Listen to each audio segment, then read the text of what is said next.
Everybody, oh my gosh, we got Mr. Rico freaking Blox here. What up, DJ Hyperactive up in the yo, that's fucking cool. So we already got some people watching, that's fucking fresh.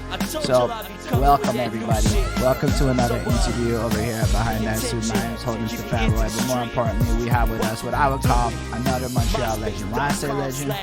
Because legends are the people that are still doing it. I don't give a fuck what anybody says about their versions and definitions. I mean, I do care. Don't get me wrong, you're all entitled to opinions. But my opinion is straight up a legend is about longevity, all right? If you don't have the longevity and you didn't die, because there's some exceptions there, then you're not a legend. So, ladies and gentlemen, I forgot to cut the music. I'd like to announce that we're going to take a little... So we're gonna have to restart our little fucking intro because the video will be trash anyway. So what's good, everybody? What's good, everybody, and welcome to another interview over here at Behind That Suit, the unprofessional interview show where we forget to cut the music. That's cool. Again, my name is Holden Stephan Roy, and joining me is Montreal legend Rico Blox. And why do I say legend?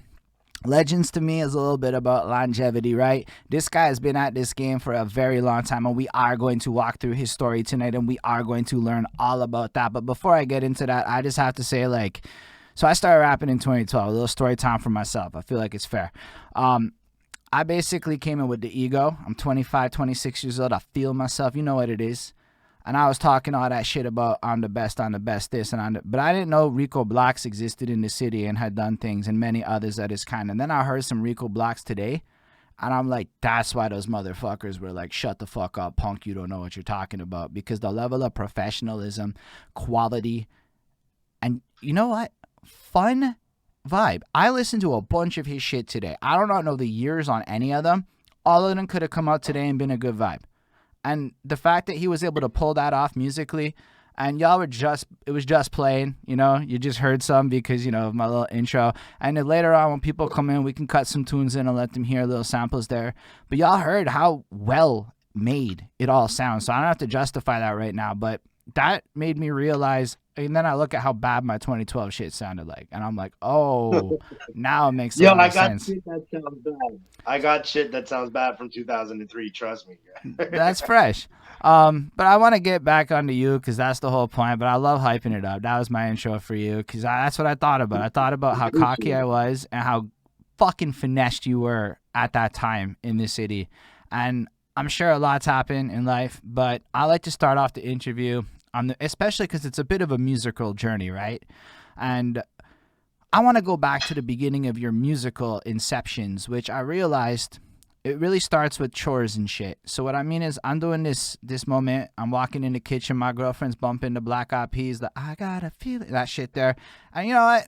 We're in our early 30s. And that shit was banging 10 years ago. Let's be real. When we was all in the clubbing ages and shit. I remember being out with the homies and dancing to that shit in particular. And I'm like, no shit, man. So what I realized is club music is chores music. And then I realized after asking this question a few times, there's fucking car musics and but all of it is the shit that your parents forced you to listen to, good or bad. It doesn't matter. You didn't pick that. So the beginning of your musical journey actually isn't your choices. That's the boring question to me to start with. The real start is what did your parents force you to listen to when you was little that really started your musical journey? Oh, you're going to love this. And I heard you say this particular perspective about chore music, and I wanted to say even that, like, I agree. Music is exactly like that in the sense that every song you listen to has a vibe, almost has a purpose, at least for me. Like, I know when I'm doing different things, I have a playlist. Oh, if I'm driving, I got a playlist for that. I got a playlist if I'm going to work out. I got a playlist if I'm throwing a party or I'm chilling with my peoples and I got a playlist for, oh, these are instrumentals I would just randomly freestyle to for no reason. Like, but it all equates to you put it to a task, a moment, something you're doing. It's the soundtrack to your life. You know what I mean? I do. My musical journey is, so to put it in perspective, my dad was, he grew up in Cairo, Egypt, but he's Italian. He moved here. He was like 13, didn't speak English, French. So this guy worked hard his whole life, but for some reason, he loved Two Live Crew and Ice Cube. And so he had these two tapes. He had a old Nissan Sentra, and he had these two tapes. Now, these are the last two tapes you want to give to a 6-year-old. Or I was 7, maybe. 7, 8 at the most 8. And that's the last thing you want to give to a kid my age, but he did. And honestly, I got with it because of the shock value. I was with it, and then it wasn't for a while. And then, honestly, I think around the time where I started getting some Run DMC and some Rakim around like 9, 10 ish. Mm.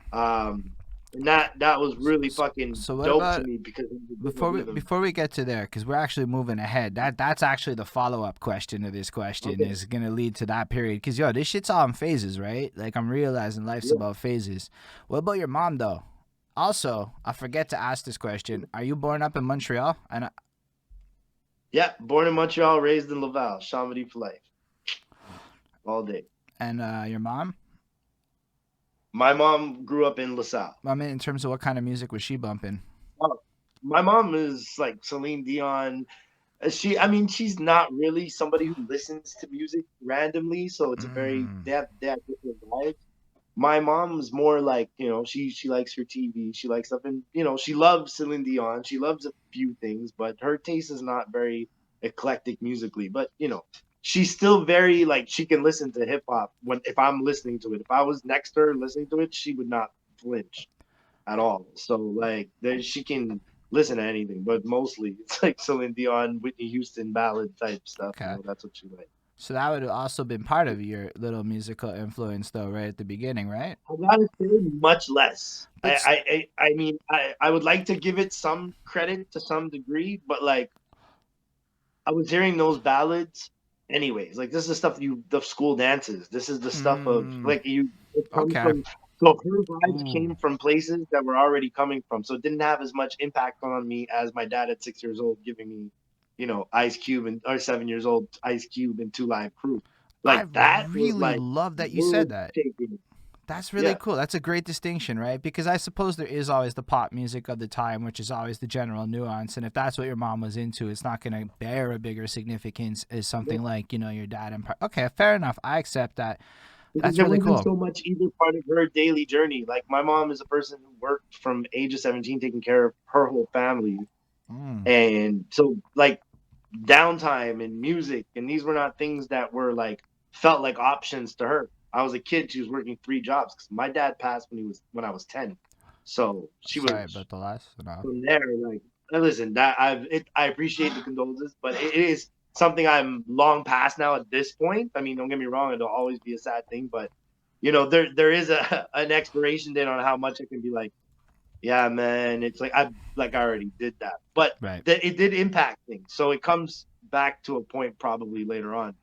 But Uh, in the end, it's just basically at that point I was absorbing music from so many other places, TV, video games, whatever it was.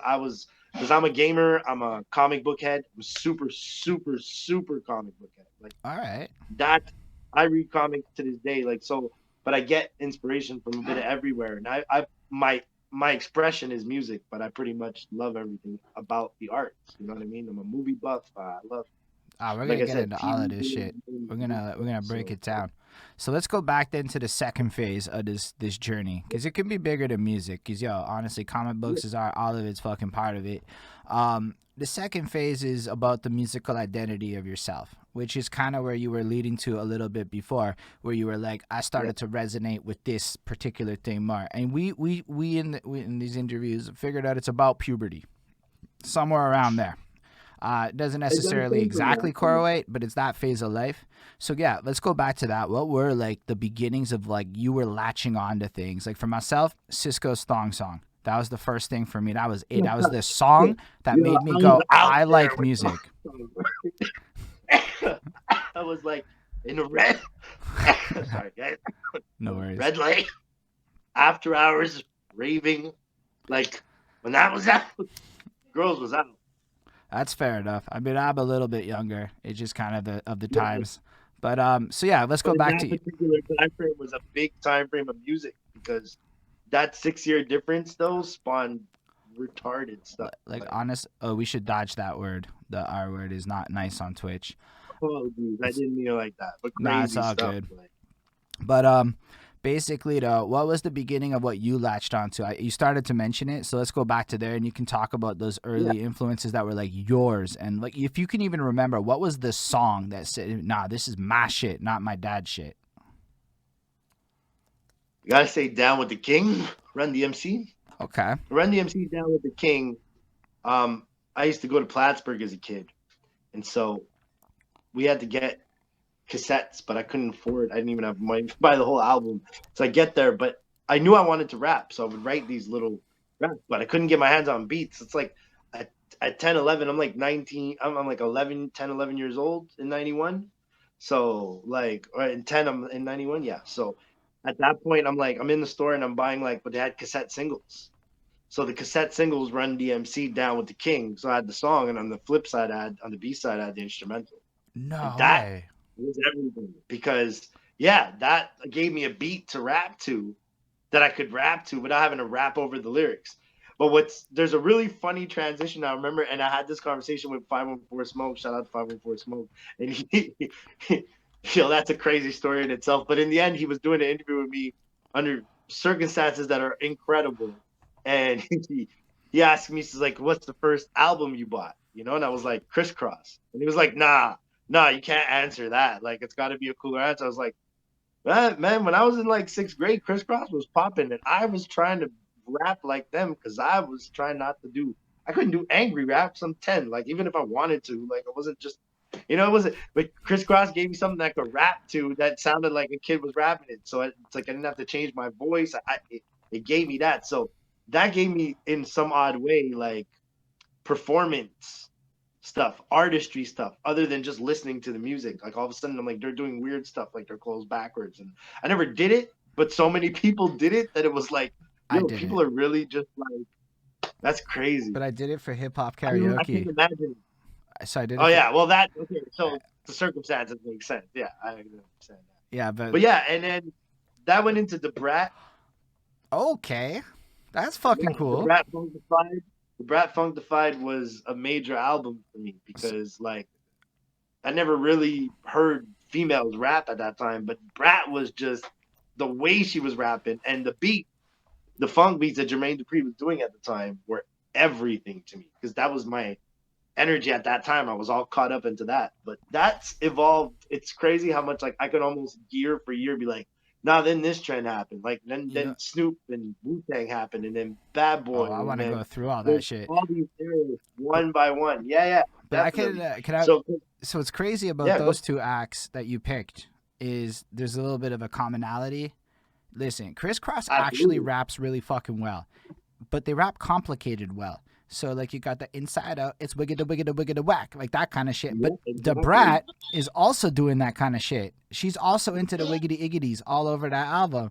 So Yeah. it looks like that kind of shit definitely Which caught also your led ear. me to God's Effect because when I was Oh like, oh, I'm feeling this, I needed something else. By the way, I'll get that story later, but opened for Daz Effects no and was shit. super fucking dope. Yeah, that was nuts. But yeah, so the Brat and Crisscross kind of gave me the first Atlanta vibes, right? Jermaine Dupri cooking up, and that gave me something. But I had to go back to New York. Like there was something that drew me back to New York rap, and it was like there's so much stuff at that time. Like I think 94, 93, 94. Like when Wu-Tang started, that brought me back to And New you're in high York school rap. at this And point, right? like yeah, but like maybe sec two, Which, like which high school did you go so to? St. Max. Fair. St. Maxim High School in Laval. Yeah. And before that I went to St. Martin High School in Laval. So shout out to all my Chamonix people if there's anybody that watches this. Yeah, like and it's nuts because at the end of the day, like I look at that time, and then Wu Tang made it like everything was grimy, and Boot Camp, Duck Down, like those were the vibes I was starting to get into because the crew that I was starting to run with in Chamonix, um, we all just started listening to Boot Camp.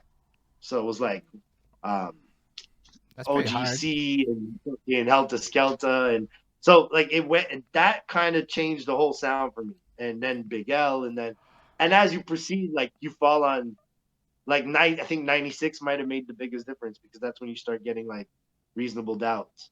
And then the year after, or almost same year, we're getting fucking Biggie Life After Death. I already had Ready to Die. Ready to Die was something else too, like Biggie's first album.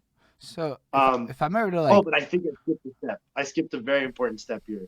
Bone Thugs and Harmony oh, so have to be mentioned because East 1999. I popped that tape in my Walkman like 30 times. Like that's that I abused that tape. Like so how important was music to you at this time in your life? Because yo, I'm not gonna lie, you're the everything, first person I talked to who can everything. It's a really actually. short answer. Everything, Sorry, everything.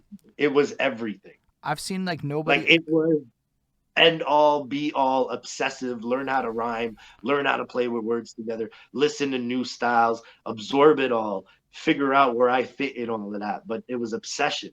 Like it was. That's how bad it was, which is a good thing to me now. Like, I think it's a but pretty cool then thing. Yo, I mean, all I'm a of little bit it. jealous, right? Because like my teenage years aren't exactly shit. I got to go through the shady aftermath takeover. That's my high school, right? It's not bad, but if you Yo, compare, that's a wild time still. but That's a like wild time I still. started doing this Classic Quest thing, right? So I have actually reviewed almost everything you listed there, but as an adult, going back on this active effort to like seek out that knowledge. And so I can actually appreciate a little bit at least what it's like to be a teenager and have that sequence of fucking things just pop off in your life to influence you into hip hop and kind of shape a lot of it. Like, because, yo, you're the first person I've talked to that was able to just do that. You just traced all your albums. You just like went almost like in order, like, yo, I got this and it led me to that. Oh And yeah, it and led. we're only at 96, bro. Think about it. We're only at 96 right now. Okay, so let's, So before we go back, okay, so we're at that point in terms of your influences. That's cool. But at the same time, what's going on in your life? Because you said, let's talk about you a little bit more. We're going to keep, it's going to be a yeah, few tangents at once. I can keep track of it all. We good. yeah. No problem. So yo, what up, Cool Man Logan? That's fucking cool. Cool Man Logan just Yo, popped into TL, the what chat. up, man? Yo, me and TL know each other a long time. Respect that motherfucker. That's one of the nicest Yo, MCs I've ever, like natural MCs. So shout out big to facts. him, I'm a man. huge fan of him. Yo, we gonna have him here January 1st. This is how we start in the year with a fucking legend like I that. look forward to that conversation. It's like CL is a great conversation. I can't even wait. But so let's go back to you because simultaneous to your influences, which are fucking dope, you had mentioned something really worth expanding on. You got this tape when you were like 10, 11 that had a B side that had instrumental. So does this mean that already at like 11 you're rhyming? Yeah. Oh yeah, but not publicly. Like no way publicly, Right, right? right. But let's walk through At that that point, part of the journey yeah, too. that's it. So at that point, like I figured out how to get my hands on other beats because at that point I learned. So you grew up in Laval and in Chamonix, there's some hood-ish stuff. Like it's the hood, but it's not the mecca of hip hop. Like you're not gonna. It's not like you're not gonna learn it until later on in the parks with some OGs that I knew that put me onto some other game that was But at the end of the day, I didn't know I could go to the fucking DJ store downtown and buy records. So all I needed Mm. was a record player. And they have instrumentals on it. Like that's all I needed. And so that expanded my ability to get instrumentals, Talk which about just this gave me record more. store. What do you mean by that? Well, you could go downtown and there was like Taboo, there was Street Sounds. Don Smooth had a store Did he? basically. Like it was like Street Sounds and You it gotta was you like gotta understand. mixtapes I and personally oh yeah, don't I was know down by any of that. Atwater. Down by Atwater, yeah. So So man, from time, bro, I was like making trips for like at 12 years old, like trying to get trips downtown to go cop like mixtapes and it's crazy. So what was the store like? Because Oh, honestly, I don't know. Like, was it just like a cliche? Not to sound bad about it, but like one of those cliche record stores where you would walk through it, or like tell us a bit about that? Because that's a Montreal history, dude. no, I mean, let's like Taboo, for instance, used to be on Blurry across from Music Bliss. Mm. So you go to that building and like that's all moved now. I think I forget it's changed into a lot of different businesses. But anyway, back then, like I used to go there. I remember there was a dude named Kirk that worked there, and like they just had all the vinyls lined up, but it was all like the shit for radio. Like it was all hip hop. Like it wasn't just like it's not an old record store. Like it was like you're there to go for DJs. It was a place where DJs went to get their shit. Okay. Like so, every Montreal DJ at some point went to Taboo, went to Street Sounds, went to these places to get vinyls. Blaze, um, across from the Burger King on St. Catherine. There's a lot of places that used to be just wilding like that. Now that was like Yo, 94, Spade 95 says when he they were really remembers that. pumping. That's I'm fucking cool. telling you. But So that was the mission. So for a few years, like, and I had like little talent shows here and there, but like nothing serious. But the first like 3 years of me, 3 4 years of me rapping was like treating myself like I'm training for a sport. Like that's what I thought I was in my head. Like I had convinced myself like this is okay. You may not be naturally gifted at this, so you gotta fucking earn it. This uh, ain't first of all, you realize real quick this isn't your culture, but you're learning and absorbing from that culture. Now, you're gonna start making choices. I swear to God, how many rappers I've seen when I was younger, even the ones who were white, try and use the N word and it slided for so freaking long. And I was like, nah, this is dangerous shit. We're setting the wrong precedent. Like I was like, and you were and like how that's old not when even you were having these conversations realizations? about the N word, but they're important that people realize. Like at the end of the day, it's the people who let it slide that make it the problem too. So They, yeah, they become the problem. So, how but it impacted how like I would look at other rappers around, and I started meeting other people that could rap. Right. right? But how old were Like, you when you're having most, these realizations though? Because yo, honestly, you say like everyone kind of realizes that quick, but I didn't personally, and I'm only like a little bit younger than you. So maybe there's something in between that experience of growing up with the yeah, albums you definitely. did and Unfortunately, I'm growing up riding with with the a great. crew of Jamaicans. Because I grew up with It's Eminem, that. right? And that's a Mhm. big difference. So I'm 12 years old, and Eminem is it. You look up, you see him, he's winning. And that might be a little bit different than growing up with the collection of golden era legends that you absorb. So I think it's so fascinating that that little difference may have had such an impact on how we treated the culture at first. Because I did not treat the culture with the same level of respect you did. And that's why I'm so fascinated that it's so young you treated it with that level of respect. Because you're a teenager at this But I point, have right? to. Here's the thing. I'll put it to you like this. I never even want to take credit and say it was a choice because the circumstances were is like my best friend when I was like 12, 13 was black, was Jamaican. And I'm going to his house and I'm literally learning this culture. Now, I'm not that culture, but I can enjoy it. But I know to respect it because it's not mine. Because if I bring somebody into my culture, I don't. I'm not gonna like. I'm Italian and Irish. I don't really do much of either. Like I'm not stereotypical anything in any way. So I don't want to take credit in that sense. But what I'm saying is like, how could you not respect some cultures, a culture that welcomes you with open arms? Mm. I never known like, and I don't want to generalize any Jamaicans or Haitians or anybody, but I've never known any bad ones to start with in the sense of like everybody treated me like family all the time. So who am I to have a different opinion on that? Now, how could I not respect it? So that's just the having like a code of ethics. Like I look at it like it was just natural for me because of the situation I was put in. Had I grew up around only white people and not had the balance, still St. Maxim is a very multicultural school. Like at the end of the Mm. day, you grew up around everybody from Armenians, Lebanese, white, black. You were Italian, you were Spanish, you were Asian. We didn't see Yo, those. I that's didn't grow up with That's those actually fights. another really interesting thing. I went to Wager, so I definitely knew the N word thing. Like I'm not that guy. But as far as so I went to Wager, which is white people are very much the minority at that school. There's no other way to put it. Yeah, At least when I yeah. went, and but I also ended up falling in love with hip hop a lot through high school. And having that eclectic mix of cultures, I think we ranked with like the smallest school population, the most diverse ethnically, which is fucking crazy. It's such a cool experience. But you seem to have gone through a similar thing, which sounds to me like you were also exposed to a lot of different musical cultures as an adolescent. And that's what I'm maybe projecting a bit. So I guess I'm asking, is that true? Did you get a lot of extra stuff that a lot of people didn't get? Definitely. I probably would have never been a fan of reggae had I not been surrounded by so much of it. Like, you know what Mm. I mean? Like, I love it now, but how do I know what that path would have been?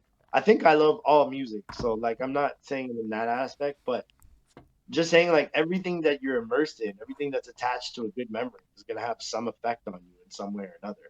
You know what I mean? And I don't know.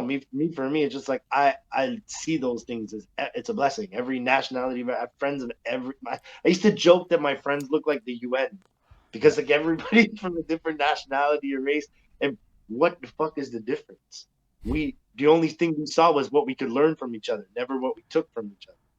So that just became the mentality you have when you're around that way, where you don't even think about it. It's not, you don't do it consciously, and it happens naturally for everybody. Say, I always think like I can say this for myself. I'll never speak for somebody else because we don't get to the same place at the same time, and that's not going to be based on sometimes years of experience or it's random. But people get where they need to go when they need to go there. If it's a good or a bad situation that leads them to their realizations, it's gonna happen. I kind of believe in that kind of fate.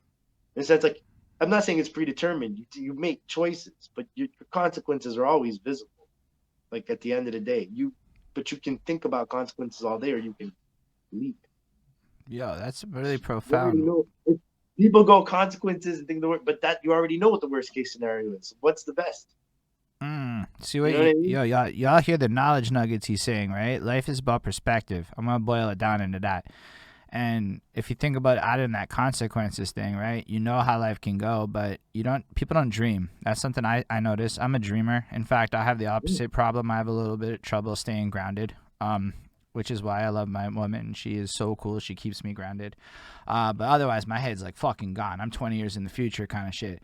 But like, I really relate to what you're saying because I notice it a lot where people, they don't really allow themselves to visualize. That's what the corporate world will call it in the self-help books, is visualization.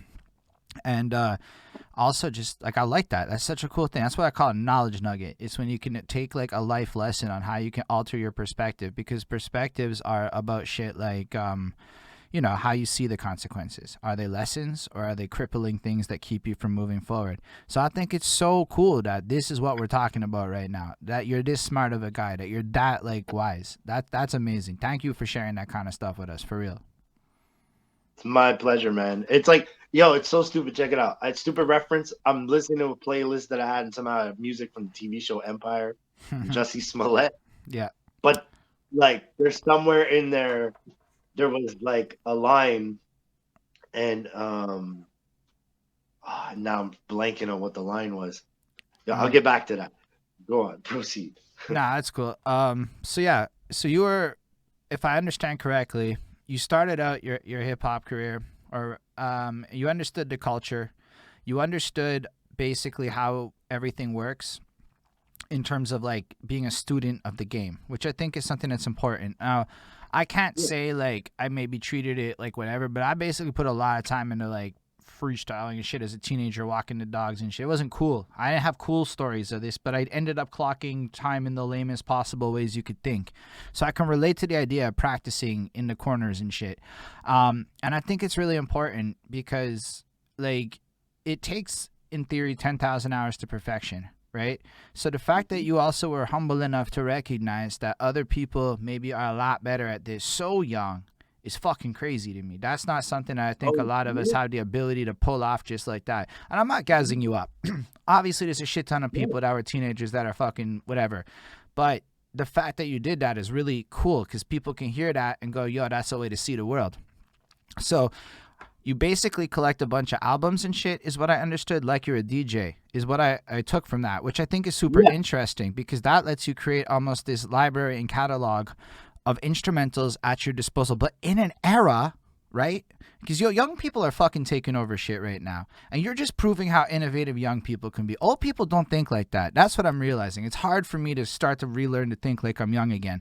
But as a teenager, without access to an internet, prior to a Napster, you were able to fucking go ahead and capture an entire cat. A Cool Man Logan saying every true head needs to stockpile. That's fair, but the more interesting part of this is that as a youth, you were able to circumvent a challenge of having a fresh array of instrumentals to spit over in an innovative situation for a kid that doesn't even really have a job yet. I'll tell you the truth. Me saying it's innovative would be, listen, they existed back then, like CD singles and cassette singles. Anybody like bought any music Yeah, before but like you're maybe like 95 and a that, teenager, it's dude. like, yeah, but I mean, I fell on it by luck the first time and then rolled with it. I was like, yo, I could do Yeah, this. but The that's the vinyl part difference. was where I had to get it. The vinyl part is where I had to make the So difference. Cool Man Like Logan finding a saying it DJ. was a thing. That's fair. I might, cause yo, here's the thing though.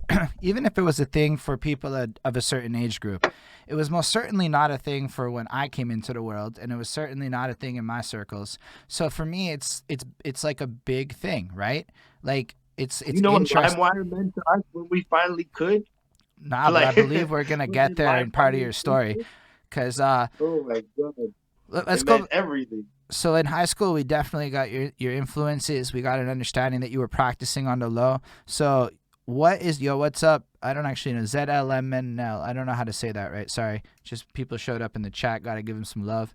Um, but basically, I'm curious. Like, what was the pivotal moment that went from I'm practicing to I'm ready? This is it. This is my life. I feel like that. So yeah, that's a talent show, man. So there's a Maison des Jeunes, like youth homes where like the hood kids used to go chill. We had like somebody to supervise a little house, but they had like a pool table, like a little rec room type of thing. Yo, this dog. Sorry about that. Nah, no worries, That man. was It's all weird. good. Yeah. So yeah, so we used to go kick it there, and so one of the street workers, I think that worked for the group home, well, not the group home, the youth home, like it's like a maison des jeunes. Um, this guy was like putting on a show, so he gets somehow Curry LaBelle and Notre Dame, which is like the two busiest intersections in my neighborhood, Okay. blocked off and puts a stage on it, and Okay. it's a huge stage. We're like 15. Yeah, I have to be 15 or 16, somewhere along the lines of that. And I had to do a show. And so I met some other dope rappers through further talent shows with this guy. Most of those people that I'm cool with now, that I met then, I'm cool with now because half of them became part of my group, Renegades, and the others, Banlieusard. Like it's people we know from way back. So there's a lot of Laval rap history that people don't know about. Like, you know what I mean? So I think yeah, Laval we're is more definitely we're cool. getting towards the beginning of that now, in the part of the story where like before me now at like 13, once part I jumped, I forgot this, and it's an important part of the story. So Right? around 13 or 12, I'm in a day camp so I can stay out of trouble. And my day camp goes and visits another day camp. And my day camp counselor is a cool dude, fully like freestyle raps and shit. And I'm like, I'd never seen anybody freestyle before me, like in front of me before. So I thought it was dope. So we go to this other day camp, IBM, and there's a counselor named Rodney. Rodney is actually Arcade, who's one of Montreal's like first rappers to put out an album, probably. Like him, the people of that generation, Wreck Hard, Offsides, there was, Butter Babies, there's a certain generation that really kicked off Montreal Yep. music. But Kate Arcade is one of those dudes, and here he is working at the day camp. And my counselor and his counselor start freestyle battling. Your Now that Shades of Culture was also was brought up a just in the life chat. changing moment. You know what I mean? That was the moment that changed a lot So you because I pref- could write, but I never freestyled in my life. I never thought. I was like, what if I came up with it off the top of my head? And years later, I was known for doing it. Like I would be at parties, house parties, destroying shit. Like that was my then claim to fame because I still didn't have enough beats or studio time. Studio time was super expensive. You had to get like a big studio. Like it wasn't like you couldn't go to nobody's house and shit. mm, So I just became from that started transitioning to a battle rapper. Like from that, even so 14, 15, I'm still in the process of transitioning to a battle rapper. There's like a 2, 3 year phase, and I'm running around with my crew. We're doing talent shows, but the talent shows I'm just doing random verses, killing it. The last talent show I did was Black Rob. Whoa, that was the beat. mm. I just go there and just fucking rained of fucking bars and bars and bars and bars until I ran out of breath. Basically, it wasn't like talent shows you were winning anything anyway, so it didn't even matter. Like it was just a public exhibition, but it took care of getting all the stage fright and the performance anxiety out. Because once I could kill that stage, I knew I could kill anything. So that translated to little battles in the streets. Now, I always tell people the same. If I counted every battle, I probably had a nice record. But you know what? When you're growing up, you battle a lot of people that should not be battling. Right. And by what I mean by that is like they're not notches on your belt. Like you need to not like it's just like, it's not a battle if the other person just wants to rap for fun and they put you in that position publicly. And that used to happen a lot. Like, you meet some dude who thinks he's tougher, so he's like, "Yo, you rap, right? So I'm gonna rap. I'm gonna rap." And I'm like, "I'm not battle rapping you." Like, and took it serious. Like, I was like, "I'm not battle rapping you." Like, dude, you don't rap. Like, you're not a rapper. And I thought I was the illest shit on the planet. I would battle my whole crew like anytime. Like, I would be like, "It only happened once," but like I was trying. I was like, it's in private. Like, I was like, "Let's do this." Like, my whole crew, not Renegades, my whole crew.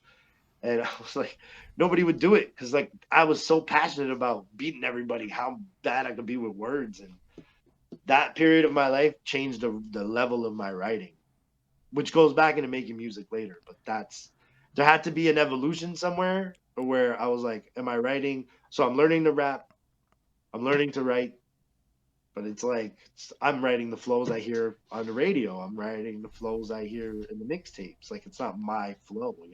Battle rap gave me my Yo, flow. that's super interesting. It was on beat. Like, it was never a cappella. That's the thing. Like, and it should have been. Are Like you it is sure? now. I think Because, freestyle yo, battling is better on a cappella. I gotta maybe contest that a little bit. Because, yo, here's the thing. I got my own journey that's a little got points. Now, one of the biggest things for me was hip hop karaoke because of exactly what you just said. I was learning all of these mainstream flows. I'm not gonna say I can freestyle that great. I'm okay, but I do think I understand like complex songwriting. I'm learning simple now because I'm learning the world is changing, but I understand complex songwriting from being able to take like all of these different flows and in my head it's like a repository of shit. Because yo, listen, the facts about creation is it's just good theft. There's no such thing as like original. Like everything you That have is is original. inspired. Man has a whole song about it. Like, it's the realest shit ever because of that. You're And really never. You're only re-expressing the art you absorb, the pain, the feelings, the wow, information you absorb. well said. Like, you're just that. Like, I'm not. I'm never that guy that's like, oh, we're all energy, and yes, but we are, and there's redirection of energy, like that kind of stuff. When we put out art, you're taking everything you absorb and spitting it back out the world like a Jackson Pollock. Like, who knows where the spots are going to land? And you know what? This might be a dirty part of life, but like, it's a melange of things, the collage of things. I mean, that goes together and makes your art your art. Right? Like, people think they got to do like, okay, I'm gonna make an album, so now the whole album's got to be like, this is my style. So every song is that style. There's no, but dude, your life is different. No, but even Some people even make entire songs about like the whole album's about like doing the same act over and over did you again. But listen dog, I to know people did you listen to Migos Culture too? no. It I'm was t- proud to say I'm not one of those dudes. I'm not gonna hate on Migos. no, People love fair enough. them. So I bring it up because I call it the album that killed the pop element of melodic trap in the heyday of what they were doing. Now it evolved into something way cooler, so I'm kind of happy it happened. But the reason that I believe that this is the album that did it, and this is like my perspective as a reviewer watching shit, and because it was 27 songs, and I had to listen to all 27 of them. And there's about 6 or 7, dude, that to this day I still play after that experience. So I'm giving all love to the Migos because if you got songs that I'm gonna listen to this day, yo, fuck, it's fresh. But there were still 20 other songs that I do not want to listen to this day. And I think it was just the saturation from the biggest act it just crushed it. It was like the weight. And it isn't like what you're describing. Like, it was lacking the versatility of sound to me. It was just that on overkill. Like, their first album was 13 tracks, Culture, and it can be argued as the best of that era in the 2016s, right? So that's fucking interesting that you brought up that point because of just it shows the insight into how like that actually translates into the real world, and it's important to have that kind of versatility. Anyway, I didn't mean to cut you off. I just like to go No, back no, and no, forth. no. And you make a valid point, and even to build on that, like at the end of the day, the shift in music is always going to happen. Big So facts. there is here's the thing, and I love talking about it because there is the old rappers that are my age that are like, oh, fuck all that young shit. And you know what? I think it really just depends who you listen to, because I think the way we get fed music, like if the radio's trying to feed me something, I usually know that's not going to be the one thing. And it's not because I don't like anything on the radio. I love pop music. Like I love corny shit. I love R&B, soul. Like I'm not just a rapper. Like my playlists are varied. Like But he, but that comes from a willingness to understand but love, pain, art. That's what it is. so if I Like can even just build on what you were just saying, those same people that are claiming that they desire a particular sound to exist act like I Griselda, understand them. but they act like Griselda's not there, and they act like their Freddie Gibbs isn't there with Alchemist literally reviving. See, that's a fair statement. I would back that up because at the end of the day, you can't say real hip hop. Like I joke, like I made a meme like about a week ago where I made if they with the Thanos thing, and I was like, if they can't bring real rap back, then I'll do it myself. But like real It, rap's never been gone. I've been like, hey, how the fuck do I still listen to Crooked Eye, Royce the yo, he's Five so Nine? good. Like if you want the music you want, you just have to go out and look for it. People complain way too much. Like nobody's forcing you to listen to anything. So, That's why Spotify exists, Apple Music exists, all these platforms exist dude, because you can go and listen to anything. and a hot You tip don't for have to listen everyone: to the radio. if you want a quick way to look at all the albums coming out on a day, because yo, I know the quick tricks at this point. Um, Genius is a good one, and then Hip Hop DX, and just Google both those things with the week or month, like yo, album releases, Genius, this date, and then you'll get a whole list, and it's all the genres. And dude, you would be surprised at the amount of music that comes out every week. That is amazing. 2020, in my opinion, has been the best year for music because guess what everyone had time to do? Sit down and make an album right. Nobody was on touring. Yeah. Nobody was able to just do anything. So, and all of a sudden, yo, there is not a lane of hip hop right now that exists that doesn't have 15 great albums that dropped in it. I don't know all the other Absolutely. ones, but I know a lot of them. And then you got to look at, I don't think I live in a world where I have anything to complain about the music that's out because it's not. Listen, when I was 13, the rap that was for the 20-year-olds was not meant for me. Like the one well that they grew said. up with, like it just wasn't meant for me. And it's okay that I learned to love it, but not everybody's gonna learn to love it. You can't. Like you're gonna vibe with what you vibe with. Like yo, even on a next level, it's all frequencies. Like, and that's not even like jabber. Like, think about it. Music is actually made. I think I have like a picture somewhere of it. Like I have a meme or something that I had. But like certain frequencies affect different emotions. It invoke different emotions. So I think music works that same way. Like we don't just listen to music because it's fun to listen to. It's we all connect to it differently, but we all connect to it. Like just some people won't connect with the music you connect to or I connect to sometimes. And that disconnect happens no matter what. Like it's gonna happen. Tastes are different. But I think for people to get mad that other people don't share their same taste is nuts. Like it very much happens, or that they feel like not enough stuff is coming out to cater to them. But it's like, but are you looking in the right places? Because most of the acts that we're all nostalgic about are still putting out music. Big facts. You know what? One of my favorite And by the way, albums, if I want to listen to their old shit, I listen to their old shit. Joe, like, like, I like don't for know how, real. like Starface is like a great No, shout out to example. everybody for coming. Yeah, it's cool, man. Thank y'all for being there. But yo, like I listen to because I do this album review shit. Honestly, I was exactly what you were talking about, and I was worse because I was like, yo, Hobson's the best and Lil Wayne sucks. I was like that guy for the longest time. Don't be Um, that guy. what? I said, don't be that guy. No, I don't want to be that guy anymore. Hobson fans don't like me anymore. I don't review him because I'm like, his fans are kind of like, they don't want to hear me and I don't want to defend myself. So it's like, why make the review? You know, like there's no point in that for anybody. And I think a little bit about that kind of stuff. But I guess what I'm saying is I started doing this album review, like pretty much just banging it through. We go track by track. We just listen to everything. We try to absorb what the songs are. And after 4 years of that, dude, doing both at the same time, I do a weekly classic. So I'm in touch with the roots.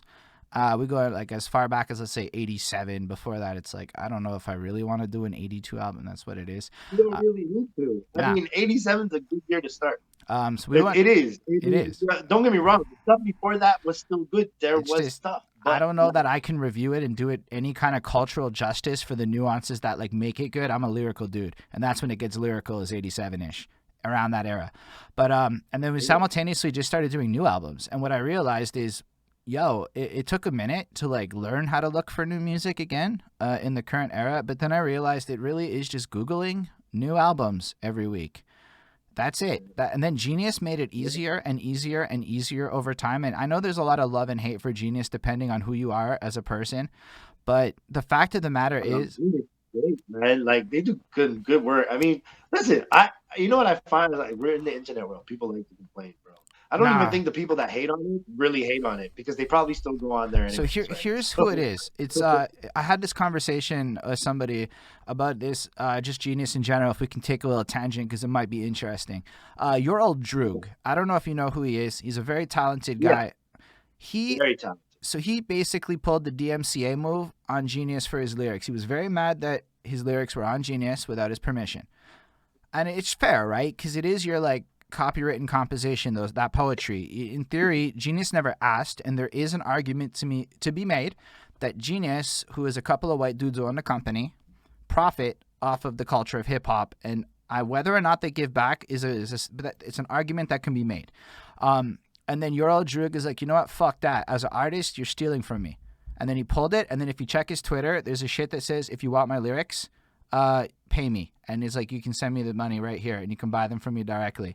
And I was really impressed at the move as a boss. People and can just download them anywhere. I've been able to get lyrics forever. Like, used to, even when like the first getting on the internet, like first thing we do is print rap lyrics, print Bone Thugs verses and stuff. I used to do that. So I can understand the words. So that argument can be made, but it won't hold up. Like, I respect the man and his opinion if that's what he chooses to do, but I don't see how that stops any of his fans from going anywhere on Google. Like, you can't find, honestly, everywhere. For real, it's not that hard actually. Yeah, Google makes it pretty easy to pull all your content. They have like an automated system. They have to because of the amount of content. So it really. So I know for a fact that back in the day there was a lot less hip hop. Now, I can tell you one thing. Sometimes I couldn't do an album review on Friday because I didn't feel like quoting shit. Transcribing lyrics takes forever. It really does. And the lyrics don't always appear on Friday night. And then sometimes they don't appear on Saturday. And then there's a lot of albums with no lyrics up because it really actually takes fans that are willing to listen to that album. And to transcribe an album could take 8 to 10 hours. Flat out. That's how long it takes to really sit there and quote everything. And then you have the Genius moderators that are going to show up and be Genius moderators and shit. So it's actually like a social media site and crap. And honestly, if you're not doing it on Genius, where are you doing it? There's like 2 other sites in the world right now that exist, and they just pull their shit from Genius. So like, but can I confirm that in general, a lot of people will put their lyrics up in their Spotify, like when they go on DistroKid or whatever their distribution platforms. The option to put the lyrics there, and quite a few people actually do it. So I would argue that people that are into accessibility and like user centrism do shit like that. And then there's the Your Old Droog approach, which I don't hate because you're an artist and you're allowed to do what you want. This isn't actually like a condemnation. It's more like I'm curious. His approach is more like, I want you to listen to it. And if you're not willing to take the time to listen and decipher what I have to say, then it's not for you. If you need the lyrics, it's not for you. And I love that argument. It's very Ghostface Killah. I feel that way a little bit. But that's why I actually haven't uploaded my lyrics anymore. To be like, expand on that though. Part. So talk about it. Well, because the reality is, I want people to go back and listen to my shit because there's fucking triple entendres that people don't catch at first. I put in work in those bars, and let me tell you something. You grow up around people who are not making music. Your very first comment you're gonna get when you put out a new song is, "Yo, the beat is crazy." Big facts. Oh my gosh. People forget that, like, hey, like I'm the rapper, so when you tell me the beat is crazy, like you didn't say nothing about me, like. And that's where the ego is.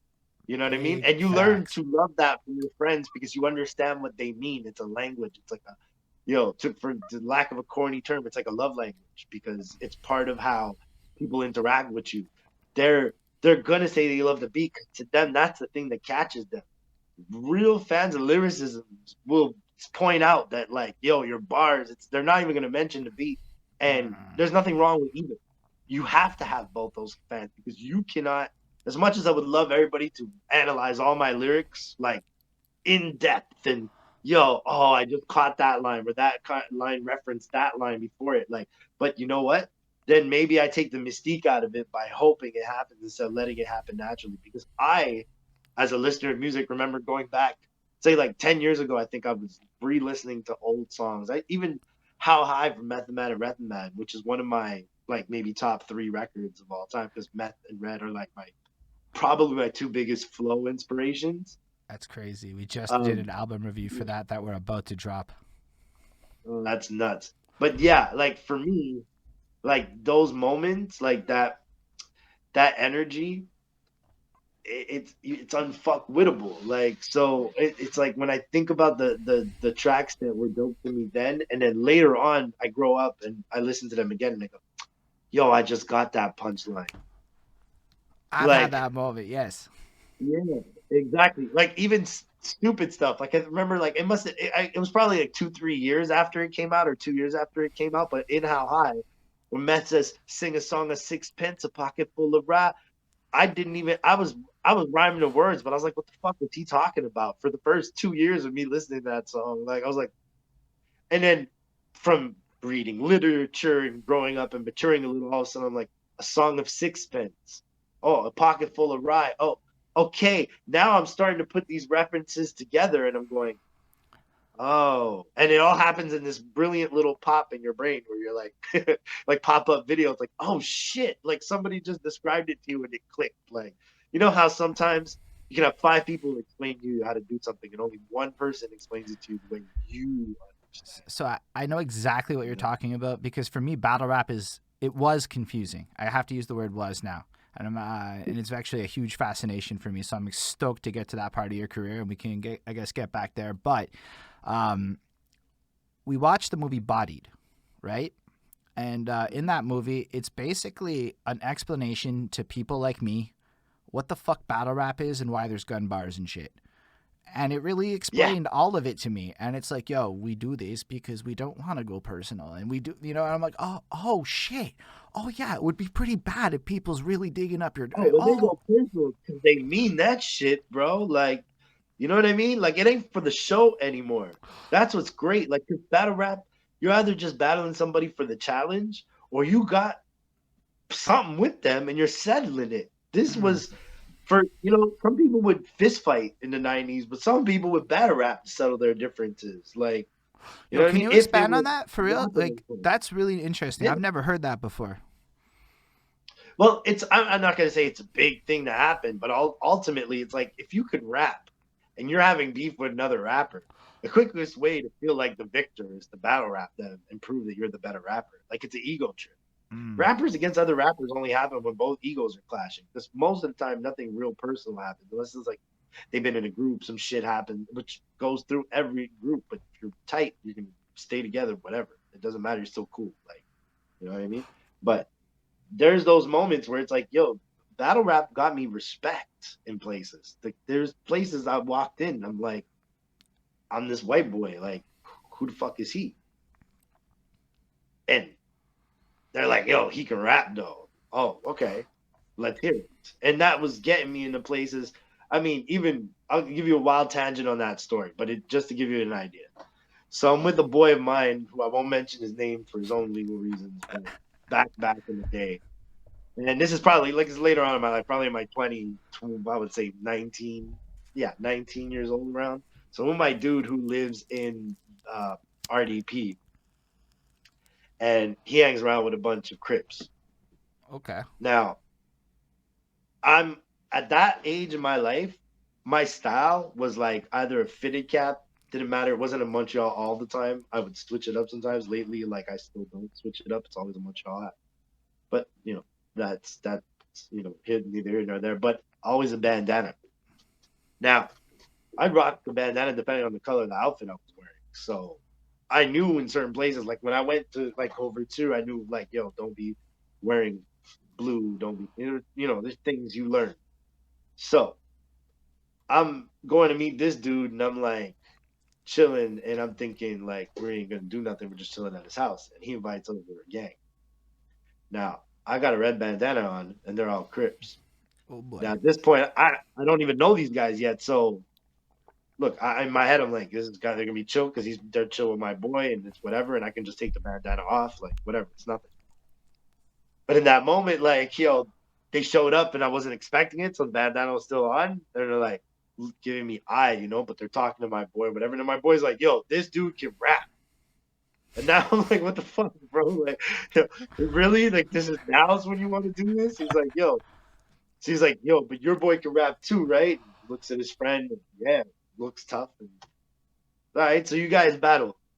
And I was like, "Shit, this is probably like my third, fourth real battle. Like, I probably had like about 8 more that were like." I'm sorry, but they weren't people who could freestyle in the first place. Like we're just trying. So this is all like freestyling, right? So this is an era of battle before writtens. Yeah, but don't get me wrong. Like we all had pre-loaded extra bars somewhere. Like you always had a knockout punch. Anybody who's trying to tell you that every perfect knockout punch that you threw wasn't prepared, I'm not gonna say they're lying because maybe naturally they're that gifted. But for me, I always kept one or two in the chamber. Like I can go off the top of my head for days, but you need a good closer or you need a good opener. Those are things that are not going to come free. Like Mm. sometimes you get lucky because the environment you're in provides the information you need, but sometimes you're up against somebody you don't fucking know.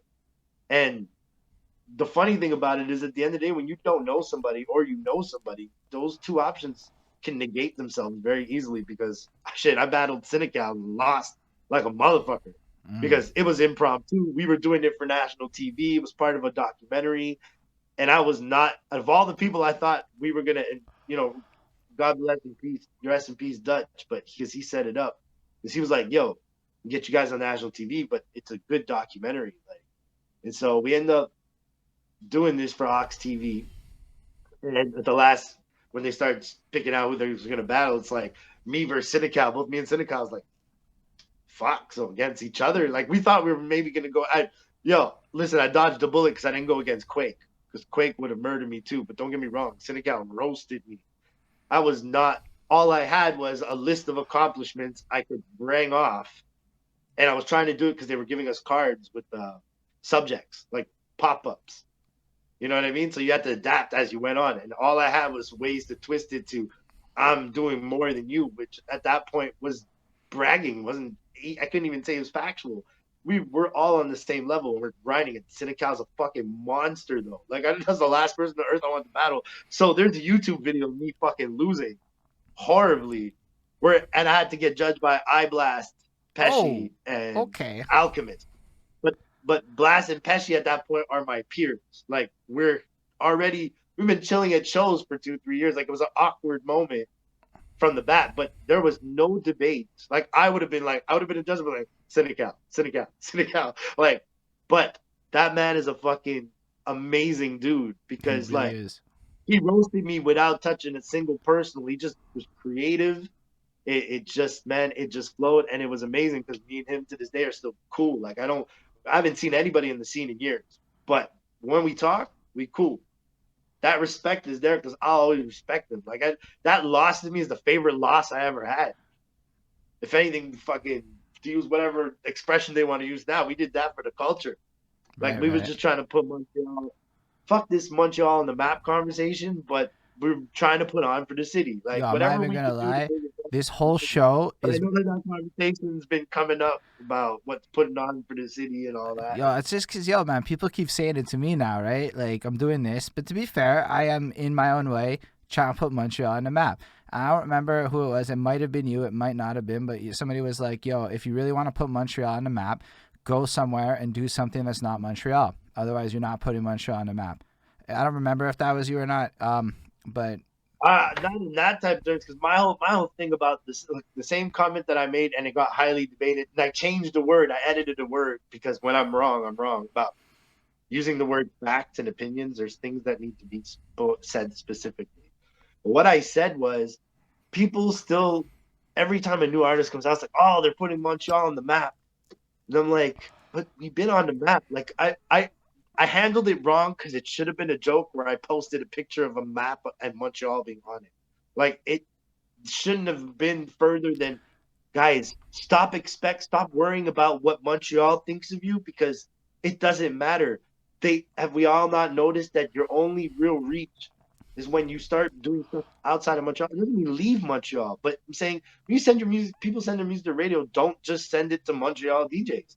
Send it to Toronto. Find out who Toronto DJs are. People still forgetting DJs break records. Like they can show me playlists and all that. I'm still old school and I still believe in it. But how Yeah. all my biggest songs worked were DJs first, and this was still in the blog era of things. But DJs broke records way better than any blog or anything else because people heard my music a million times and didn't even know who the fuck they were listening to, but they learned that, they knew that shit. You know what Like so though? that was, you know, That's fucking but huge, right? Because I like to compare the then and now a little bit on this show. So I'm always looking for ways to be smarter about my approach, and I'm gonna be real with you. I never really thought about marketing my music in other cities. I know it sounds kind of silly because I'm fucking on the internet and shit. And even with my mission to like get Montreal out, I mean, with podcast and non-music endeavors, it seems a lot clearer to me. But when it came to my music, I'm like, I never even thought, like, actually, who are five Toronto? I couldn't list them right now, and that's fucking interesting because it's something we can all learn from. Like, there is a lot of time in a lot of people's hands right now. Personally, I'm loving this interview shit because it's just great. I'm enjoying this a lot. This is an amazing conversation, dude. I'm having a blast. Um, me too, man. but I guess where I'm going with it is I think we can all learn from that kind of thinking, right? Where it's like you saw a bigger conversation. I mean, I guess where I was going with that is first of all, it was a good moment, man. Your hot take there, sure, it was highly contested and debated, and people have opinions, but it just means you had something worth talking about, in my opinion. Because yo, people do kind of have that. Basics. I'm sure you know basics.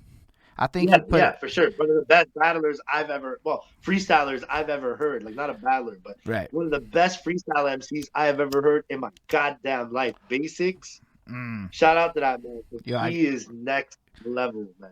and Like he I don't go. I'm proud of my freestyle skills on an average basis, but like I don't go that hard. He's a monster. Like yeah, he is there's not a extremely lot of rappers that can do that. And he nice. does it on. Let's see, Cynical is the same thing. The Cynical, like, dude, he was a great battle rapper when he did his battles, and he did one for KOTD and some other stuff, right? But man, that man when he gets into the freestyle and the the brass band, the urban band there, I forget the name of it now. I feel bad because I'm butchering it.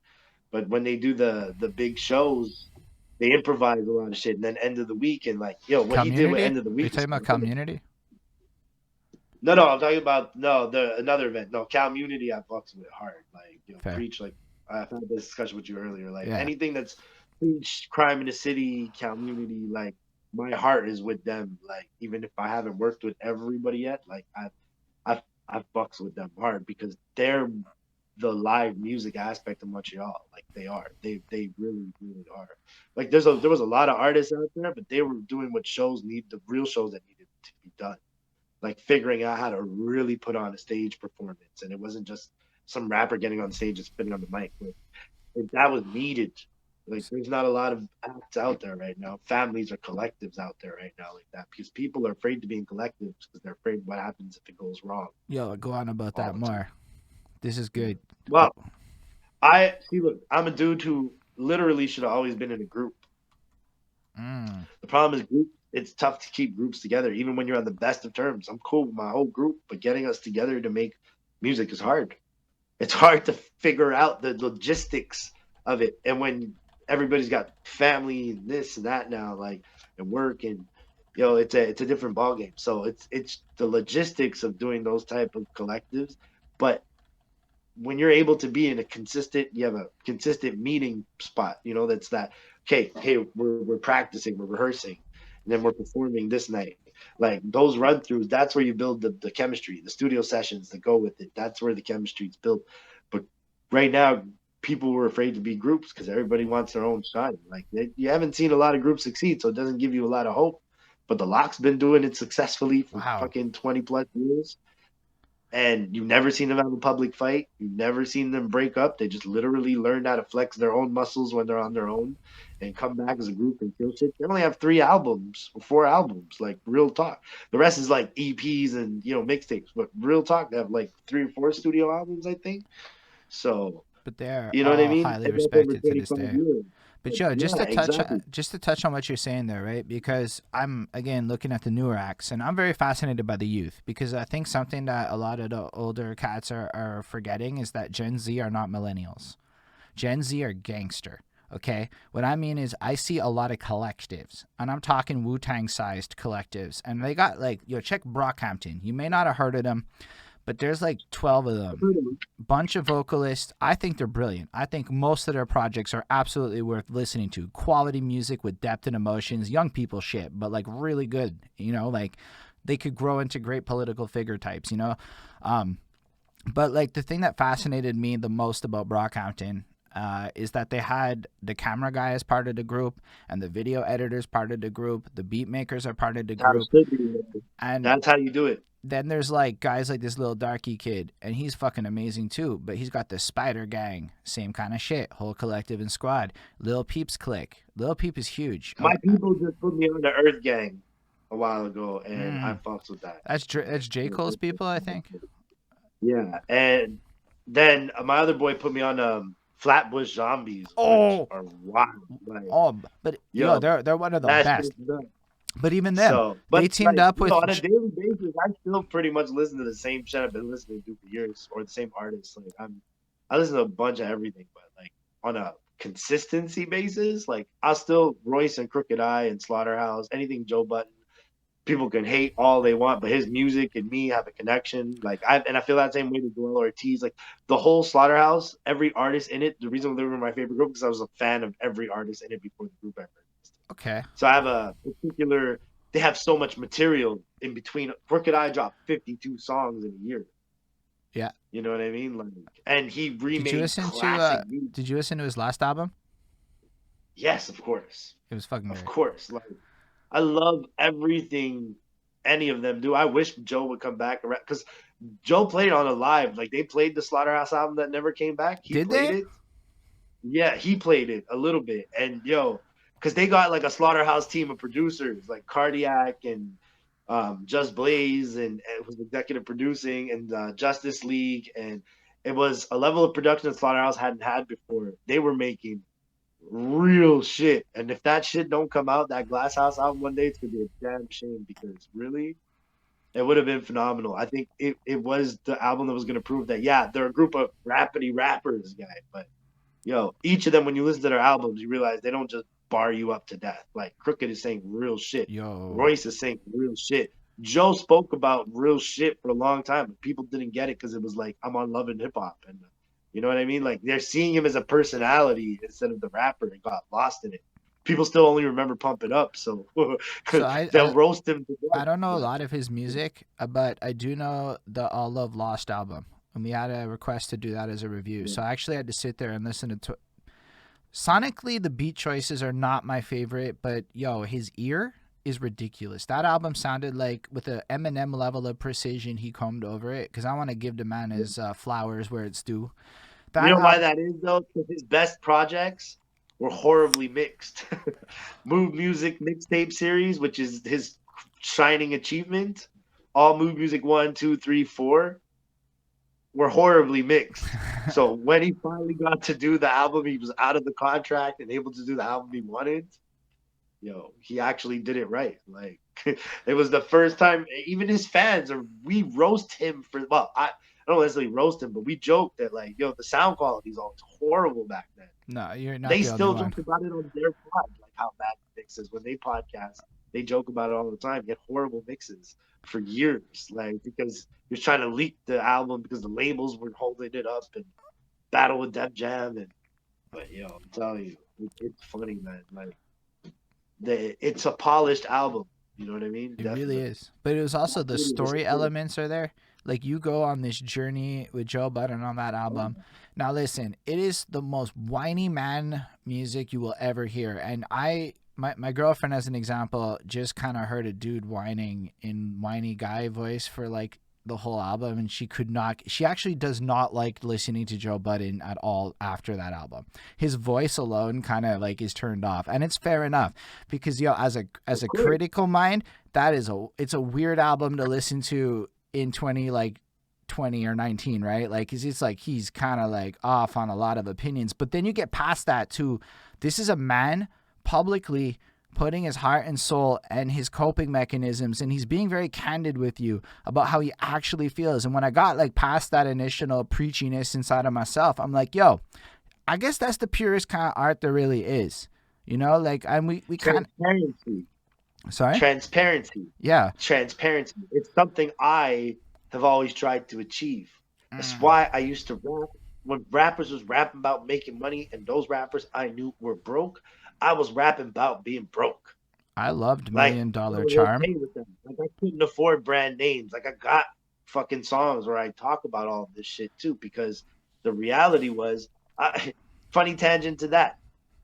Doing the Stop Frontin' video, Justin Augustin, the director, shout out to him because he's doing amazing stuff for fitness right now on his IG.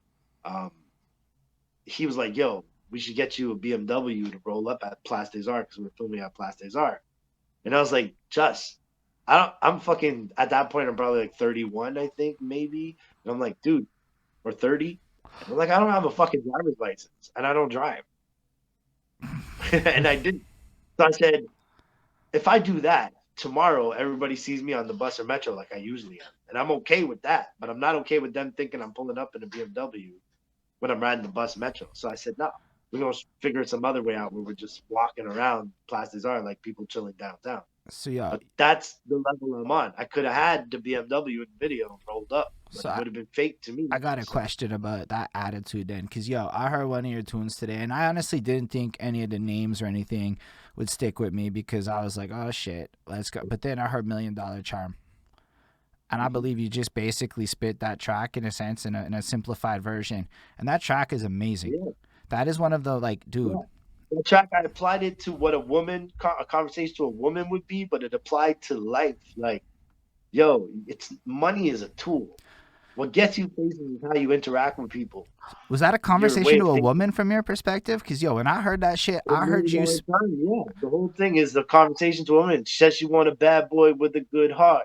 If you listen to the verses, everything is me showing a girl like, yo, he may have money, but I don't. But So I I got took, $1 million. so I took it completely different, dog. I'm not even gonna lie. That's amazing. Tell me your take, please. I want to hear this. So I heard the hook, right? But when I hear a hook, I don't necessarily attach that to the central theme of a song because the hook can kind of be anything. It could be like a ethereal. Like sometimes what'll happen is there's a lot, like lyrically, two timelines. If you want to look at it like a video thingy or a parallel universe, there's the hook, and then there's whatever. So when I hear a hook, I kind of just maybe write it off a little bit in terms of core theme at first, but then I get to these Which is verses. the failure of writing a song. If somebody can't make the song where your hook and your verses are meant to go together, But doing like, something wrong with but the it's art. also like they go together, but sometimes like core themes, like I'm just saying, like you can they're not like necessarily attached to the story elements of the song, not thematically different, but the story itself in the verses can be very different. Like many story tracks, the hook is completely just like almost a commentary, like a narrator view. That's a better way to put it. Sometimes the hook is Exactly. Each person will flick, like, let's say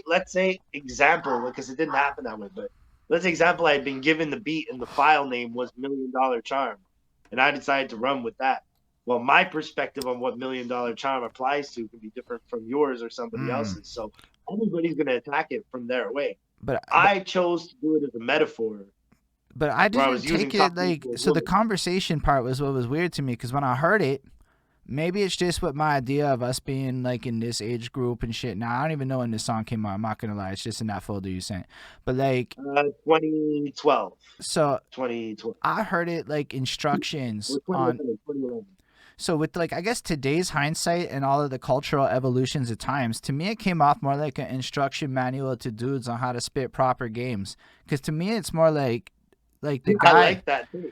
But like, cause That I makes sense. like I hear what you're saying about the conversation to a girl, but like what like I don't really know that many women that need that conversation. I'm gonna be real with you. Women that are after money treat it like a job, in my opinion. And I respect the shit out of that job. Go get your cheddar, do your thing. And on the other hand, there's a whole lot of women out there that are just amazing and not like, you know, I'm not saying anyone's not amazing here. I know this is dangerous territory on how I'm wording this. I'm kind of high. Roll with me, people. But like what I'm saying is is people are just like that. There's all kinds of people all the time, and people might act like this time doesn't exist. But like at the end of the day, I felt like what you were trying to communicate to people is money is not the only measure of success. And then also at the same time, like, yo, it's okay Yeah, to but that value is. other things. Yeah. But see, that song should have more than one meaning. Like the original intent when you write a song is one thing. Yeah. Okay. Like at the end of the day, I don't think anybody like you can go in. Sometimes this will give you the same thing you're trying to accomplish, will give you writer's block. Sometimes you go in closed minded, like, hey, this is what the song is about. This is what I'm doing. I'm gonna do this. Like I say, it's a metaphor of me, like me talking to a girl, but it's more even third person than anything else. But the different perspectives on it are, like you said, most importantly, actually, I think you hit the nail on the head with that one. Is it's the importance of money is not everything. Like that's not how you should equate my value by how Mm. much money I make. Also, Because guess what? I didn't have money. I was broke. I was making that shit. By the way, like the producer that like I wasn't working with like I was working with producers who are on the French side of things who run shit. Like that was Coma Karma. Like these guys run Urban Lab. Like these were crazy studios and like these motherfuckers were getting money on the French side, making it right, work. right. My original beat makers, all the biggest singles, my first single, It's All Good, was Rough Sound. Rough Sound is the biggest All fucking right, producer right now. we're definitely gonna go through your singles. We're gonna. I just wanted to just kind of touch on this idea a little bit more. I think there was one other kind of fuck. What was I gonna say? So we had the idea of basically money's not everything, but also sincerity to yourself. That was the other main core theme I took from the track because there was more than one core theme. It is my million. You should try it even just smiling. Your $1 million smile, like, and I thought it was interesting you chose a smile because in my employee evaluation this year, and it was okay. It was cool. My boss actually said smile more because my part you evaluate yourself, right? And I said people like take me kind of odd sometimes until they get to know me. And part of it is when I'm really interested, I get fucking stoic, stone faced, and it doesn't look like I give a shit. And I get that. So he's like, smile I get more. that too, by the way. If I don't smile, like people be looking at me like, "Yo, you mad about something? Did I do something?" And I was like, "Nah, this is what I look like." Like, so I get that. So like, The I'm the like, not the non natural inclination to smile. I know it doesn't feel always so natural to do. but then it was also the idea that if that, he's like, just smile more. Watch the impact. And we talked about it, right? It's Because like, it's an evaluation. And I love the fact that honestly, if you don't have money, flash your smile and see what happens. Because let me tell you something. In my experience dating ladies, I mean, you might not believe it, whoever you're watching, but some girls think I'm pretty cute. And a lot of it is when I flash that smile and the eyes get all kind of light and you're just being real. And that it radiates off of you, right? Because, I've never been rich, right? Except for that 1 month when I went to Pakistan and I was relatively rich. But otherwise, nah, I've never been that, right? I'm middle class now. You don't want to brag about being middle class. That's not fun. But like, yeah, not to brag about it, but you got to be proud of it.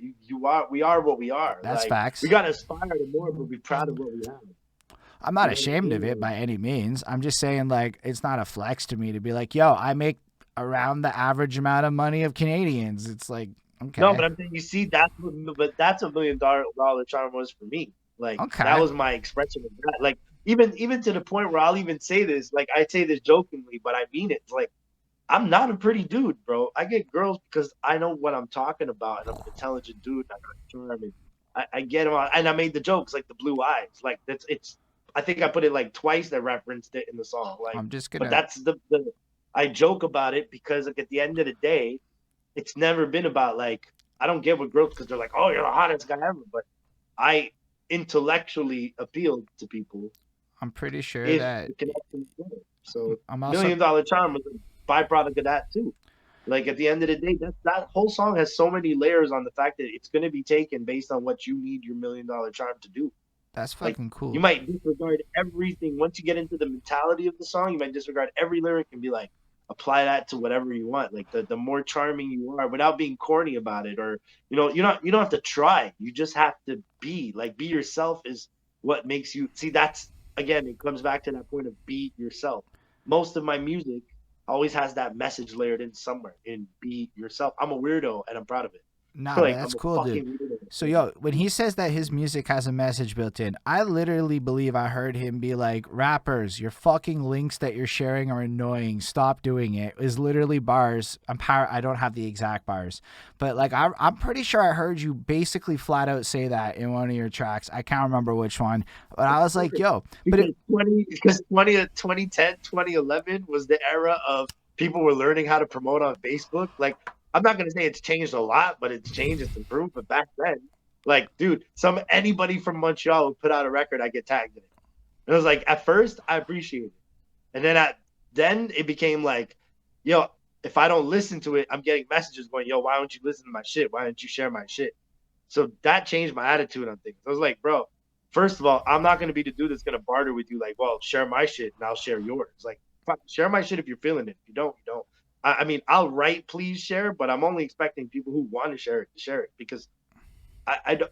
What do I have to gain by people who are just gonna listen because somebody else said it, but then disregard it 2 seconds later? I want people to vehemently feel like if you feel like you need to share my music, then do that because show your peoples that this is something. That's what I do. All my friends, if I hear a new song, I'm like, yo, you guys gotta hear this shit from whatever I'm listening to at that moment. Like I think that's something you do be with friends. You know what I mean? It's like that's an exchange of riches. You Spades constantly watching trade stuff. You know that Spades. spans to back to when you used to have to trade cassette tapes back and forth. You know, we could all buy albums. So yo, if I bought the Wu-Tang album and my boy bought fucking the Big L uh, Flamboyant or whatever, like, dude, we were just trading tapes, and that same message applies. Like when it comes to music, I think you learn about the best music from other friends. It's not even going to be from random playlists or deep down. You're somewhere with a homie, or there's a moment. Oh, yo, that song is dope. Like, and it just sticks. It's that feeling. But that's Yeah. exchange of wealth. Because straight up, man, I just gotta cut you off a little bit because you just dropped what I call a knowledge nugget, and I think it's important to capture these knowledge nuggets and just recap them for a second for the folk Yeah, listening.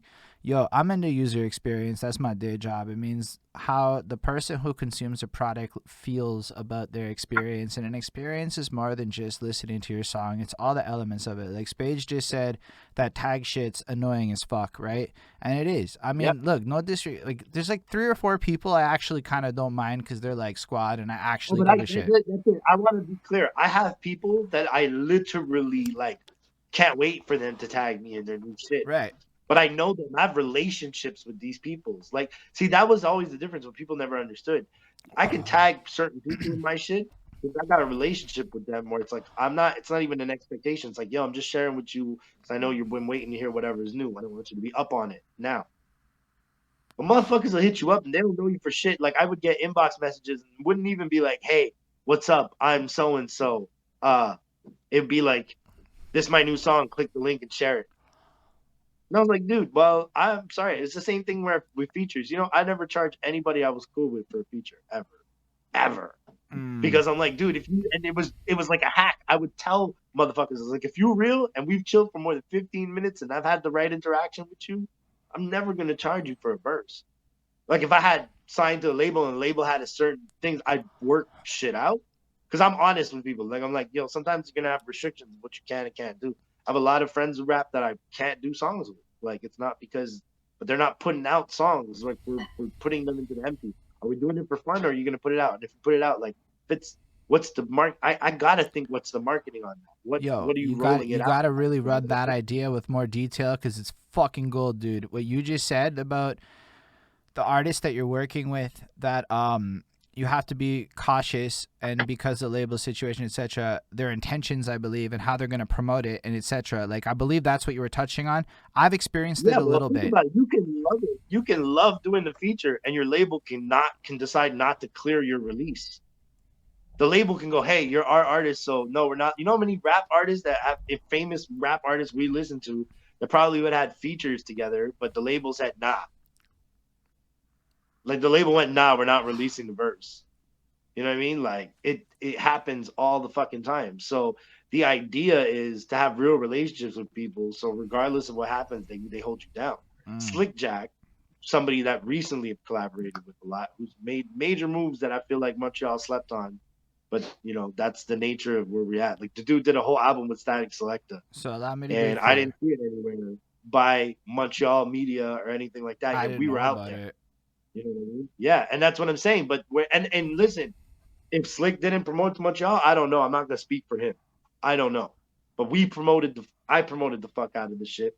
And I'm like, it's a big accomplishment for Montreal rapper to do a whole When album did this with real happen? beats from Static Selecta. Earlier this year or around sometime in the last year. Yo, So that's the whole album's huge. out on Spotify. It's called Flick Jack Dicey Business. And the That's whole album is huge. produced by Static Selecta. Yeah. Wow. And Slick is the rapper that has held me down so fucking hard because every time he does a project, pretty much, he fucking hits me up and is like, yo, drop a verse. And dude, when he let me drop, he didn't have to let me drop on a static beat. Like he invested money in that shit. Like I'm not a lot of features on that album either. So like he put me in a position where I could do something, That's which amazing. eventually led to DJ Premier playing the record. Like that's more stories. But All DJ right. Premier plays the fucking record, and I'm going the 15-year-old me who's obsessed with Gangstar and all that shit now is going, yo, DJ Premier just played my shit. Like his instrumentals are the ones I searched the most in the late '90s because he had the dopest beats to rap to. Amazing. DJ Premier played my You shit. said late Nobody knew 90s. it, and I didn't give a fuck because I was sitting there happy as fuck that Premier played my shit. Like that's the thing. You got to take the wins that come with what you've dreamed of accomplishing. I never dreamed of being famous. So, if the people whose opinions I respect the fucking goddamn most in this game, like Premier never co-signed a whack rapper in his life. So even if he didn't say it up, like say my name, he played me in Slick Jack's song, That's and that was amazing. amazing. So like the tangent is do the shit because you care about it. Like I look out for the same rappers. Like when I do my next project, the same features that'll be on there are gonna be artists I have worked with in the past because we have those relationships. Like and it's gonna be right and because there's a bond there. Because the music's gotta come from a natural place. I could easily hit up some artists I don't know, feature on a track, but I don't see it as me giving them a shot. I've been inactive for 7 years, so I'm not on my coattails where I'm like, I can brag about being one of the best rappers. I can brag about at one point in the city there was 3 years where I think I had, the Real City Countdown. If I wasn't number one, I was on the countdown. But every single did like minimum 15 Hold on. weeks. What's the Like we were doing a run. Real City The Countdown? Real City Countdown used to be K103 point 7, right? They used to have weekly top 10 in the city radio. So the whole radio show they play Montreal hit, people would vote for them overnight, and then the next day you'd find out the winner and so forth, and your track will move up. So me, Boy Blue, Magnum, I Blast, Cease Rock, everybody who was dope was up in there, and Cease and I Blast had so many number ones, Blue had number ones, I had number ones. So it's not like I was the unique one, like, but it was an achievement at Yeah, that time because of where we were in the city. I've And seen that was like Nick Fury. Shout out to Nick Fury, man. He was running that shit, man. respect. Like that was in respect to Dutch too, because Dutch and Nick Fury worked together on that idea where Dutch had Escape MTL, the website, so they ran the fucking countdown, the voting through the website, through the blog, and it was perfect synergy. It breeded an era of what you would call new money, which mostly falls on the back of Dirtwork. Dirtwork built that shit. Like Dirtwork gang lined up a Yo, lot of artists can we together, can we and it just made a fucking difference. There was can a we whole energy shift. You know yo what I mean? dirt And that's work the city that is I remember because that shift, Dirtwork and Dutch really like, and Bad News. God rest their souls for Dutch and Bad News. Like I miss those dudes, but like real talk, they built an energy in the city. The city didn't have for a long time. There's a momentum there.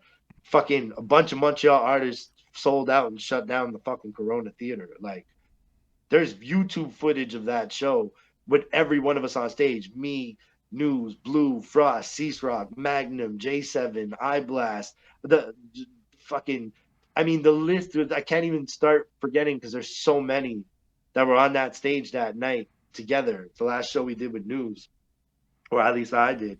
We're like 100 on stage, and there's footage. Lab Noise took it. It's on YouTube right now. It's the craziest moment I've ever witnessed because the energy was through the roof, and that was all Montreal artists. There was no opening acts. I did the opening act. Like nobody gave a fuck because the Cease really set the show off though. Like my part of the show outside of the Expos Fitted remix was nothing. But Cease Rock came out. Cease Rock did this BMF flip, and it was the fucking highlight of the year, man. But like, I got stories for that for days. Yo, I want to finish one tangent, close it up. All The right. whole thing with my friend and the Crips and all that.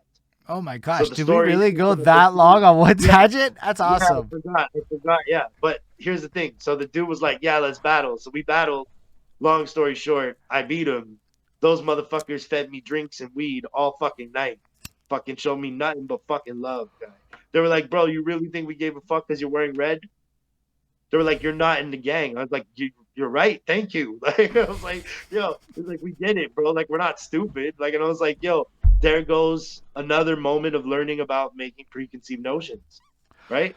Like I'd been around some tough people before, but that was some Yo, other shit, so guy. you know Like what's that was can a I different situation for me. just to add on to the idea what you just said, right? So I talked to this dude Nunzio very recently. It's a highlight of my life right now. This the guy is like a fucking original six bad boy engineer. And so in his story of how he got the job, he had learned the lesson of when you meet celebrities, treat them like real people, right? That and then you humble, etc., etc. Now it might be considered a bit of a stretch, but anyway. So he gets the job because he proceeds to. You know what's crazy? Basically, Bad Boy sets up a reality TV scheme. I'm not gonna lie, my girlfriend hates the way I'm framing this, but I fucking love what Bad Boy did, and it's fucking cool. So there's 16 of them, and they I'm a fucking huge bad boy fan. Go ahead. so there's 16 of them apparently, and they're literally building the studio, like literally putting the shit together when this guy like joins it, and it's fucking crazy. And then they like get into this situation and they start going through it. And in the first year they're running through it like that, and then all of a sudden they go through like this interview process where they get asked a bunch of questions, this, that, the next thing. And then when they really launched, they just clipped 10 of them. And it was almost like a reality television scene where it's like, you're gone, you're here. Like the way he described it was almost like Bad Boy tested out 16 Making the people. band. Like, They actually did a show with Bad Boy called Making the Band that did that same process. Like that's what's that show. Whatever people were like, "Yo, the artists were corny, blah blah blah." They never succeeded, but the show gave you a very good idea of how Diddy was running shit. Like, yo, it's no joke. He made them walk for cheesecake. It's the most famous scene in that history of that show, right? He made them walk from Brooklyn to wherever to get cheesecake. From Harlem to Brooklyn, I think I can't remember now, but basically the funny thing about the lesson was how bad do you fucking want it? Because if that's what you would complain about, you don't want it bad enough. So there was gems dropped in that shit throughout the corny performances and the drama and the reality TV stuff. Like there was some real jewels. Like I was watching producers work on songs and learning how to understand how to fix vocals because I'm watching them fuck it up. And the producer and the engineer telling, nah, okay, so do this, cut your breath right here. When you finish this word, stop. And I'm sitting there absorbing that. There's jewels in everything, yo, that's even dope. the corniest shit.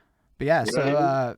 that was kind of how it was. And they were talking 95, 96, right? And so a lot of it was like, yo, it was about attitude, right? And I think because it correlates back to the end of your story.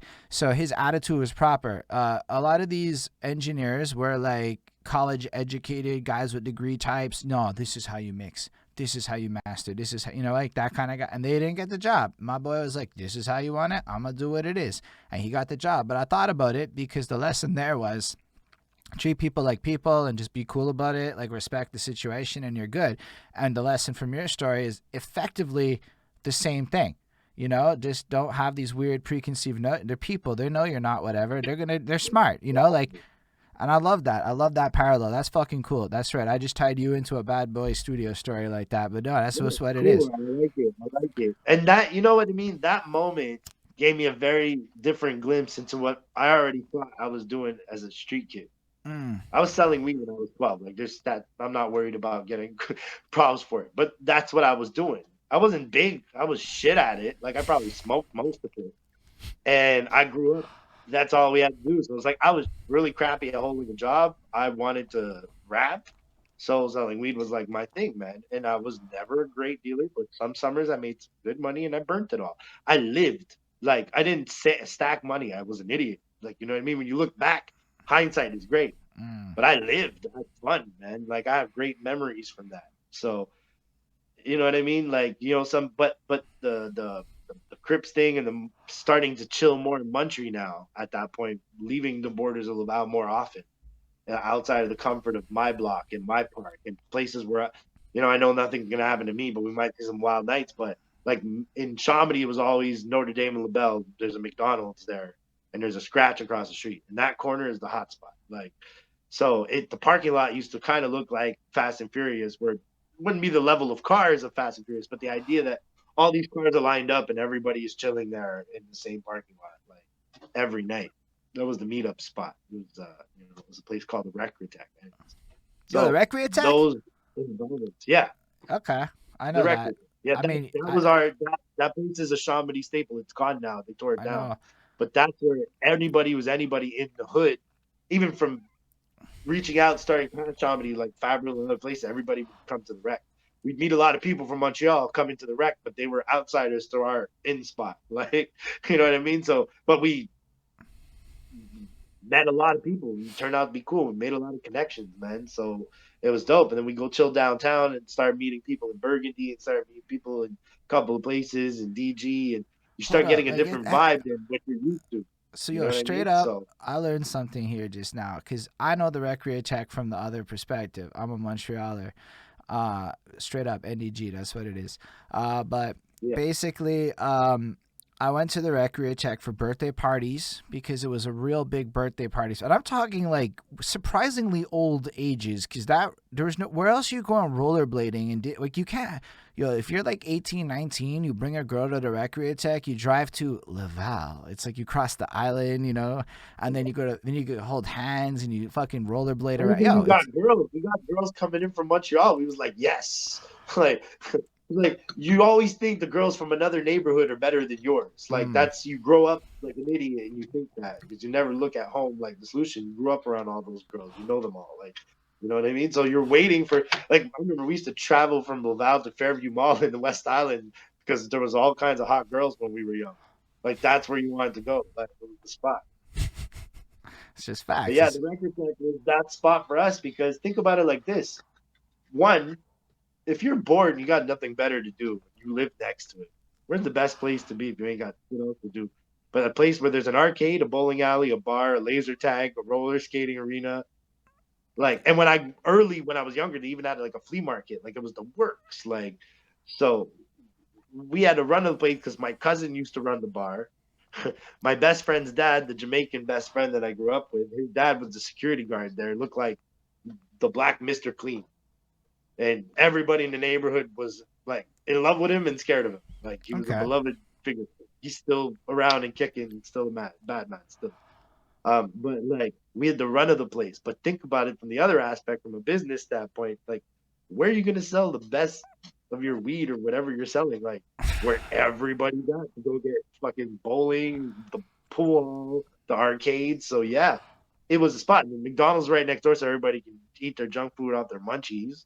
So you're in the middle of this spot where it's like all the commerce in the neighborhood is pretty much passing through there, but everybody in Chamonix knows everybody. Like if you grew up in Chamonix anywhere in the 90s to like 2005, you have a less than 6 degrees of separation because Right. it's not a big neighborhood, but there's a strong unified thing. But there's not a lot of rappers from Chamonix that are well known, at least in the English side, except for me, which I was. I'm not saying I'm well known now, but and Malicious, who former freestyle battle champ, legendary dude from Chamonix. Arcade was his older cousin. He was the top. Then there was Comatose. There was me. There was Malicious. Then there was me. Like that's pretty much Laval Anglo rap history. Comatose now have evolved. They're part of different groups. Shout out to Carleone Brown, one Yo, for all. Like, he's very yo, you know what I talented. mean? Like, yeah, yeah. So that group evolved. My boy Cali too. Shout out to Kalinga. Um, at the end of the day, like those we started creating something when everybody was different. I was the younger of the all four elements, but I came in at a time where none of those guys were really like Malicious was still active, but like Arcade became a wrestler named Drew Onyx, and he's Okay. fucking killing it. A real like WWE. Not he didn't do WWF, I think, but I think he trained people for WWF. I don't know. He's high level. He's a dope wrestler. Um, and the rest of Comatose, some of them probably like pull up Selecta, different groups like so my boy Clinton Sly, shout out to him. But yeah, that was like an evolution. But around the rec, was where everybody was at. So if you were gonna meet anybody, if you knew anybody, if any shit went down, you'd hear about it because everybody been in the same place. Right. That was my teenage years. Like, and that was where if somebody came from another neighborhood, I would battle them in the parking lot. There was there or there was two parks, well, two, three parks because of park people. Laval people chill in parks. That's all. Okay. Like I know a lot of people do it in a lot of neighborhoods. Don't get me wrong, but parks and parking lots come part and parcel with growing up in Laval. So No, man, it's cool to share that, like right? Because let's say we like yeah, really go take those ideas, these little nuances, right? These are the kinds of things that create the context. And I think one of the most enlightening things about having a connected New York City now is I get to talk to like older New York City cats about like basic shit like life in New York. Like honestly, yeah, the culture around your art, right? Like I come from an era that was all MP3s and downloads. By this point, we're already migrating into Pro Tools era solo sport. So I'm gonna be real with you. I never really needed anybody's help to start rapping. I just got a beat, found a studio, and went. Like, what did I need? I didn't need anyone. And then I just did it until I liked what I did, and then I it's a put it out. beautiful world, man. When I got to that level, I was happy as fuck. But that's what I come into it. So, like, when I hear about your version of it, where you're literally in front of a Recreatech that I can picture, I know not everyone can, but that I can picture, in the street or I guess in the parking lot battling like it's like any other scene doing it like that is a different universe that you're starting in, the obstacles and challenges that you face, which again created different opportunities to practice it, because what you ended up doing is clocking an insane amount of time practicing your craft. Because one thing I have to say about Rico Blox's music, and I'm even talking his new stuff, because I encountered his name for the first time on a Lorelai Lahiri song, and that was the first time I ever really saw Rico Blox. Shout to Lord, man. When I get into my R&B bag, but yeah, that record's dope, man. Yeah, but I heard the flow, I heard the pocket, etc., and I was like, this guy is very talented, like extremely like proficient. Like I'm talking at like a level of, I don't know, finesse. Like it's almost Thank you. like you understand pop music, and I don't mean that in a disrespectful way. I mean that No, in actually the best possible that's a way, because great I think compliment. a lot of people diss pop music because they don't really understand how to make good pop music. And one thing, just to compliment your music while we're here at this moment, I noticed that your music is very fun, like really fucking fun. Now that's something that became more important to me in this year. I mean, I think a lot of us are moving towards fun music, but you made fun music back then. And I mean, it's fun to listen to your stuff. And you have all sorts of styles and things that I heard. And I just found myself bopping around, positive energies and shit. So I just have to say, he has a lot of understanding of because a lot of the best pop in the world is kind of that, like these energies that get captured that almost transcend time. Now, you may not like pop. Very fair. Pop can be, but a lot of that has more to do with the marketing and the saturation than I think. Oh yeah, listen. There's two connotations to the word pop because pop really only means popular. And Mm, don't get me wrong. Listen, I got straight up tracks going fuck pop. I'm never going pop. I'm never going pop. But that's because what I'm saying is I'm not going like consumeristic pop, like, but popular music. Music is music. It's a feeling. Dude, I could hear a Shakira song and find a vibe to it. Like, doesn't mean I'm gonna listen to Shakira's whole album, no, but but every artist has that record. There's records I listen to from an artist that might be the only record I ever listened to them from. Listen to them. I like what you said about Whatever it is. multiple angles of pop, though, because I would say the other pop. Okay, so when I think most people hear pop nowadays, it means AT40 type radio, Billboard. I think Billboard is pop are now synonymous. Yeah. Well, I mean, that's how most people have to classify it because, again, what do you call popular music? Well, what's considered popular is if it's at the top of the charts. Mm, I mean, it goes part and parcel with it. I think the problem is with pop music is that once they figure it out, it's a popular song, then it gets overkill because of marketing. Marketing is the contributing factor to the death of the music industry, the way it was. Marketing. elaborate. Marketing is a great tool and a fucking dangerous enemy because you get fooled to believe that you need to step up marketing wise, do things that are going to get attention without staying true to yourself. And now you're falling in a different pocket because you can't maintain a fake image. No artist has successfully maintained a fake image forever. It just doesn't happen. Look at the ones that give an example like Bob Dylan, still around and kicking. But Bob Dylan, Willie Nelson, you think these motherfuckers change for anybody? They're themselves 100%. Now, yeah, maybe they have the 70 years of career to back it, but that didn't change then either. They were them then when they couldn't be. You know what I mean? All these two break the rules. Elvis would be a controversial mention. So in one aspect, apart from all the stuff that he stole from black culture, which Right. is, at the end of the day, what he did, on another level, he broke a lot of rules. Yo, He he might have broke a the lot of same rules. wrong thing, the same wrong thing he did opened up doors for a lot of people. Now Yeah. his intentions might not have been to do so. So we're not gonna see that's the thing. Consequences and intentions. But What like comes out of it might not be what intended, but it doesn't mean it has to all be negative. he did a So lot to he did push something. censorship, regardless to how he did it. He had a huge impact on censorship. Like I don't think people realize, and this might be a little tangential on that he had a huge schlong. It was giant, and he would swing it around. That's why he had the pelvic, and he would not wear underwear. And this would like cause a lot of shit. It caused a lot of stuff to go down. But when Elvis did it, unfortunately, like just the racism is what it is. It's a period of the times. I'm not really ashamed of like the fact that racism is a thing. I don't feel like anything. It's just Elvis appropriated a culture, whether he did it consciously or the people around him brainwashed him into thinking Oh, it's he did cool. it consciously. Oh, he did it I don't know consciously. a I don't lot think about him. at Okay, this point I don't even think. But here's the thing: he did it consciously. There's two types of appropriators. I would be stupid if I didn't think that in some way I appropriated black culture. Like big as facts. white people, we sometimes tend to forget. Like we can have the best of intentions. Our intentions and the results, again, not the same thing. I Okay, did it with a respect, but that had to be earned. And even then, for me to be like, no, I have every right to this culture means nothing. I don't. They could have easily rejected me at any time. And you know what? Like, what am I going to fight that? I love the music. I love what I do. I love lyricism. That came from, to me, via that culture.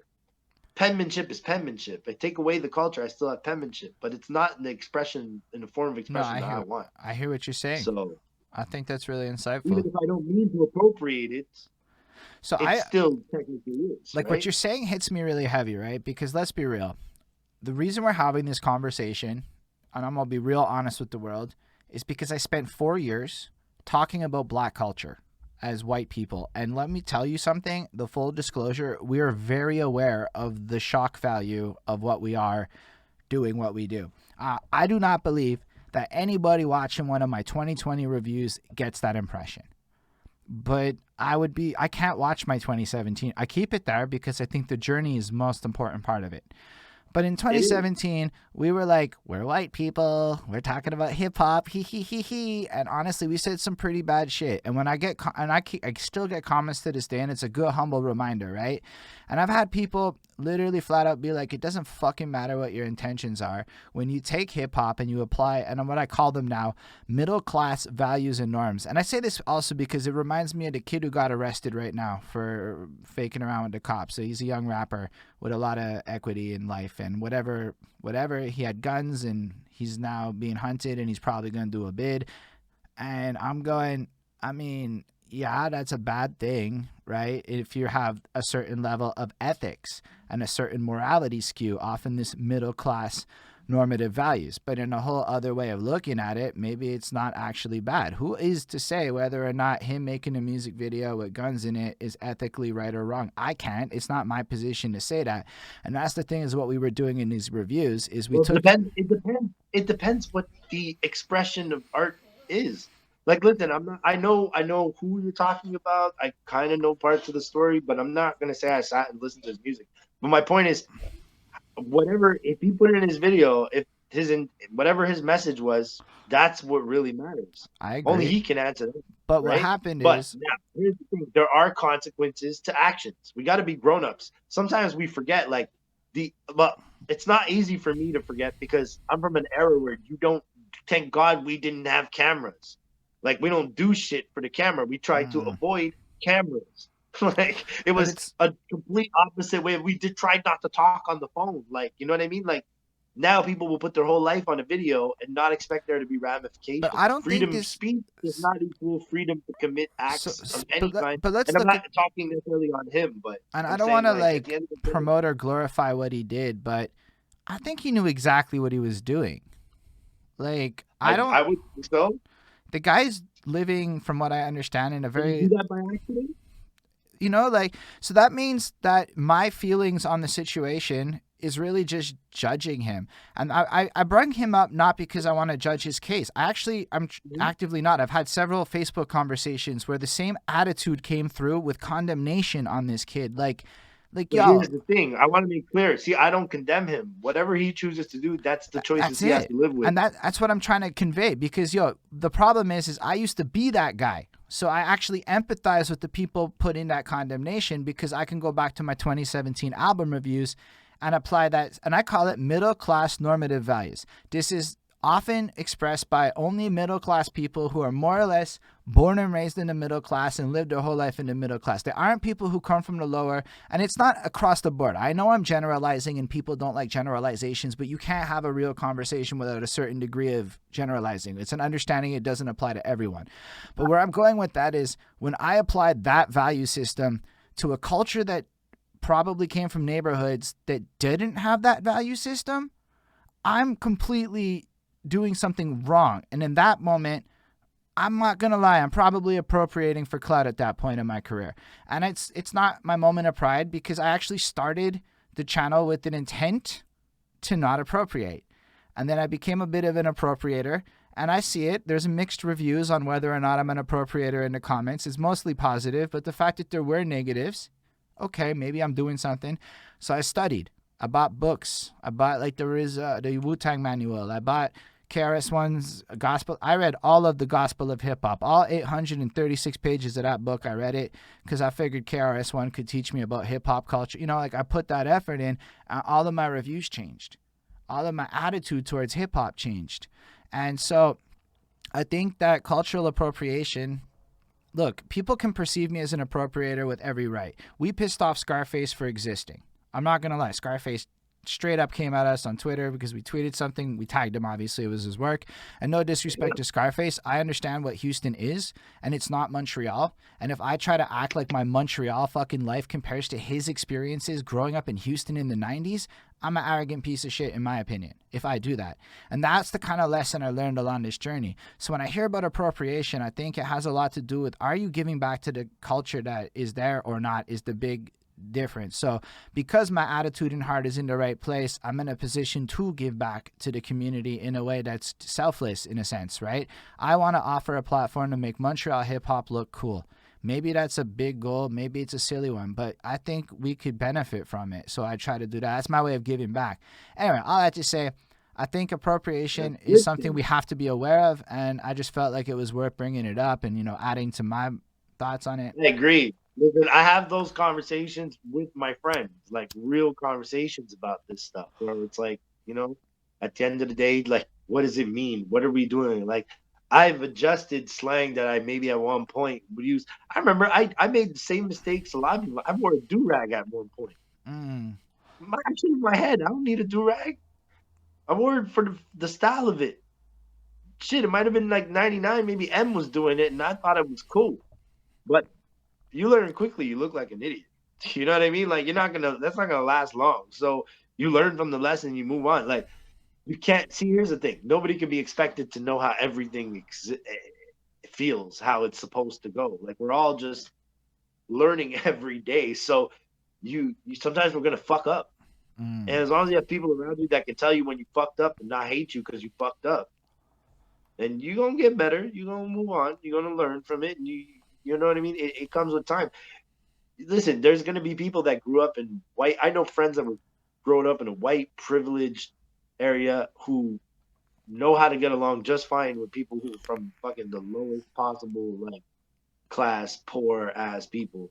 And not every some of them were spoiled brats who were bratty about it, and some of them would be like, dude, I know a dude that literally his parents lived in a huge house when I was a teenager. His parents lived in a huge house near Henry Brasa. And he basically came up almost rich and would go to Henry Brasa dressed as a bum and panhandle. Oh, I know people who've done that. I know guys who like came from like I'm never gonna say names, but I know And he people. gave the money to another panhandler at another metro every day at the end of the day. Like that's the funny key to that story where I'm like, you even the most privileged people, there's still more than one kind because some people grow up super privileged Okay, and still that it doesn't actually come the problems don't always come. First of all, white privilege is real. We're not discussing white privilege right now. That's another thing. no, we're not But discussing that. the being socially privileged, I think not everybody even what gets we the were discussing privilege. cultural appropriation and our role as white Yeah, people in hip hop. I think that's what we're discussing. But I do think white yeah. privilege is another interesting topic. I have a theory about white privilege that I might want to run by Yeah, you. but wait, hold on. The Okay. point I'm making is that socially privileged people like that guy, right, could have literally sat on his ass all day and did nothing, but his actual intention was go out, didn't care about his appearance, panhandle for change, and then give it to a friend who he knew who he had met panhandling, just like that, and saw like he always ended his day rough. So his every day, he treated that like a job. Like Mhm. my job is to help provide for this other person. And the same type of person who could grow up in that same environment could turn around and be the guy that flaunts all his money, that doesn't give a penny to a homeless person, that doesn't care about people. Like, So even being privileged socially or growing up rich will not determine your character. Your character is determined by the people you grow and learn from around, like grow around and learn from. but It's an acquired experience and knowledge. If you hang around with the same type of people who don't elevate your brain, if like it's a hive mind, hang around with four dummies who don't know shit about shit and just talk about, yo, yesterday was fun, man. We got super high.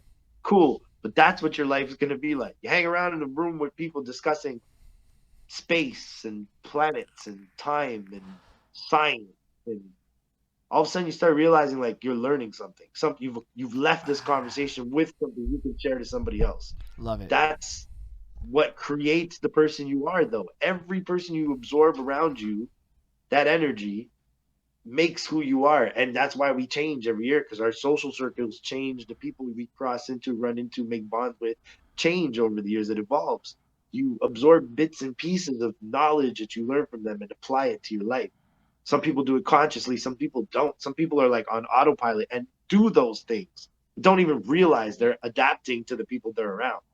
We're an adaptive species. Like we're Mm, born to adapt. kind of Now like we're what just we. lazy in a lazy period. But I think it's interesting that you use that exact example because my version of the story ends differently. I know some people have a similar privileged background, and again, it's no shame because the end of the story is the same, but the middle part's a little different. they would go Oh, and there's a lot of the opposites, yeah, for they sure. would go and panhandle, which effectively, in a sense, is taking up space from somebody who probably needs to. And they would beg for quarters, blah, blah, whatever. No, they were actually more active. They would beg for quarters to put in, like, yo, I need 25 cents to make a call. And they would run the parking lot, bank out like $20 and get Pizza Hut. And I'm like, Yeah, yo, that's serious. That's like, and again, privileged kids. You don't hear about it's that. shitty. You don't Yeah. hear about it. Oh, I think the thing is we hear so much about the shit, the kids that don't give a fuck. The spotlight is very rarely on the people who do. The Mm. spotlight is very rarely like here's the thing. There's just like, it's again in the terms of white privilege. Some people try and use it for good. Some people don't even know they have it, Oh, but hold up. some people know they have it and take the fuck advantage of it. Before we get to No, but I'm that, saying like just saying that because I'm not even getting to that subject. But all I'm saying is like there's always a different way some people use the same things that are just naturally available to them. but what's Your cool, resources around you. so what's It's cool gonna about that be guy exactly what is you want. that guy basically changed his circumstances and elevated his entire life, basically showing that even though the starting point may have been different or the middle part's different, the end part, which is probably the most important part of most stories, where the moral of the story comes in, is that.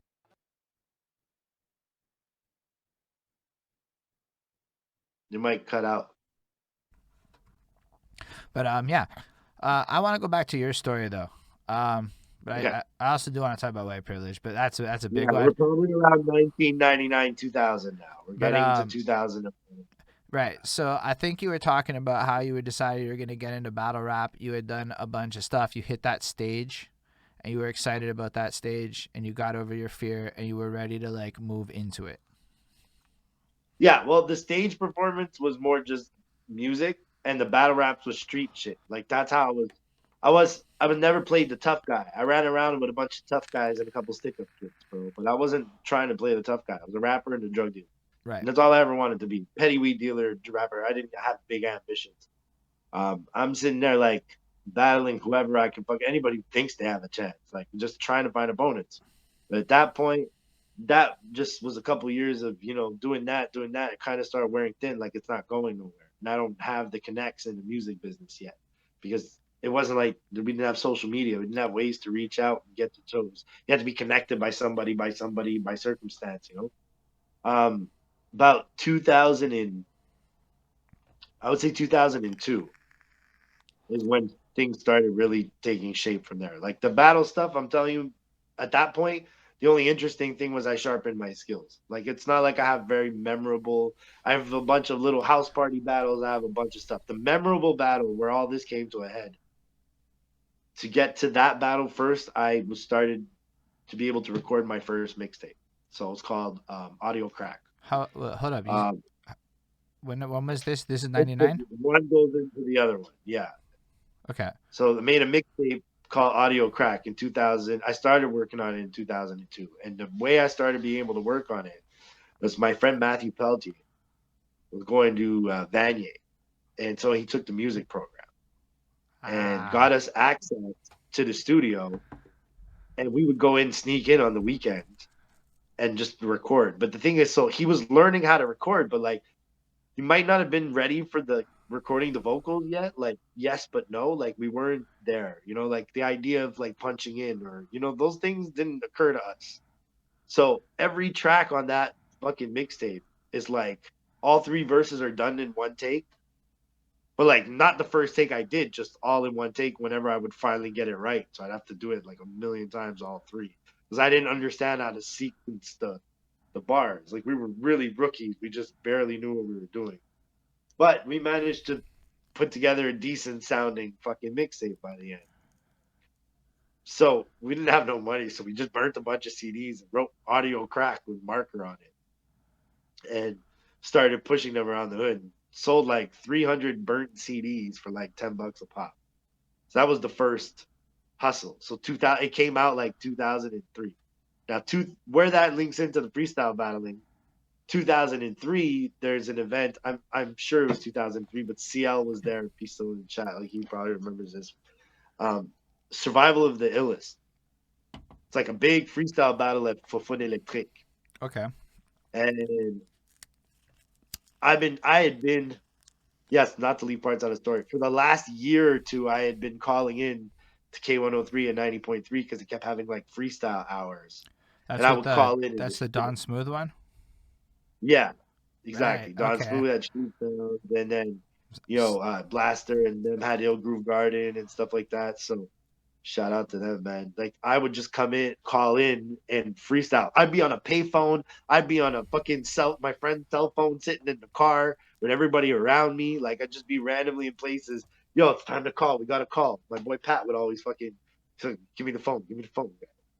So that shit was bigging up a little bit my name. I got into Who's the Illest, and there was like 30 rappers at least 30. But now I'm in a different league because Laval rappers was not that good. Like it was just, at least in my opinion, and I'm not hating, but there wasn't anybody active except for Malicious. And me and Malicious weren't gonna battle. We were cool. Like it is what it was. We used to bump into each other in the shopping center, like chilling, like on the side of the wall, have a cigarette. We can still smoke in the mall. But I get to Who's the Illest, and fucking it swarms of people. It's the biggest crowd I've ever been in, like hands down. And I'm low key trying to push this mixtape. And anyways, I get the battle starts. People keep whittling down, kicked out. It's like elimination after one after another. And so I finally get in. I think I get in like, I don't know, there's like 10 rappers left by the time I get in. How does the We format keep work? going. It's on beats, like basically like a minute and a half, something like that. And so I tore through 4, 5, 6, or maybe less, like depending on how the eliminations were working, because I wasn't the only rapper, right? So I don't want to embellish. But anyway, somewhere around there, the important thing is the final four of that battle in chronological order, if I remember correctly. And CL can correct me if I'm wrong. But was Shogun, no, Justice, Shogun, CL, Rico Blox. Okay. Like Justice McFly? And so out of like, yeah, Justice from Northern Lights. He fucking monster. It was, if it wasn't him, it was Shogun, but I'm pretty sure it was one of the two, because Shogun is a fucking DJ legend. Like Shogun, man, yo, that guy is one of the best rappers that for some reason nobody's ever heard of. Like he's a fucking best kept secret in the world. Like, but those who know, there's not a rapper, I'd say. So for me not to brag, let's put it this: there's not a rapper on an elite tier here of lyricists in Montreal English that don't fucking know who Shogun is. Like there's a, because it from experience from the past, like he's the dude, like he's that guy, and he makes great fucking music. I'm gonna be But real yeah, with so you. Justice, I never Shogun, really, CL, and I didn't know who Shogun was, man. Honestly, it's because a lot of this too is like part of why it's really cool to talk to you. As much as your opinions on other stuff is cool, but this part where you're like actually sharing history, who did what, oh yeah, like I gotta now go after this and look up Shogun and find the music and check it out. And it might be that the name comes up again and stuff. And I think it's important just to make sure that people know about it. Like Justice McFly is a beast, and that yes, guy fucking flipped that. motherfucking dude, He and a flipped good fucking dude, his current life is like a so. good dude. Yo, I had the pleasure of working with him in Day Job Land, so I don't know him Nice, from hip hop. I know his SEO life. yeah, And that yeah. guy is living the dream on corporate dollar. And I can't tell you numbers, but I got a ballpark idea of how high that number is. And yo, that guy's living a dream. Plus, because you got to keep in mind, it's not just that number. He gets per diems because he goes and travels all the time and he parties in Amsterdam for business and crap like that. It's Yeah, nuts. let's not talk about a man's money. Let's not. But All right, respect to sorry. Justice. I love that man. But that's different conversations. We gotta leave the man's money out of I just conversations meant that because it's it's not. good. Not like it's, I'm not saying a number. I'm just saying opportunities that come attached to it. Like a per Oh yeah, diem is a no man. benefit. It's So a fucking per amazing. diem is just like when you get paid to go up overseas in addition, because your salary is irrelevant. It's the Yeah. benefit that I want to accentuate, that this is something that it's not, again, not about his money. I know, like, I don't mean to like cross the line. It's about that he gets No, paid it's not. and that, It's old. Sorry, old school ethics in me that are like, we don't talk about him and other so that's man's why I money didn't say type a shit. dollar. I said it's a good But I get what range. your example is, though. That's why. So no problem. Yeah, no, I mean that's why a good range is meant to be like you want to aspire for some shit because it's possible in other avenues. That's why I don't want to say a number. And a per diem is Yeah, specifically when you're on vacation with, not vacation, you go on a work trip. I yeah. had it with Spending Pakistan. money. They give you extra amount per day. So that's included into his life, plus free trips. Like that's more what I'm trying to convey. Like this is actually a life. I mean, maybe the partying part I'm accentuating. He's actually kind of really calmed the fuck down. He's really dad mode and he's a fucking great dad. And he might get mad if I said partying, whatever. Fine, sorry, Marty. But really, it's more like dad of the year. That guy's a fucking role model. I look up to him a lot. I really think he's a super cool dude. So I don't really. That's a worthy dude to look up to, because he really, like, he's a dude that shows a lot of love. He's genuine. Mm, If you don't like you, we don't like you. I like real people. They fair don't enough. sugarcoat shit, but they're fucking good fucking people. And like Justice always been super cool to me, so I respect the fuck out of him. And he's a monster. Like yo, Yo, any bars, fucking record, he's bars. absolute. Yeah. He's like he did his one track When and I first heard of Northern Lights, my boy's girlfriend had put me on because she kind of knew them from back in the day. Yo, I was blown away, guys. no, I saw them live once, but I didn't know who he was. It was at one of that tour. It was one of the last shows at Under Pressure that I Blast and everybody was at. It was like a huge event, and then after that, there was never anything again of that nature in with those people like Magnum and everybody was there. I know SRH was there because I was HSR at the time and I was paying attention to that name, and like I'm sure everybody I was was there. there. There's a very good chance I was there. That list of names, Yeah. because I did a couple under pressures. So like Yeah, it's very possible I was oh, it there. was a memorial event. It was the memorial a year after I think unfortunately Dutch had passed. It was something like that, and it Yeah, was really, really. And I yeah, so I yeah, went to that event. yeah. I was Oh yeah, curious. I was there. And so I Yeah, might have man. even Yo, seen you perform back then. It's entirely possible. likely, yeah, man. Yeah, yeah. But those were some dark moments, but the city was so Yo, together in those moments that it was. I remember the Northern Lights performance pretty fucking vividly because of the intensity on the stage and the fucking ferociousness. Like honestly, like There was a it's lot of pretty love intense. there, man. There was a lot of hurt there, man. Like for them, they were close. Like, yo, Dutch was close to so many people. Like he impacted so many people's lives. Like, you know, there's infinite amounts of good things people could say, and that revolves directly in that radius of Justice and all these guys. Like his squad, like that's the homies. Like when you bump into one of them at an event, you'd probably bump into all of them chilling together. You know what I Right. mean? So, But like the energy, they had a very special energy, man. Like it meant something, and that's why when Northern Lights went and did that, like as a fan, like not even as anywhere near peer, but even from the aspect of a fan, I was like, yo, what hurt does to you, but what the fucking motivation of representing for that person.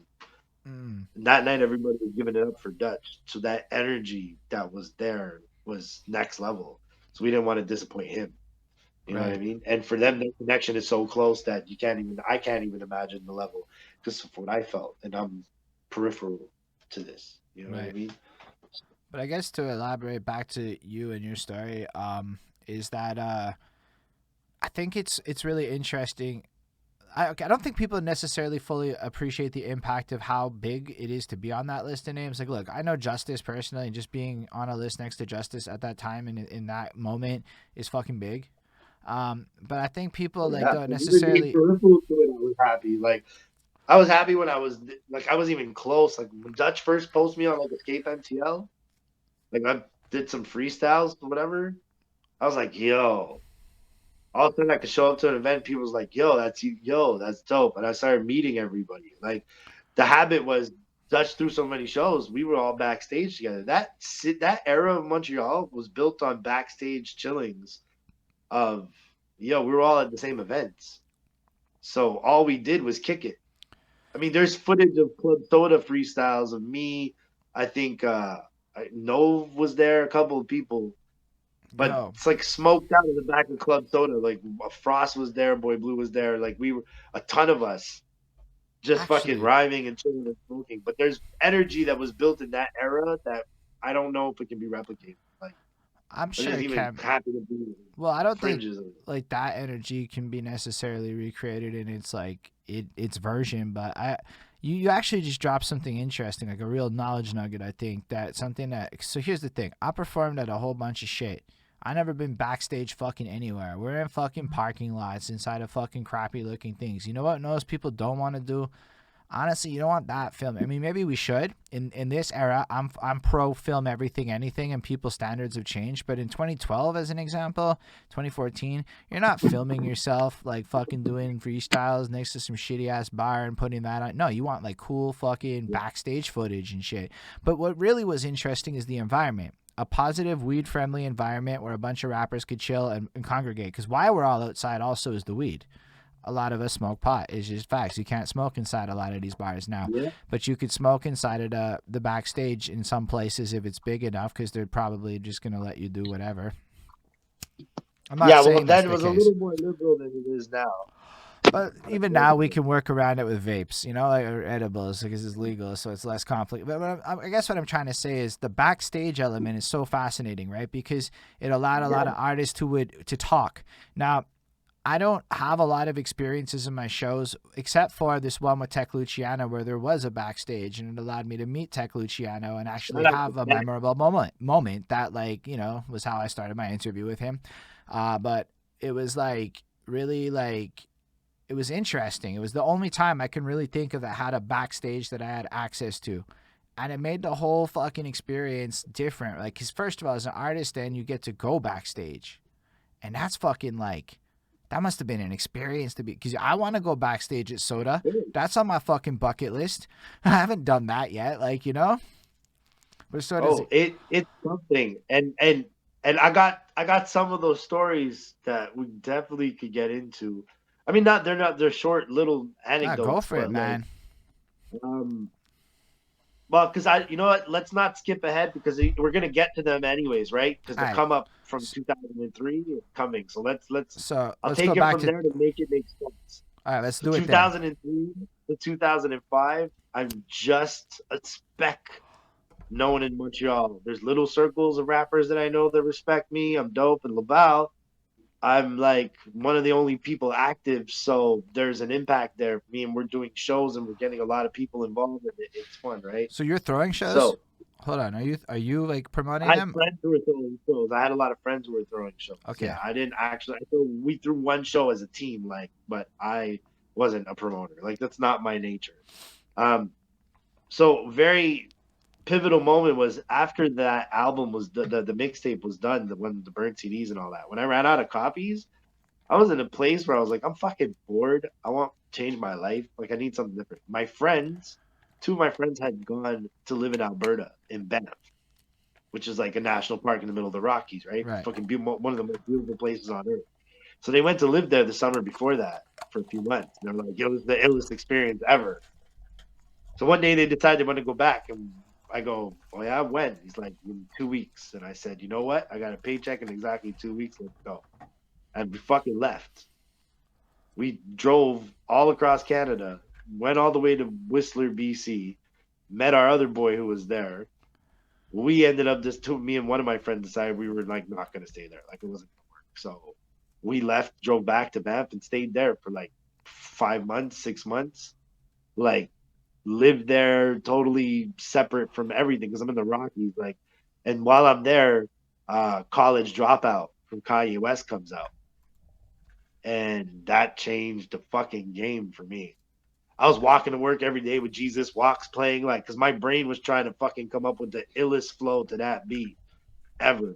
And there was some joints on there where the beats were like, hey, everybody knows Kanye West College Dropout is fucking amazing It album, is. so I don't need to say It's a great But album.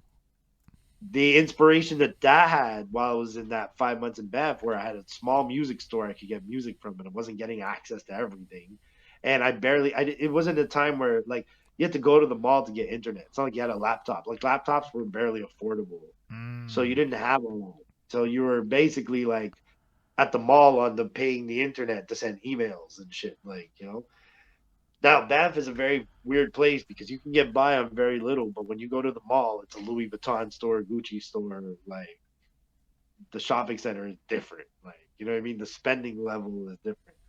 But that experience, man, was amazing because it reset me. I was not influenced by what I came up with anymore. I was onto some new shit. I'd lived new experiences that I hadn't lived before, and that was it's a critical aspect that I tell artists all the time. Good music is because you got to live. You have to. If you're gonna make music about your life, you must have lived something. Otherwise, you're telling a redundant anecdotal tale of you waking up in the morning, brushing your teeth, going to work, finishing the day, you eat, you're done.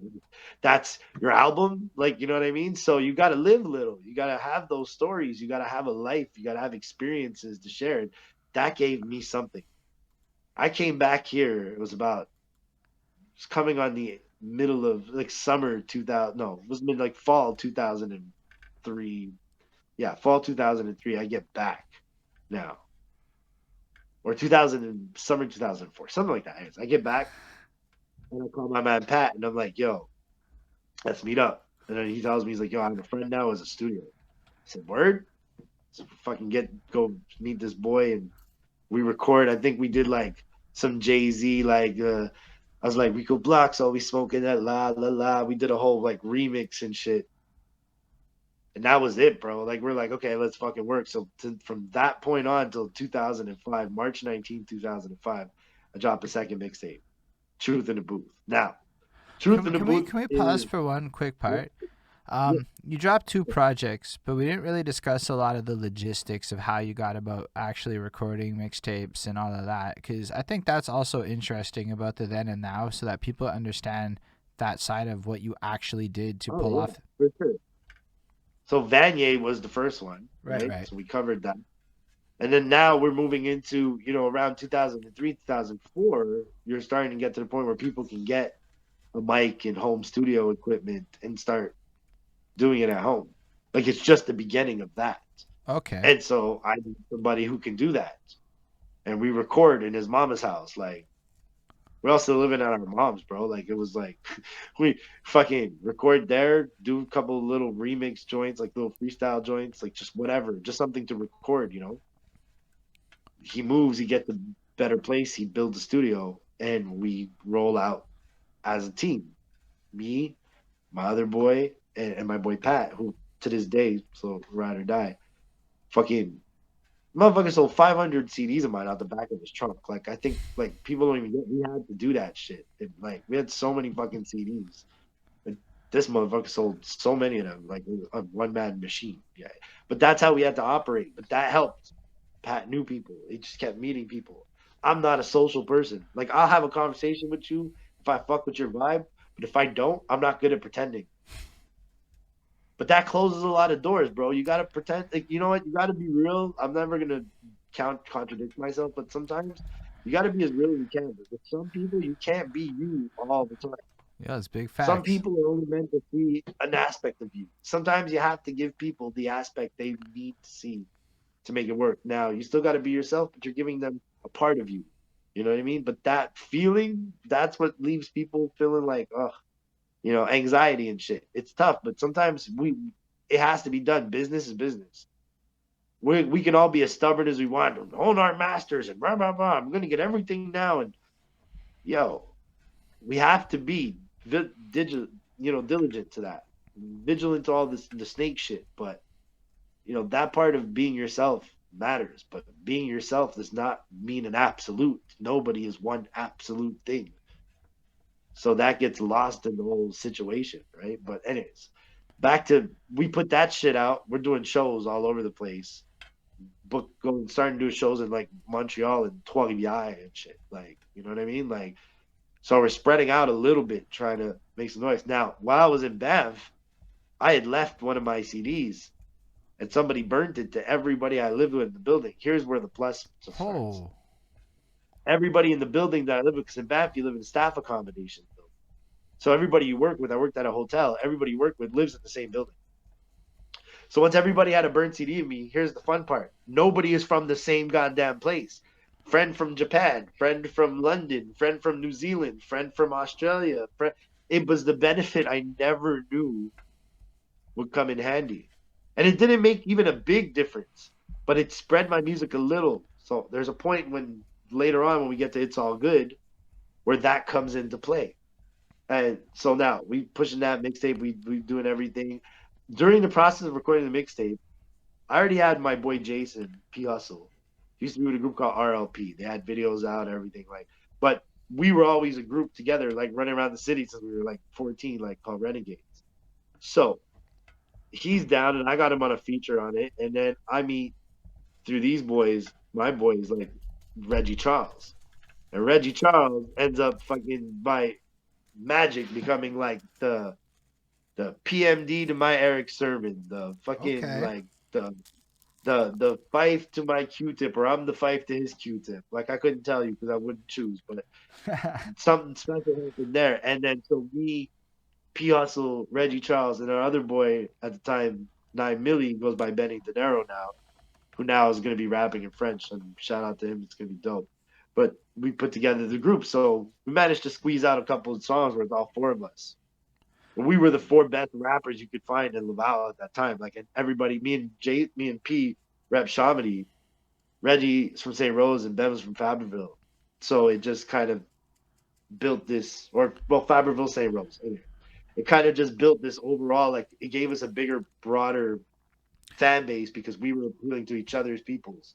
I So gotta that opened more doors. I got a little question about this era because Yeah. we touched on a couple of really fascinating marketing points. So just to summarize a knowledge nugget, Yeah. and it actually correlates to this other guy I talked to, this dude Young Easy.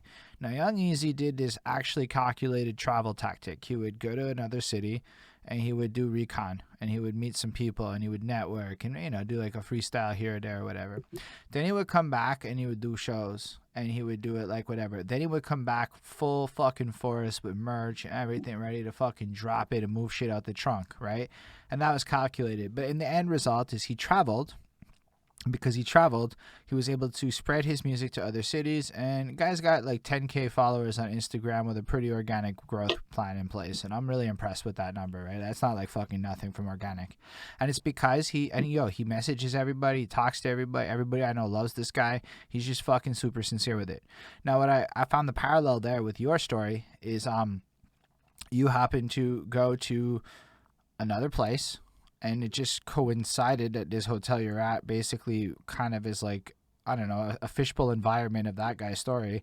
A lot of other places brought to you in this case, and it's just, but the Great fact way that, to affect everybody with your music and let it spread. If we talk in today's analogies, like, you know what I mean? Like, it's a great place to disseminate because you're spreading it out to all these different countries in one stroke.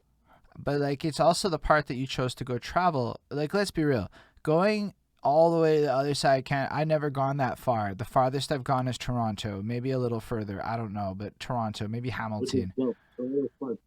So like all I'm saying is it's actually like you went to another culture. Like you can relatively argue that you were in another country as far as culture goes. In Dude, I sauce, slept in a car for 2 weeks. I was sorry. like, when we got there, we slept in a car, not 2 weeks, a week. We slept in a car for a week. We were homeless. We left Montreal with $300 in our pocket for gas money. Okay. We fucking ate sandwiches till we got a job. Like, that was beyond a culture shock because look, I was never rich, not even close. I grew up on a fucking street behind a strip club. That street, up until maybe 10 years ago, hookers on the corner, actually there. And I joke not. Like, people don't believe me. If you know Chamonix, you know 81st Avenue. That's where I fucking live. I humbled me fucking Yennings, man. And that humbled me more because I drove across the country to a place I don't know with no money to survive. And only the hope was I can get a job quick enough to find some place to live and eat. I Mm. challenged myself like I've never been before. Like, I didn't go into that with like money saved up, or like that was on the spur of the moment. We took a last paycheck and bounced. And back then, you're lucky if you had a $300 paycheck. Like, the $300 paycheck was a fucking miracle. Like, so at the end of the day, that experience humbled me. I knew what it was like to have nothing and build my life. It took me 2 weeks, but I had a job, a roof over my head, food in my fridge. I was good, but I learned something there that I could never have learned back home without a safety net. That's something that, I can recommend the experience, but it's not for everybody. I think it's a worthy rite of passage. I never thought it through when I did it. I didn't think that's what was gonna happen. I didn't have a plan. I was running away from my problems. You know what I mean? Like, it was a trip to get away from all this bullshit. But Like, like there you was know no what? drama, like just everyday comedy shit. But it's like Chris Crow said, it gave him a little pick me up because the vibe on that story honestly follows like this hero's arc, like like the Dan Harmon hero arc thing for storytelling. Like you really have a challenge, you go out there, you overcome it, you learn a lesson, you wrap it up, and now you're a better MC because of the whole experience. It's actually a pretty remarkable passage, and I think travel is important, and it goes back to your idea of living. Now I respect the fact that not everybody's going to have the opportunity to go very far or very complicated, but if you're resourceful you can at least go somewhere that's different from where you're at and see something a little bit different. um, I did say Dan Harmon. Somebody said that. Did I say it wrong? I'm really fucking bad at. I sometimes mix up people's names. I don't know. It is what it is. Oh, is that a cool thing? Is Dan Harmon not the Community guy? Is that like fucking Rick and Morty? That's Dan Harmon, right? Dan Harmon? I thought Dan Harmon is the community Okay, guy. yeah. Okay, cool. So I just, cause I get mixed up a lot sometimes when I do this shit, and then fucking it's live, right? So like I'm just fucking like sitting there. But yeah, Dan Harmon's writing style is formulaically genius. It's just what it is, and I feel like your story really reflected elements of how his writing style comes through, and I thought that was really cool because it evoked in me a similar emotion of that journey. But the travel's really important to me because I got the opportunity to travel and it started to change my life. I went to Pakistan with work, which was whatever. That's next level. That's like a whole thing. And then I also got to go to Israel with Birthright, which is also a whole other thing. But the main takeaway is, those are very different places, okay? Very freaking different places. And my ass got like, no, dude, it's totally fine. As much as you're going to interrupt Chris Chrome watching this, he's going to be editing shit like this out for the YouTube video. So this is the Twitch experience. Yo, the fact that you're sitting here watching, the fact that you're interacting with us, I know that Rico Yeah, Blox appreciates that. oh, man, appreciate it. So like, yo, that's why Chris is here to edit it out so that we can stop here and there and have a little chit chat with you. That's what it is, man. Yo, shout out Chris Chrome, dude. He's saving my life. He's the reason we get to make clips after for YouTube. And shout out your lady friend Bonnie. She's the lady, my actual girlfriend, and she's doing all the writings and stuff. Yo, she's squad. She's fucking holding it down. It's fucking dope. But yo, I'm seeing all the comments, so I'm trying to like chat to not interrupt you. But I just, here and there we can fucking do it. He said, "Did Holden say this?" Is what it is. Feel free, bro. Listen, in a perfect world, people like to think like you can have conversations without interruption. But reality is that's not how conversations work. We're gonna push. Just gonna be roll with it, man. Like I might interrupt too, guys. So it happens. Like, it's totally cool. But I feel like above and beyond else, this is a show, right? And if the audience wants to talk, we should at least, if they're gonna address me directly, something like that. And it's just it's fun. Questions, if anybody in the chat has questions, absolutely. It's part of why we wanted to do this on Twitch as opposed to other things, because that's the culture here as opposed to other places. And then Chris can cut it all out. Yeah, Chris. And then it'll look real pretty on YouTube because the YouTube kids don't really want to watch this part. That's just the facts of like content marketing. You have to be like aware of your platform and your audience and who you're talking. Anyway, that's more like this part of the story. Still, I totally lost my train of thought. But basically, we have a question. If you can talk a little bit about DJ Manifest. So, since I lost my train of thought, let's talk about DJ Manifest. Yeah, let's do it. I don't know anything about DJ Manifest. I'm having a worry about a battery issue.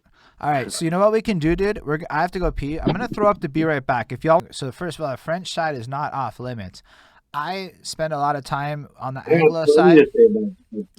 Well, just because like I spend a lot of time with Anglo side because I'm gonna be real. All of my like experiences and history is related to like, let's say, the Southwest Montreal Anglo scene, and most of those cats. That's who most of my Facebook is and all of that shit. So I'm just in response to the comments actually, because he's asked about DJ.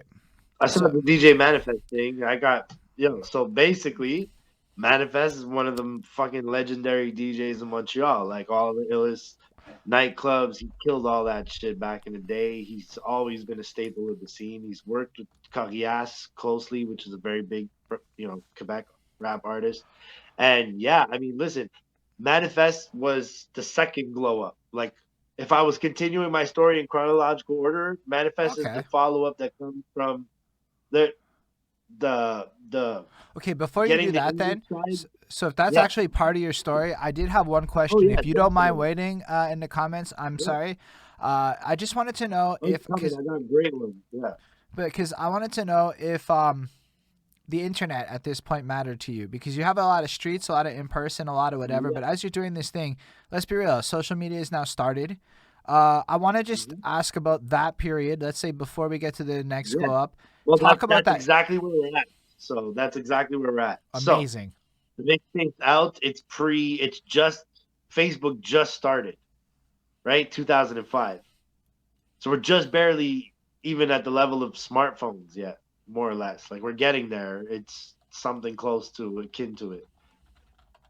And yeah, now like internet's a little bit easier because like we got all our blogs lined up now. You know where to go get music. Like, it's been a little while. This shit is running. So the mistake I made with The Truth in the Boot, that's the second mixtape. The mistake I made was I took beats that were for lease that I didn't know at the time because I didn't understand what they were saying. I was on SoundClick downloading beats. Talk a bit about that. And folders of beats. Yeah, I mean, that made it so like I could use it to promote it. Like, I could do promotional shows, but I couldn't make any money off that mixtape.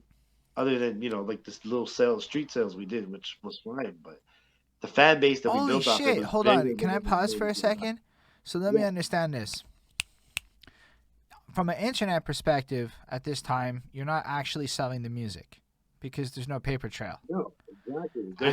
There's no, even if you're on SoundCloud, you're at that until like 2010, 11, you weren't monetizing music online. Like, it wasn't, there. Like, it wasn't an option. But it's also YouTube became an option at a certain point, but it's but you also had to have the millions of views. from the other side of it, you have no copyright liability because you can throw on that for promotional use bullshit and sell it for $10. And there's no paper trail, right?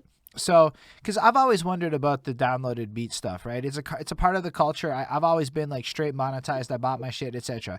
So hearing you be like, yo, we could just download that from SoundCloud, half folders, burn it to CD, sell it out the trunk. It's like, oh shit, look at that. The world existed like that, creating this demand for this style of mixtapey vibey thing, right? Like, I'm assuming these were the albums or mixtapes?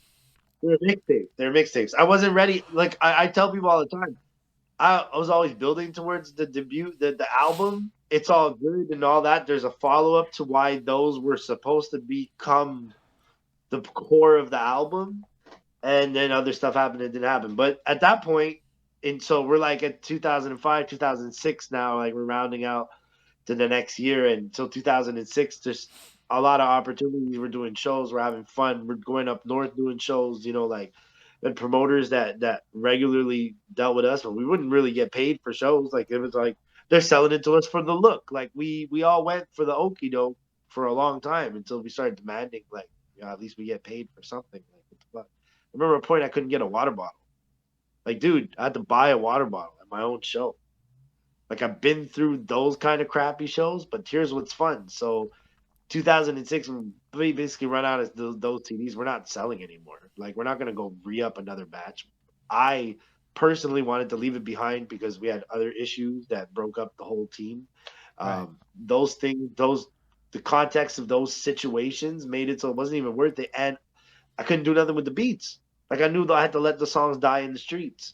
I love that mixtape. But I played some of them on my live. Like, I played a couple of joints still. You know what I mean? But it's at the end of the day, I had to figure out something more. So now 2007 comes around, and I'm kicking it around. I'm no longer with that team, but I'm still friends with my friends. Like, the team broke up, the friends didn't. Like, we're still cool. Everybody's cool. And I'm out there, and I'm like, yo, meeting people who have little booths and closets and shit, recording at home. And so I'm starting to record now. I'm starting to record mixtape shit. Like, I'm going New York style. Like, I'm ripping every fucking industry beat I can get my hands on that I like, if I could figure out something dope for it. And it led to a string of them. And one of our DJs that we knew, the DJ Red Light, Royal Skills, he started doing these live mixes, right? So it was like his own mixtape of his. He did the whole mix, and then every edition he would throw a local track on it from Laval or Montreal eventually. But beginning, he focused on Laval, and I got to be one of the first ones. So I jumped Window Shopper from 50 Cent, and then people started freaking out a little bit because it was so. 50 made a whole song bragging against window shoppers. Like, you're just like, it was a condescending remark. Like, you're just a window shopper. And I took it like, yeah, I'm a window shopper, but I'd rather, have money than buy shit I don't need. Or there was a bunch of like little lines of like, I'm adding up the amount an outfit costs at the time and going, do I really need to spend that kind of money on clothes just to look fly? Like, I'm doing that, and people responded to it. So started to spread a little more there. So every mixtape with me and Skills, I used to drop every time. That built up a little bit newer fan base. And while I'm doing that, I'm kicking it with these dudes, 450 Entertainment. Shout out to my man Gallo. And they gave me access to the studio. That's starting to be now where we're going to get to Montreal. Like, this is the key element. So I give them credit where the credit is due. But them giving me access to a studio, and all I was doing to repay for the studio time basically was features, which I didn't mind because I'm like, dope. Like, I can fuck with them. Like, you know what I mean? And they're younger, and I was trying to be a good OG. At that point, I'm already feel like I've been in the game forever. So I'm trying to be the good OG. Now, whatever that accomplished, I don't know. But the mutual exchange worked because it got me recording a bunch of material that even some of it is in the stuff I sent you, which is like timeless, but it was done in like 2007. Some of those freestyles I can keep forever, the way New York radio show freestyles come back and leak online, and people are like, yo, remember when, DMX did that freestyle on that show? Like, so Now I'm doing those freestyles, and I decided I'm gonna do a thing. I open blogs. Blogspot starts existing, right? You know, remember, it was like WordPress and Blogspot. It's like when the blog era really started, Tumblr, this kind of stuff. So I opened up a blog. It's like ricobloxmusic.blogspot.com, which eventually I managed to get the domain to ricoblox.com at the time, and made it easier to get to. And so I started doing this thing called Fuck Fame Fridays because I had a song on the second mixtape called Fuck Fame. So Fuck Fame Fridays was like my version of doing like Crooked Eyes 52 joints a week, but I managed to go like 14 weeks. That's how much I had in the stash. That was like I just wanted to get out. There was no project yet. I wasn't affiliated with anybody. Hold I up. thought I So you needed a dropped label. 14 singles in 14 weeks? Yeah, So you know what's but I fascinating? mean, they're mixtape freestyle joints. Like Nah, some of but them are I dope. just They're gotta, all dope. because one of Yeah, the big but I just got conversation, industry beats. just to like pause there for a second, and don't worry for the questions in the chat, we'll get to those. But I just wanted to like touch on the idea of release schedules because you brought up a lot of interesting things. You dropped a lot of mixtapes and stuff, which was cool because it stacked the volume, it showed your versatility over time, etc. Then when you had enough material there, you actually pivot into like what the modern world is doing now, the singles over time, keep putting them out very frequently, right? That's actually a really 2020 move if you really think about it. And you were doing that way back in the day. And if you think about why people do it, it's because it actually does give people a chance to resonate with a track for a minute and really sit with it and really develop that interest in you. That's like pretty fucking cool. Was it really just driven by like this is what it is, I'm going for that 50 cent thing, Well, or was it deeper? Crooked Eye did it. Mm. Crooked Eye did it first. It was in theory of trying to follow. Like there was two things at that point as a rapper I was trying to accomplish. So Crooked Eye was doing it, and at that point, and it was still early on for him. Like, and well, not early on. He was way past death row, but it was pre Slaughterhouse. That fucking inspired me because the output, I was like, yo, I know I write tons. I lost more rhymes in crashed hard drives than people could ever imagine. And at the end of the day, like that gave me a chance to just flex. I didn't have to have a whole subject. I just go bars, and I was testing myself. Like, do I still have it? Am I still hungry? I had fun doing those records, but doing it every week, I already had them in the can. Like, I wasn't trying to keep up every week. I already had 14 in the can. Like, I was just staggering the But you release on the stockpiled blog. it though, right? That's the Yeah, part that, exactly. because I'm I talking to stockpiled. some young people right now, and young people in the same version of this interview, sure, their story doesn't go as long, but we end up talking about release strategies, etc. And one thing that a lot of them I find are doing are grabbing a bunch of tunes, they're not releasing them right away, and then they're able to maintain things. And that's why I said what I said about like the release schedule and keeping attention and letting shit sit. And like there's a lot of like ways to market, but I think it's crazy that you just coincidentally made that happen. So why did you choose to stockpile them? It was there was no real good way to release them. Like, yeah, the internet was there, but the premise was like you had to get on the blogs. And I'll be honest, at that time, I wasn't hip on the blogs. The only thing I knew well about the Montreal rap scene was the rappers I actually either met during the process of doing what I was doing in Montreal, like freestyle battling or like just going to shows and stuff like that.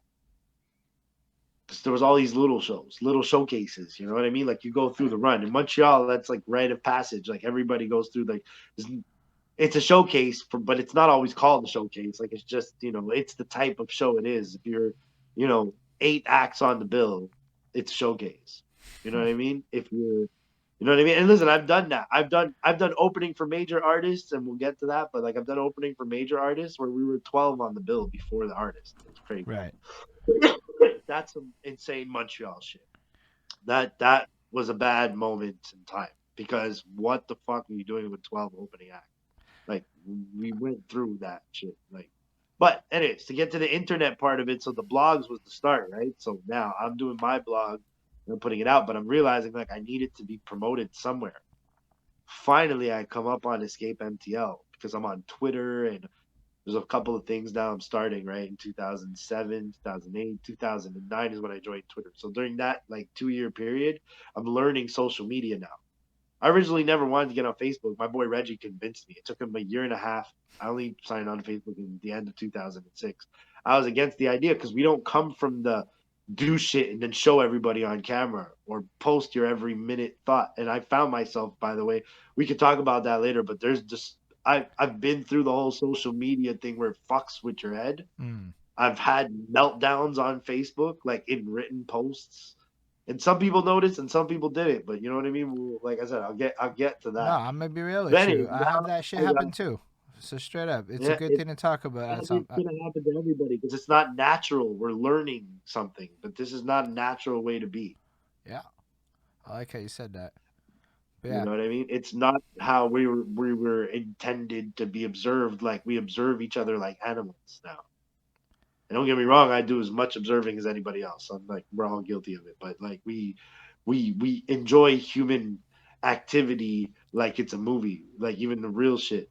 but it's like But anyway, even so like I to. don't want to divert too much. I'll get to that though. There's Okay, cool. the whole. I want to have a discussion about social media shit because that's a very important subject.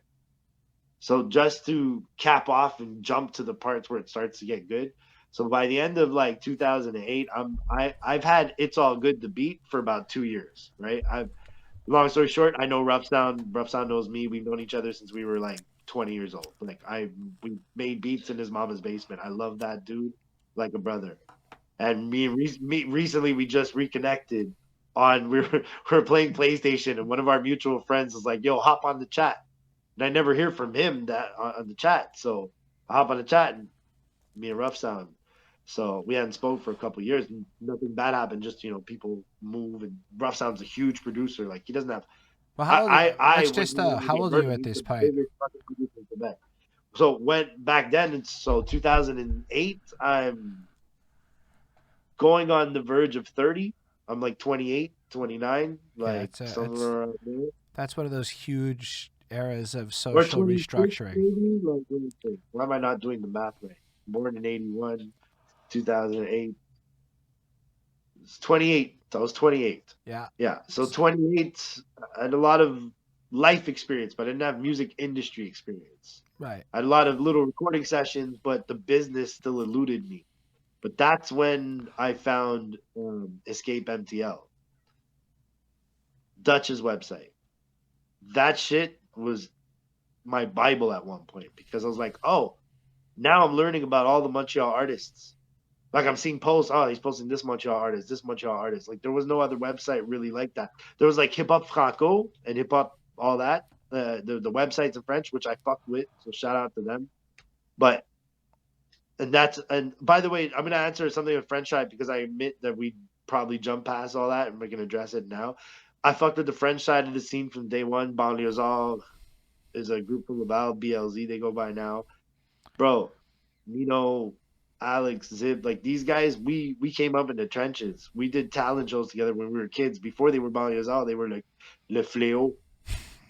Like, you know what I mean? Like, so to address the other comments, like, because you see, I don't have a French accent. Now I went to French school, like Saint Max and Saint Martin are French schools. So somebody was asking why I don't have an accent. That's why, because I speak both languages, and I've always spoken both. But English is the only language I'll ever rap in. Like I've tried to French rap, nobody will ever hear me do it. It's not gonna happen. So, but the French side of the scene has been a big part of my career before Montreal was a factor, right? Because working in Laval, I was always working with French rappers. Every rapper I knew was French, French, French. There was like four other English, like my group, like I said, P Hustle, Reggie Charles, Benny Zero. There's my boy Ludo Lopez. There was another dude that used to fuck with them, and maybe another dude. There was like maybe a few of us, but those are not people that are still actively rapping. Like there was no that never jumped that part. Like and it's no disrespect to them. There's that other people like they're doing good things. Ludo shoots videos. He still makes albums. Like they're still thriving. There's still a scene. Like we're still talk. He shot a video for me like this summer. Like that that click, and a lot of people in Montreal know them, but Laval wasn't on their radar like it is maybe now because the French side of Laval has killed the game. The French side of Laval right now is the hottest French shit ever. Like, Fair enough. I don't actually you know a lot know, about. We'll see. Like for me, like it's a great team, man. They have better business than we do. See, the Anglo side doesn't have the business. The French side, right. There's actual labels. There's real shit going on. You know what I mean? Like Joyride Records, best fucking label I've ever seen. Like I've met dude maybe who runs it like once, twice. Great dude, but that label can make any artist blow up by being themselves. Like they have a mastery on the shit. They can be trusted. They operate like a record label that cares about the artist, and there's movement behind it. Because in French, you get subsidized, you get grants, you get those for anglophone too from Canada, but they're harder to get. Now, don't get me wrong. Not all these businesses. I don't want to intimate that Joyride lives off the subsidies because they don't. Right. Like they invest real time and No, energy but and money. but can we stop for a second? It's Yeah. been imparted to me multiple times along this journey that I should be fucking looking into the grants because as much as you're saying they're harder to get, they're very attainable to a lot of Oh people. yeah, but harder to get does not mean don't go for it. See, that's the thing. You have to be willing to get. So It's not when hard. Most times, it's not worth it. because you just dropped a knowledge nugget there. Grants are Yeah, available. What is a the grant to grants the are people out important. there? The Canadian music industry survives off of it. You And think Canadian artists really have the budget to do half of what they're doing without grants? Like this is real shit, and it's not a shortcut. It's an arts grant. It makes sense. Like it's perfect logic. right, You know what I mean? But yeah, the application is when I say it's hard, it's because it's a grind. You have to be a paperwork hound. Like you got to be on your fucking game. Like I talked to other artists that have gone through the process and have gotten through or gotten rejected and had to reapply again the next year every round. Like it's ups and downs. There's no guarantees with that. Now, does that mean anybody should not try it? No, you should fucking try it. Like but at the very it's worth it if least, it gets fund your dreams. But there's grants for so many different aspects. You got to be specific with them. Is it a touring grant? Is it a production grant? Is it you know what I mean? You got to know so what you're applying for and shoot for the stars on that. But there's a grind to it. Like you got to be really on your paperwork game. which is something I would advocate doing because, like, end of the day, I mean, look, if we talk about the youth for a second, they're really actually malleable in a way where they go, yo, how do I make a beat? And then they find a beat making app and they go, this sounds dope. They don't ask questions. They just use the app and then they fucking find a Yeah, mic and they rap. And the next thing you know, it's on SoundCloud. And the next thing you know, somebody's at their door and et cetera, right? So, exactly. I mean, everything's kind of fuck. What were you saying just for a second? I'm a little high. I got a little distracted there. No, but we're saying about like how the industry works in terms of like the French side, the English side, the grants, Right, right? right, right, Like right. how the grants are So working. yeah, grants. Okay, I remember now. So with the way people are going and the way they're all kind of DIY self-sufficient, it's like just on your fucking regular life, you might be eligible for like 7 angles of grants. And at the end of the day, anything that you would get to help you achieve any part of your goal is pretty cool. So given the way, Of course, especially for like anybody young that might be watching this, fucking look into grants. Like it's a big misplay for me. yeah, go for it. Like Uh, really, seriously, go for it. I never did, and it's my biggest regret. There's mm, a moment in time where I needed it. It would have been the right moment, and we're gonna get to that part in the story. But it's an important thing to do. You have the option to do it. Why not use the resources at your disposal? You big can't facts. wait for the funding to come in without hunting it down. Like nothing is given. But if you work for it and you go get it, like, dude, they're gonna help you pay for shit that you can't pay out of pocket unless you really, really work fucking hard, save tons of money. By then, here's the problem, and it's part of my story. It's the example of having a rollout and having a song blow up before your rollout is done, therefore having to adapt to it, but then financially not being able to keep up with your own success. People see one side of it. Mm, They don't see what happens if you drop a fucking song that blows the fuck up, but you don't have the next song in the chamber ready, or you don't have the video fucking ready, or if there's any detail that you don't expect is anticipate now, oh shit, it's playing everywhere. You got to fucking find a way to tour. Oh shit, now what?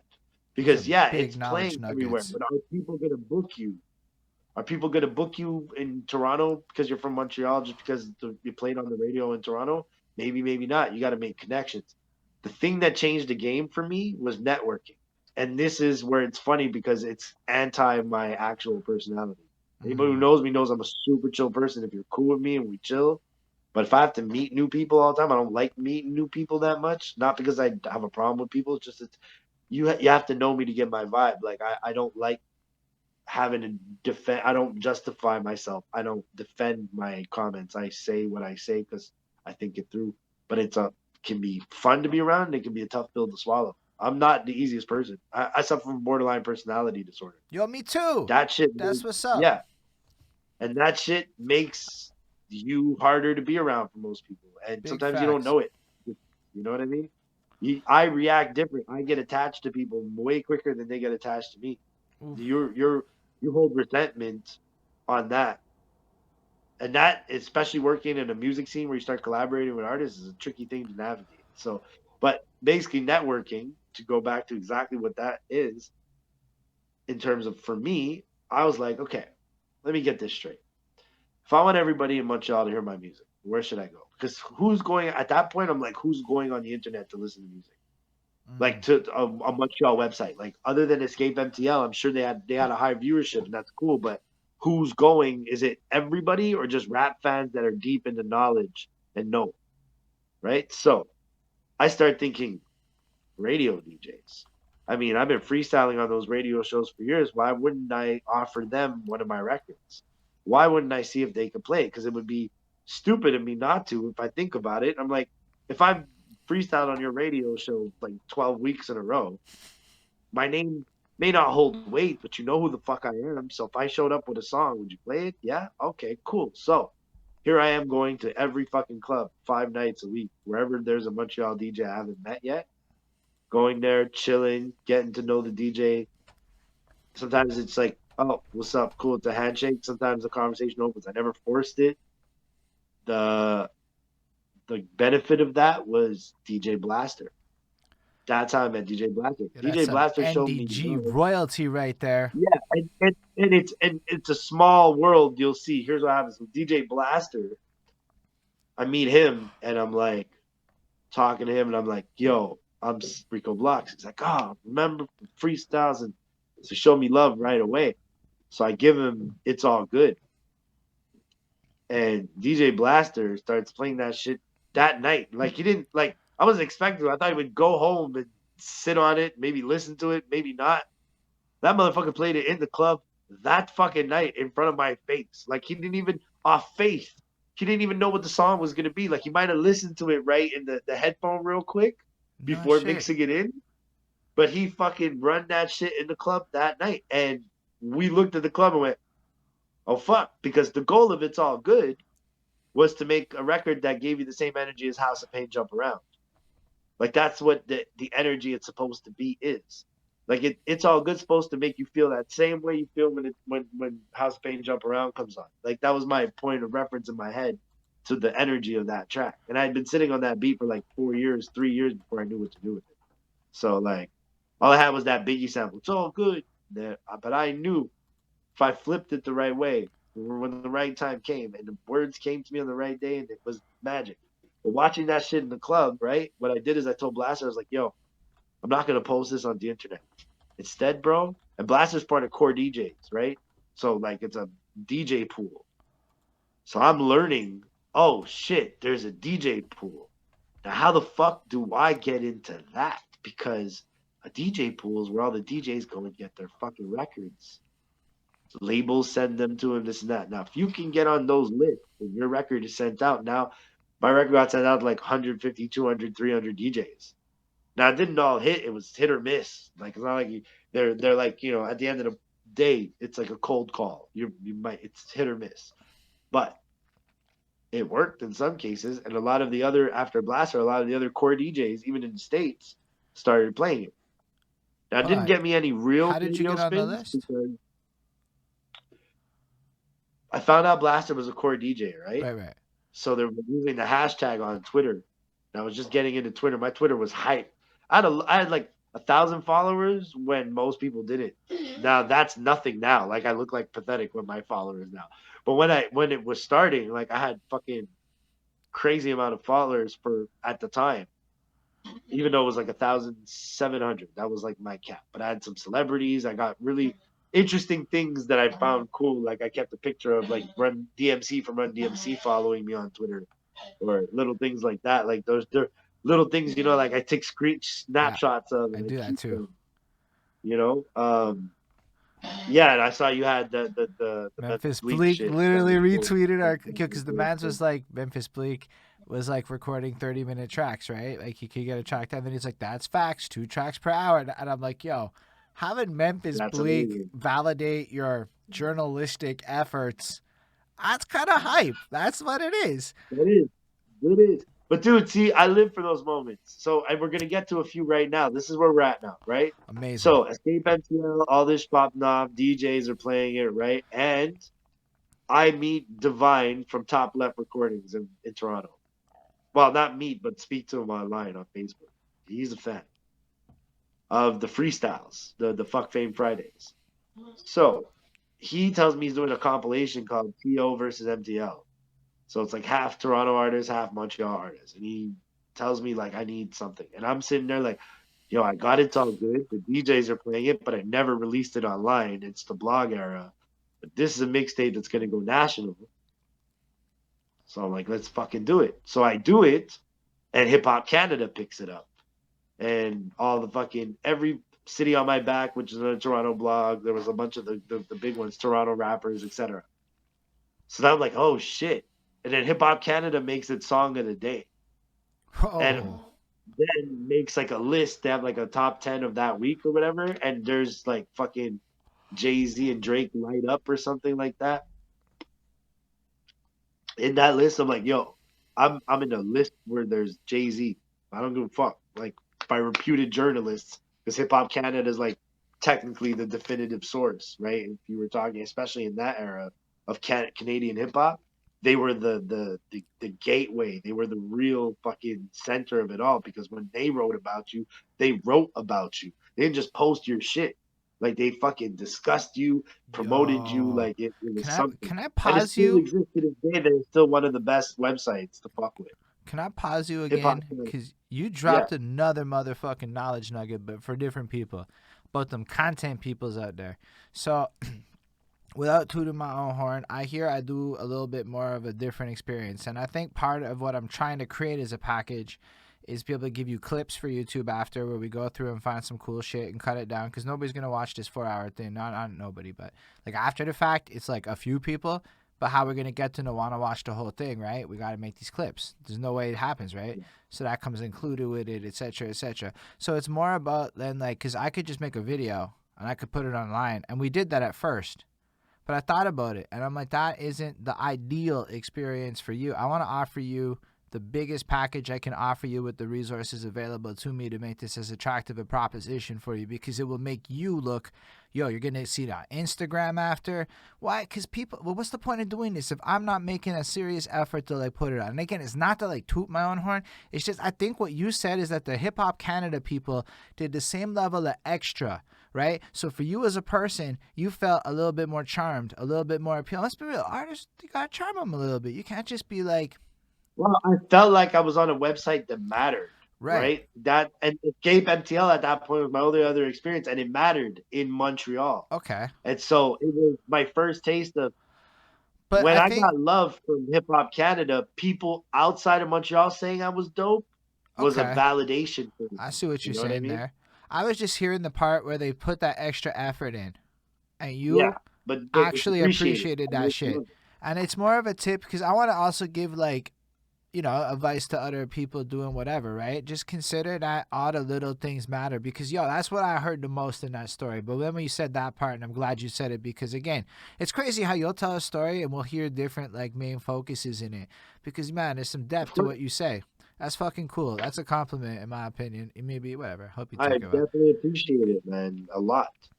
But yeah, we can go back on with your story there. I'm sorry for Yeah, yeah. So I mean, at that point, right? I'm getting on Hip Hop Canada. I'm on the T over 701. It's about to drop, and I hit up Dutch, and I'm like, okay, so that last batch. This is my last batch of the freestyles, because I like by the time I had got on Escape MTL, I'd already done like 4 or 5 of the freestyles, so I was giving it the backlog what I'd already done. And I'm on Twitter, and I meet C4, big producer from Toronto, super dope. okay. Deeds from Montreal though. He's from Montreal, but he lives in Toronto. Fair enough. And so he puts out a beat on Twitter one day and says, "Yo, whoever can freestyle on this can have it." He's like, "Just send me it and I'll perform." So I fucking ripped 100 bars. That song was me accomplishing something I wanted to accomplish as an MC, which is do 100 fucking bars, no hooks, no nothing, just go straight in. And people were feeling that, and then Dutch posted it. Now, I leveraged that. I said, "Yo, what are the odds now that people are paying attention to these songs on the website and a couple of freestyles?" I go, "Yo, you think you can let me on a show, like as an opening act?" And Dutch was like, "Yeah, I got you. Next show, right away." Nice. And I was like, "Okay, cool, yeah, all right." I didn't even expect him to say yes because he barely knew me. Like he just knew me from submitting music. You know what I mean? So he gives me which show was it? Was it Das Effects? Huh. Yeah, so it must have been Das Effects. No, no, you know what? I think it was either Das Effects or D12. I can't remember now. But I'm pretty sure it was Das Effects first. And it is. No, it was, you know what? It was definitely D12. I can 100%. And great story about the D12 thing. Anyways, but so I opened for D12, but it's D12 without M, without fucking obviously no M, no proof, right? It's like Bizarre, Conniver, and Con Artist. Mm. Or no, what? No, sorry, Con Artist like Danon wasn't there. It was Swifty.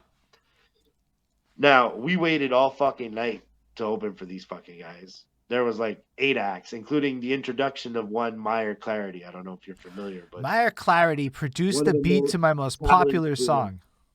That dude. Meyer is one of the best kids. Like I call him kid only because I knew him when he was young, starting out there. Like that was, I think, one of his first big opening shows. And dude, this little motherfucker was talented.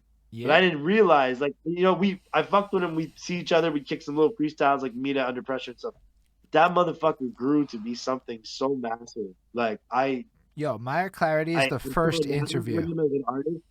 I appreciate his artistry on a level that most he does it on a level that most Montreal rappers don't. It's not a slight to them, but it's just like I can I can connect to his kind of shit, whether it's positive or depressive or whatever he does, he puts his heart in it and his whole foot in it. But that was one of those moments where it's like it Yo, was a but like, shitty show, did he but the perform? connection that built there was super fucking dope. His And I performance met is Peter like, Jackson, who's a big Toronto rapper. Like Peter Jackson is a fucking legend. Well, not Toronto, but Ajax. But he's a Canadian fucking legend, Peter Jackson. Um, he runs a booking company too. Like he's booked major shows. So I got connects from doing that show, which led to Das Effects, and also meeting Perry Papadakos Good Friday. Perry's Dutch and Perry are the two people who are responsible for giving me a stage that had sold out crowds. Not for me, but it gave me opportunities to fucking show out whenever I could. So Das Effect was an opportunity that Perry gave me, and we got to kick it all night with Das Effects after the show. Like not all night, but like after the show, we're kicking it outside, like talking to both of them, getting to know them, like asking questions. Little jewels, you know what I mean? And honestly, I can't. I was faded that night, so it's like I don't even remember the jewels, but I know I got jewels that night. That's what's funny about that. Um, that's where I first worked with Manifest cool. because I met Manifest a couple times because again, Rough Sound, like industry wise, how it worked, right, was like I was nominated for Montreal Hip Hop Awards, so was Rough Sound because as always, Rough Sound, like I said, he's a fucking legend. There's not an award he hasn't been nominated or Hold on, won there's a for. Montreal Hip Hop Awards.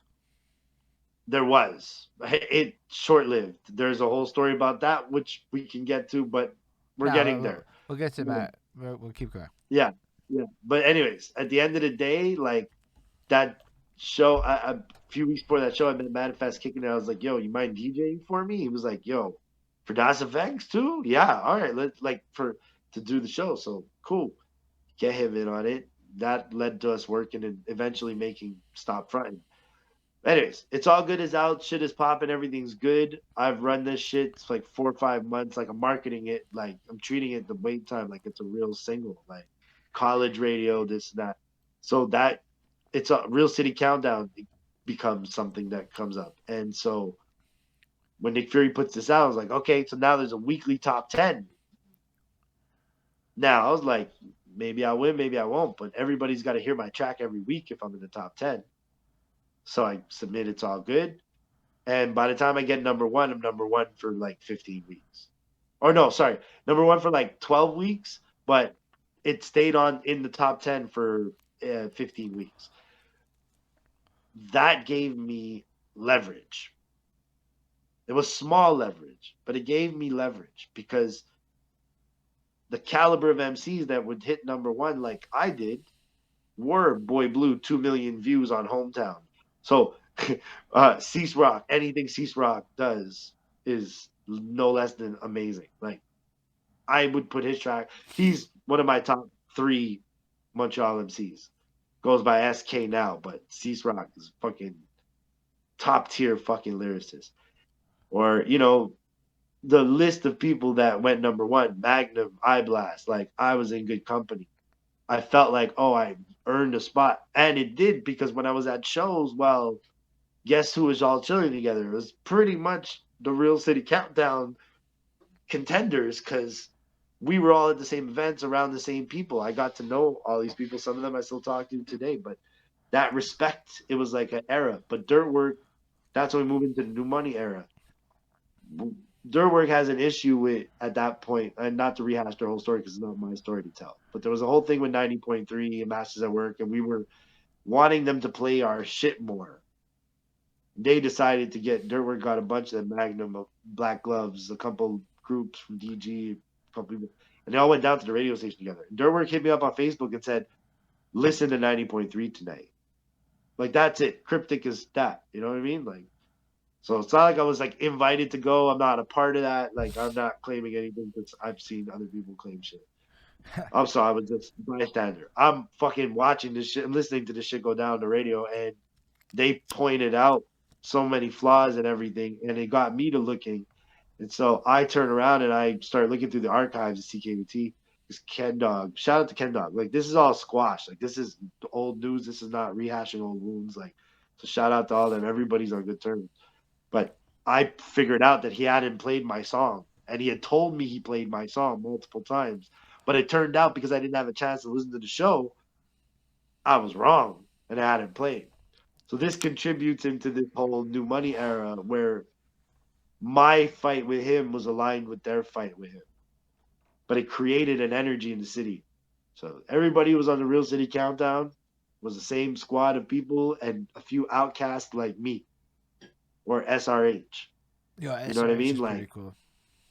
he's a legend, bro. I love that kid. Yo, he's amazing. Like seriously, I have nothing but good things to say about these dudes because we came up together. Like we came up on a scene together where every show was all of us.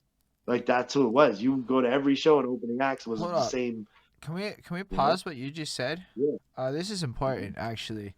This is one of those for the city kind of conversations, I think, because it's one of the bigger conversations about shows and showcases and shit.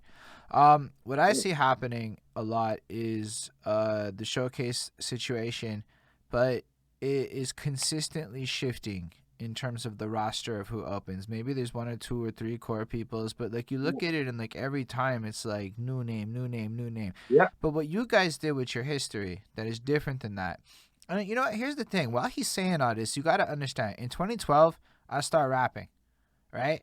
So to me, I'm learning. I didn't know your name, unfortunately. Sorry about that. Yeah. But But everybody that's so else that people. you said is considered a level of royalty. Like you got to understand. iBlast got played in my fucking call center. He went call center viral with his like song about fucking the next chick.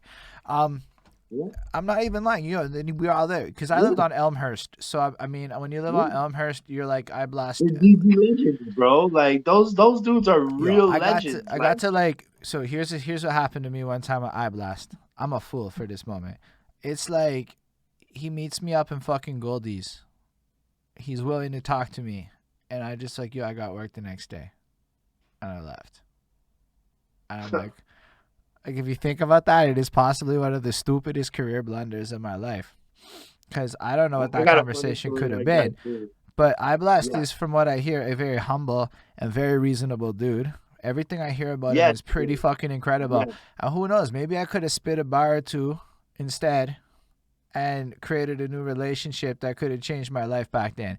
And instead, just as for just anyone listening to learn from it, I said I got work tomorrow, and you know what that said to him? I'm not about that. About that, you know, like if there was ever a thing, right? So, Yeah. and that was a big mistake for me. But yeah, sorry about that.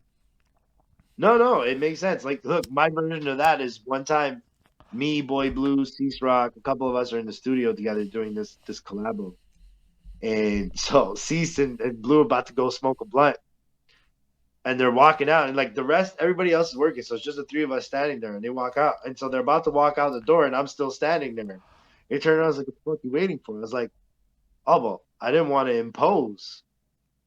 It's like I'm a very polite dude, bro. But they were like this should have been a no brainer. Like, why aren't you coming with us? And so they weren't used to that energy where I was like, well, man, I wasn't just gonna invite myself. Like, and I got my own, I could roll, but like, you know what I mean? Like, I wasn't just gonna impose. But it was a funny moment because had they taken it different or not bothered to turn around, like that conversation that followed, which was amazing, never would have happened. Right, You know right. what I mean? So That's cool at though. the end of the day, it's all those little moments that's the scene connected over sharing moments together. We shared events together.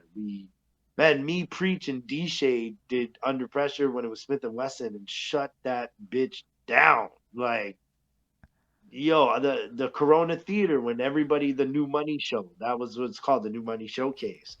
Every act, that place was packed. It was only Montreal artists. It was not like they were opening for somebody.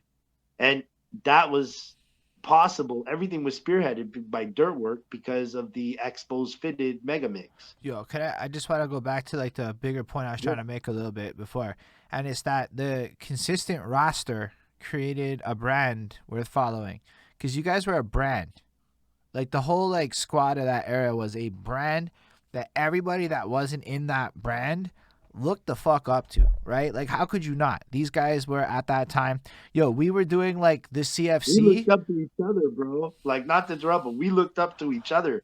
It was such a crazy environment to be in because you're standing next to the rappers you listen to But like the and you fact respect. is, it was also like a bigger caliber of thing. Now, I don't want to talk about the cost that goes into that kind of thing and financing, because that's a very complicated tangential point.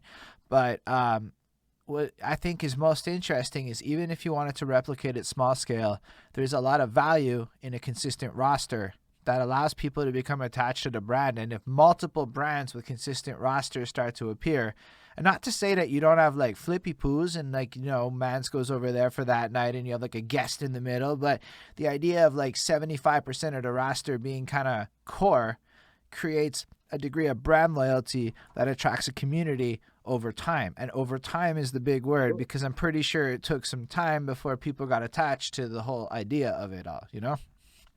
Well, you know what it was too? Like, so Dirtwork was a big spearhead of it. Dutch Hold on, handled the show aspect of it. And then New Regime, who was just starting out then as a t-shirt company, New Regime made it so like they were using Montreal rappers as their models. that's You know what I mean? crazy. Like we were all wearing their t-shirts. So there was a New Money gray t-shirt, like, or different colored New Money Regime t-shirts. Like, and New Regime became something so big. I'm so proud of those guys because Satiz and Freddie, and they worked so fucking hard to get where they're at, that they had Rihanna wear their clothes. They had, like, they're beyond anything I think they ever dreamed of. But no matter all that success, what Satiz does with the Quartier La Rue Inspire, and yo, he's doing important shit in the streets for the youth. Like, they're not just talk, they're applicating. So I'm super proud that I got to watch the beginning of that. And even I have a little verse, like we had done marketing where like they had a t-shirt. The t-shirt was called No Sleep, No Dreams. And we had a song for it. Like we literally like went in studio, wrote verses, recorded. Shit's amazing. Like, you know what I mean? Like there was a synergy to where we weren't. I wasn't New Money. Like I didn't run around claiming like I'm New Money. It's just the energy was New Money. But there was a New Money click. Like if No, you look at it I from a certain literally aspect, have but one we of the were few Montreal. outsiders. There was outsiders. You know what I mean? Like we were outliers. Me, Right. SRH, A couple of us were just outliers, but always around it because by default we were on the level of where we were supposed to be. But like that was a great moment in Montreal hip hop, and just to be any part of it, like I said, the Expos Fitted Mega Mix brought the whole city together. I think Dirtwork put like 17 people on that fucking song. Like, and then we did it live. Everybody, like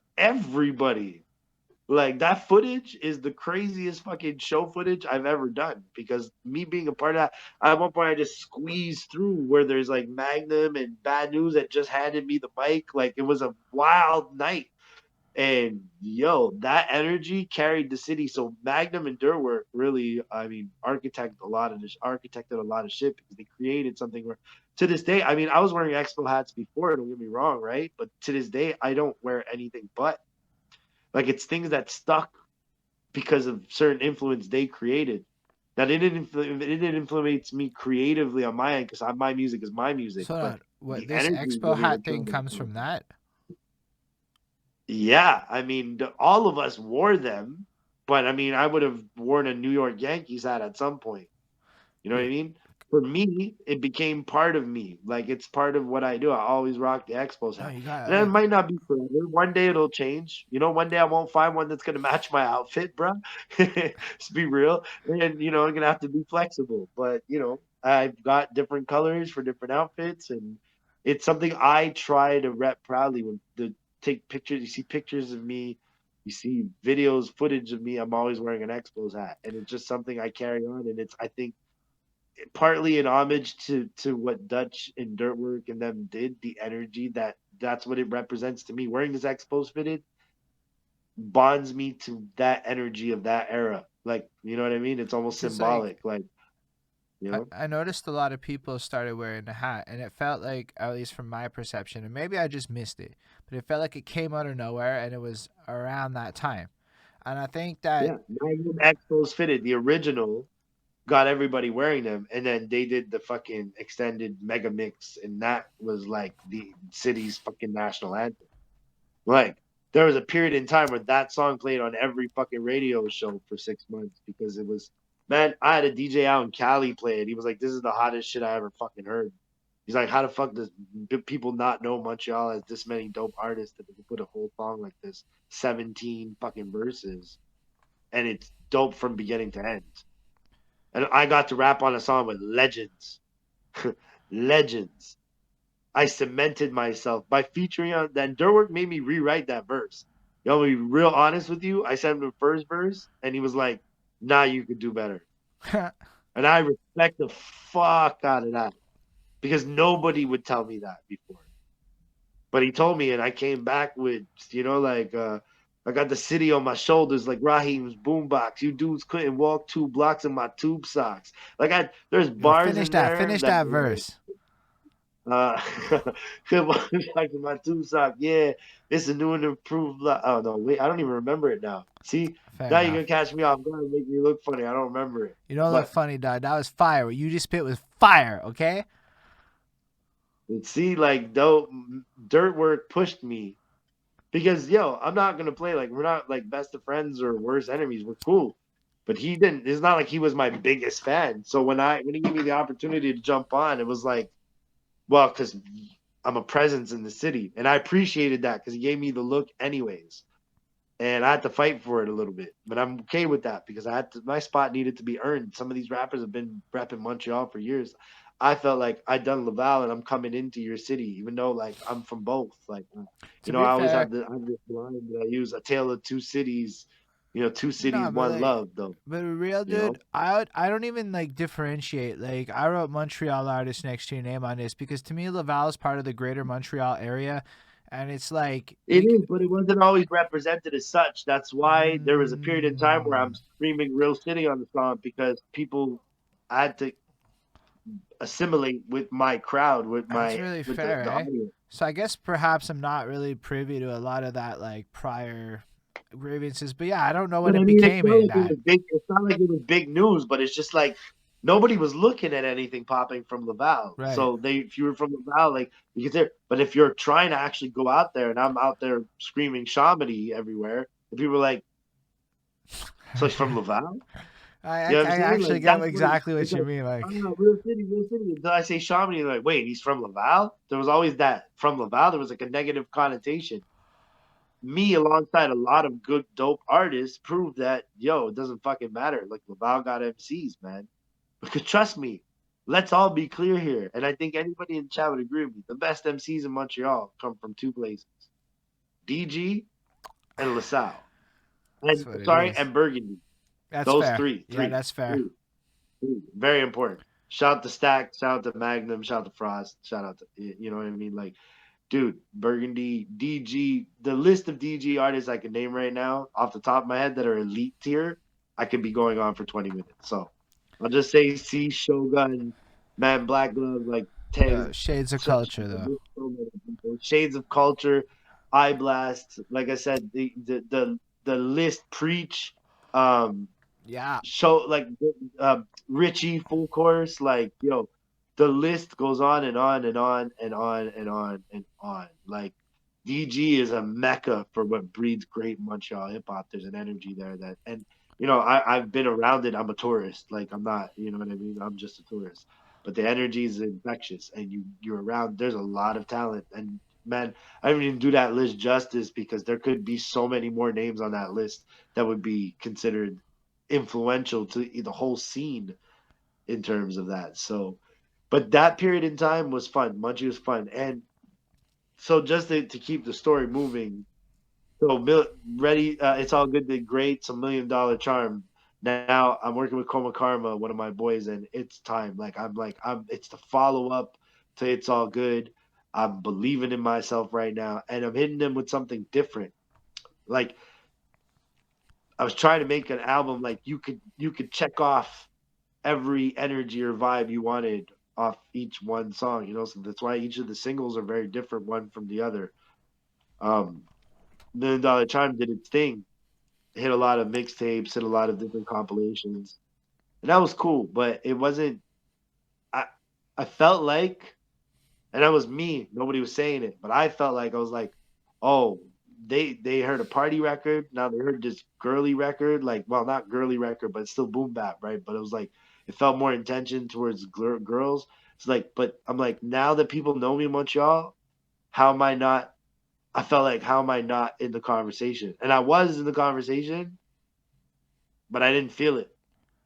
Like sometimes you want love, but you don't get it in the place you expect it from. Sometimes expecting it from that place is not the right place. So, like I for a long time I wanted Dirtworks approval every time I put out a song and send him.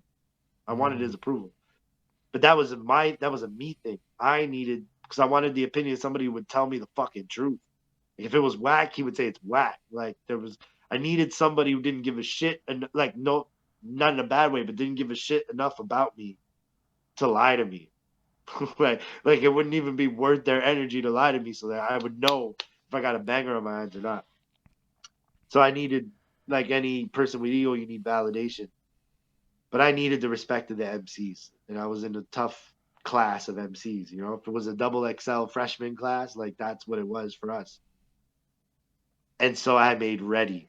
Now Ready was the accumulation of, like, I had a bone to pick, and it was like, you need to respect the fucking bar work. Like, don't call it a comeback. I never left, and I wouldn't say, no, I wouldn't hold your breath. What the fuck is it? Hold I could just play it if you want, and then we can just do on. I mean, that. if you want, yeah. But but that song is a twist Well, in where the career goes. so yeah, I can. We're gonna do that now. I'm looking for it. Is it's in the singles folder, and it's Singles, yeah, it's the. Ready. Sorry, it's ready. Oh, I see it. Yeah. Playing. Now I just gotta raise the speakers. Oh, cool. Can y'all hear it? Is it working? Yeah, don't call it a comeback, and I never left. I wouldn't hold your breath either. So follow procedure and meet death in the flesh when you see it. Better hide your kids, no answer. I'm killing every beat I get my hands on. Hiding behind, and said, see, this is where the bar work gets crazy that people don't catch. It said, I'm you gonna pause hiding that though. behind bars. Yo, break it Yeah. down though. Break it down. Yeah, so it goes, you hiding behind bars, getting the tiny hand job. I'm tip drilling, your girl gotta work in her ass off. Now let me break down that line, right? this is around the time that Ti goes to jail for the gun thing, right? So he gets Mm. caught with the gun, and in the news they say he gets caught getting a hand job from Tiny, his wife. So I said, you had him behind bars getting the Tiny hand job, and then I said I'm tip. So I said I'm tip drilling your girl. So tip drill from Nelly, which was but also tip like Ti. I'm tip drilling your girl. Gotta work her the ass off. Right. And then so there's people, they glance right over the punchline, but there's a beautiful little intricate, words put together. And so that whole track, there's bars on it. I said, wait, what the fuck is this? The second verse is like fucking nuts. It's like I can't remember. It's something about I walked in with a giant pet of elephant balls. You would think I'm smuggling two medicine balls. You try me for Kavi, I leave your head on the cross like oopsie daisy. Look what y'all made me do. Crowd screaming out, dude is crazy. I'm a leader, keep your heater, either agree or get ethered. I'm eager to meet a hater who act like he got amnesia. Top 10 shit, I penned it.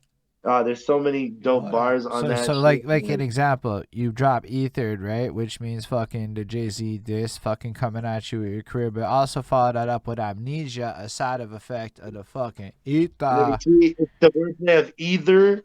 It's either agree or get ethered. But yo, the Ether So also I was in a space where it was like, if you don't fucking think I'm top 10 right now, fuck you. I'm gonna roast you. yo, Like that's that's where I fire. was mentally.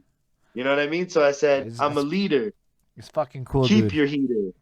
See, because I've always made songs where I say, I don't need a gun. I don't want a gun. I don't, and I'm not against people rapping about guns. Like I'm not that dude. I don't have problems with it. I listen to all kinds of that shit. But for me, it was like, I'm a leader, keep your heater, either agree or get ethered. You know what I mean? Like, and then the top 10 shit, I penned it. If I said it, I meant it. Um, in the trenches while y'all sitting on pine benches. This year, I'm trying to do numbers like the census. There's all kinds of like little. I was bragging, but I was saying these are my goals. Like this is what I came here to do right now. Like I'm here to do numbers like the census, motherfucker. Mm. Like, I really was. It was in a zone where I was feeling myself, and I needed to make it known. And I did it. I was able to do a video for that. So that became like my first video, and I was fucking super, super fucking happy with it. But at the end of the day, when we shot that video in Underworld nightclub when it was like closed, like the owner from doing so many shows there was like, "Yo, I'll rent it out to you for $30. Like, we'll give you the lights and everything." It was like, cool. Just me, Justin, and Gustin in the stage, and then did some shots around the city, but fucked around. But and at Studio DRX where I used to record downtown No in the shit. across the Bell Center. Yeah, that was my spot. I recorded a Yo, lot of that was my records there, first man. ever spot for real. I worked with Aaron, the other guy. Yo, Ao, man. Ao is my guy. Like, dude, No, the reminder, that song that I sent you in the Vulture, where with that line, the yeah. money talks, but you still don't say shit. Ao mixed that. Like, Ao mixed a lot of that. Ready, Ao mixed. He Yo, like that was definitely my was. engineer, So I bro. actually got that hookup because of Maya Clarity. So I ended up doing a track Yeah, with. So he ended up doing this song, "Meet Me in the Park." Again, another NDG legend. Let's be real. I Um, know that song. and so Yes. I'm actually in the music video of that song. You see me wearing a corn T-shirt, looking Yeah. kind of awkward and goofy. But he also asked, "Yo, there are 5 people. I need 5 people to come to the studio." So this time I was a little smarter, and I asked my boss, "Can I take the afternoon off? I got to go do this thing." And so I did that, and I ended up in DRX, and it was like the first time I'd ever been in a studio. And that place is fucking nice. Like we're talking like doors and doors and doors and like a whole fucking layout. Like it was like real fucking professional sounding and looking and shit. And basically I just went in and we were just stood around, 5 guys around a mic, and hey ho hey. So I'm one of the 5 guys on the hey ho of Meet Me in the Park of the Meyer Clarity, because I remember being there. The Buds was there. Bookworm, this dude was there, and it was like a couple others. I don't remember exactly who the other two were, but anyway, we were all there. I just remember, but like they directed, it was like fucking a real setup. Anyway, so then I was able to book my own sessions at DRX because of that, and I did about 5 tracks before I met my dude Matt, and then me and my dude Matt like linked up, and Matt, I'm gonna be real, the rate was much better, and I was like, I don't know if I can afford that place, and then yeah, Matt's my dude Yeah, too. it was expensive, man. Yo, I was going there and taking 3 hours a week. So I would go on like Thursdays or Fridays and just block out 3 hours. And sometimes I didn't have anything planned. I would just go in and throw on a beat and just run with it. Like, Mm. but yo, honestly, man, the great part about working at DRX was that building. You see, Mm. that building is part of Montreal hip hop history. Because let me tell you something. I walk into that building on any given day. You never knew if an artist was in town from out of town, like Onyx. When Onyx come to Montreal, they used to go to that building to Red Yo, Rhino. Aaron told me a story about Onyx coming through. Honestly, I okay. Yeah, So for no, Onyx came through one time. Okay, I was in the session right before. Okay, and I just chose not to be that guy, and I left. And I know that if I had stuck around, they would have come through. And he was like, "Yeah, they're just regular. They come through. They eat chicken nuggets, and they get real yeah, stoned, and they do their they're shit." mad cool, man. Yo, Perry made my 30th birthday the craziest birthday ever. 2011, he did a show called Icons Fest at Belmont. Mm, So he invited the Alcoholics, the Beatnuts, and Onyx. it's And crazy. that night, Perry called me. He's like, "Yo, I know you're not on the bill, and I know it's your birthday, but yo, come through. I got tickets for you." So I'm like, "Cool." I'm right about to leave. He's like, "Yo, bring a USB with your beats." But I was already like, I was about to leave, but I was like about to leave Laval. Like I was already gone from home. He's like, "Bring a USB." I'm like, "For what?" He's like, "You're opening." I was like, "What? The fuck?" He's like, "Yo, Beat Nuts, Onyx, the Licks." Like, yo, I'm excited because I was a huge Tash fan from the Alcoholics. So I get there. I didn't end up opening, but I kicked it all night with them. And then after the show, Perry's like, "Yo," because Perry lived in Laval, so he was like, "I'll drop you off." I don't drive, right? So that was always my problem. I would go to shows, I didn't have a ride home, even up until Mm. like as I didn't drive. So now I have a license, I drive. It's different. I fixed my shit up, but that was a problem too, because I had to always get back to Laval. It was tricky.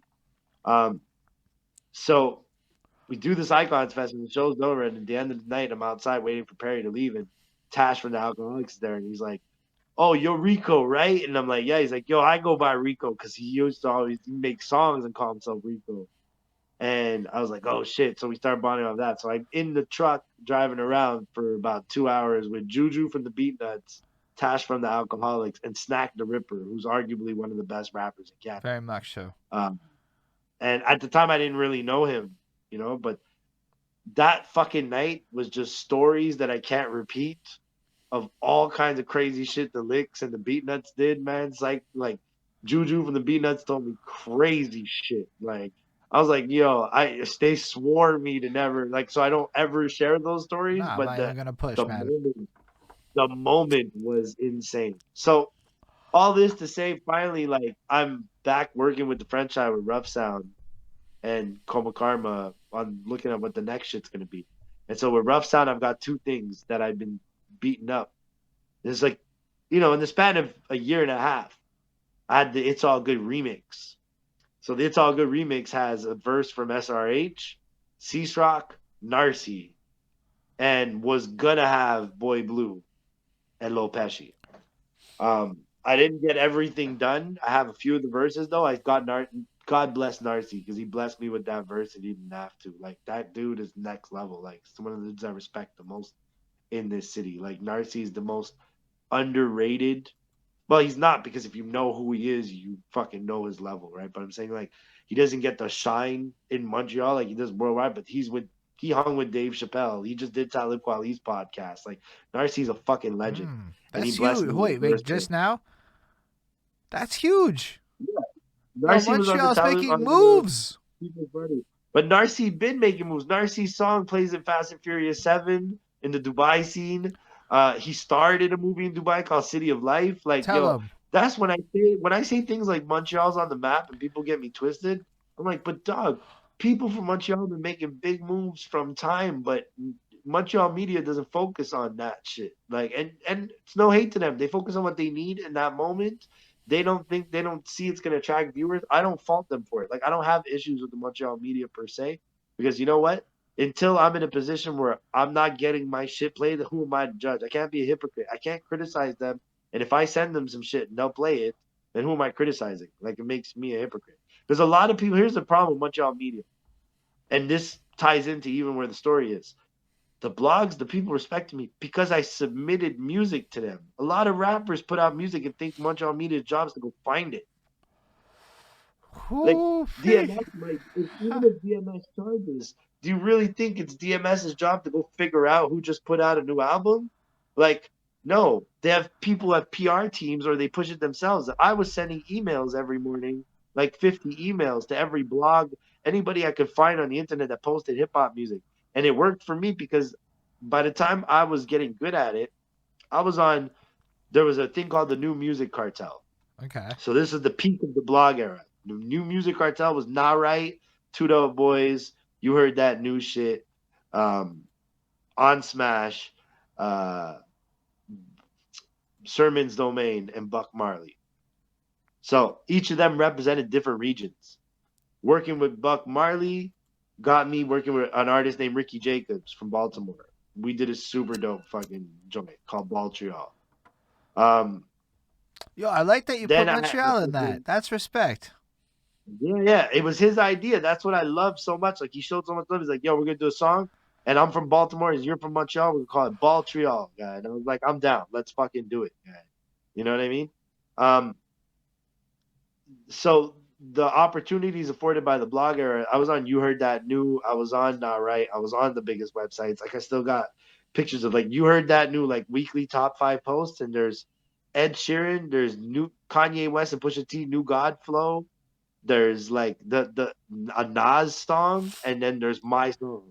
You know what I mean? And I'm going, this is fucking starting to make sense now. Like I know what I'm supposed to be doing. I'm supposed to be pushing outside. And the smoking section, the first big major blog to pick me up was smoking section on Up Rocks. They took It's All Good and they wrote a fucking review. Like they wrote a whole fucking like 3 paragraphs on how dope the record was and reminiscent of the energy of a house party. And they started describing. And I'm like, nobody had given me that kind of press before. Yo, So you know who's doing that it was right work. now to great success? Like the Who? exact same thing. Oscar Biggs. This guy has gotten about 15 blog pieces done. And at first I wasn't sure why, but he just keeps getting reviews and interviews. I interviewed him. I guess that counts into the big catalog of things. So that's why I'm watching his moves now. But he does a lot of things. But one of the things he does is actively hits people up. Now, I'm sure there's all sorts of other strategies that he employs, whether, that's his business. But I know he actively hits people up because he was telling me about actively hitting up people as part of his interview. Like, it's just like right there. So to see him It pulling has out to be these. done. It has to be done. It will not come to you like people think it will. There's a certain sense of entitlement from artists, especially if they get a couple views. Like if you get a lot of likes and a lot of feedback, like we tend to forget like that's one circle. But there's a bigger circle and their job is not going to be to come find you. Your job is to go reach Mm, out to them. And you know what? Some of them are going to charge. And I'm not saying I'm down with payola shit. Like I'm not going to advocate for it. There's no room for that in my mentality. But I've never had to face it either because I won't. People know I won't brook that kind of activity. But I will never fault a website for charging because they are taking your submission and providing you promotion. This is a service. They're not journalists. Like we keep confusing what journalists are and expecting them to cover the news for free. They got to eat. So they can't monetize our music. So what they can do is by providing an audience, they're providing a service. That's what all these DMS Montreality. This is a seen him from Montreality. I watched him go. I was the shitty intern for Bad News Brown didn't who did only half my job because my life was too chaotic. I sucked at it, and I almost got the job over him. I fucked up, and he got the job. And God bless him, actually did the fucking job right and created something that not only for Bad News they helped build something important that I failed to do, but I was blessed by that opportunity. It's one of the greatest things that ever happened because of the way that's how I learned the blog game. Working, trying to figure out how to get bad news on the blogs. I was making Excel sheets and working with bad news as manager, figuring it out. Like who's the contact? like when you're trying to submit to a blog, there's an email, but do you know for sure who you're sending that email to? Are you addressing that person? Like there's steps people tend to forget to take, and you know, have your shit Yo, done right, get the works. You know what I mean? You got to be professional. You can't. I couldn't email fucking Now Right. Look, Now Right will write a post and go, "Yo, this is some new music I spotted." But if you think that the email I sent to Now Right was, "Yo, what's up, nation? You know, what's up, SK? What's up, Shake? Mecca, all these dudes from these big sites, and I'm like, "What's up, man? Yo, this is my new shit. You mind if you post it?" Like, no, they're expecting a press release because you're an artist and you're supposed to be. And either you're doing it yourself, you should do it professionally. I eventually, after realizing I'm tired of sending out 100 emails a day myself, hired a PR guy. John, he goes by John Carter, Mini. This was SRH's PR guy. He made sure SRH was on all the blogs. He also was doing PR for Onyx and Obi Trice at the time. So I was like, fuck it. And I hired him for freelance. So I was like, listen, every time I drop a song, I need you to just send this out. And here's my part of my list, add my list to your list. And this way, like, because it was part of his routine. So he gave me a good deal. And that kept me in the big blogs. Like, now, what sucks about that is, as you can see, those big blogs no longer exist anymore. So all traces of the existence of these things get fucking wiped out. Such as something we did not think of when we were in that blog era doing the internet shit. If I would have been had the foresight, I would have screenshot all kinds of stuff, and I didn't. But we were on the me, iBlast, Boy Blue, SRH, and Magnum were on the biggest fucking blogs in the U.S. at any given moment. yeah, You it's know what I pretty mean? fucking Like it, huge. Like, it, do you not like yeah. people don't know this, right? And this is why I want to just pause. And first of all, you dropped so many fucking knowledge nuggets in that last part, dude. Like, there's a lot of strategy in there that I don't want to unpack it because there was too much really good shit in there. So rewind, Oh yeah, no, re-listen, go over there, pay man. attention to what that man just fucking said.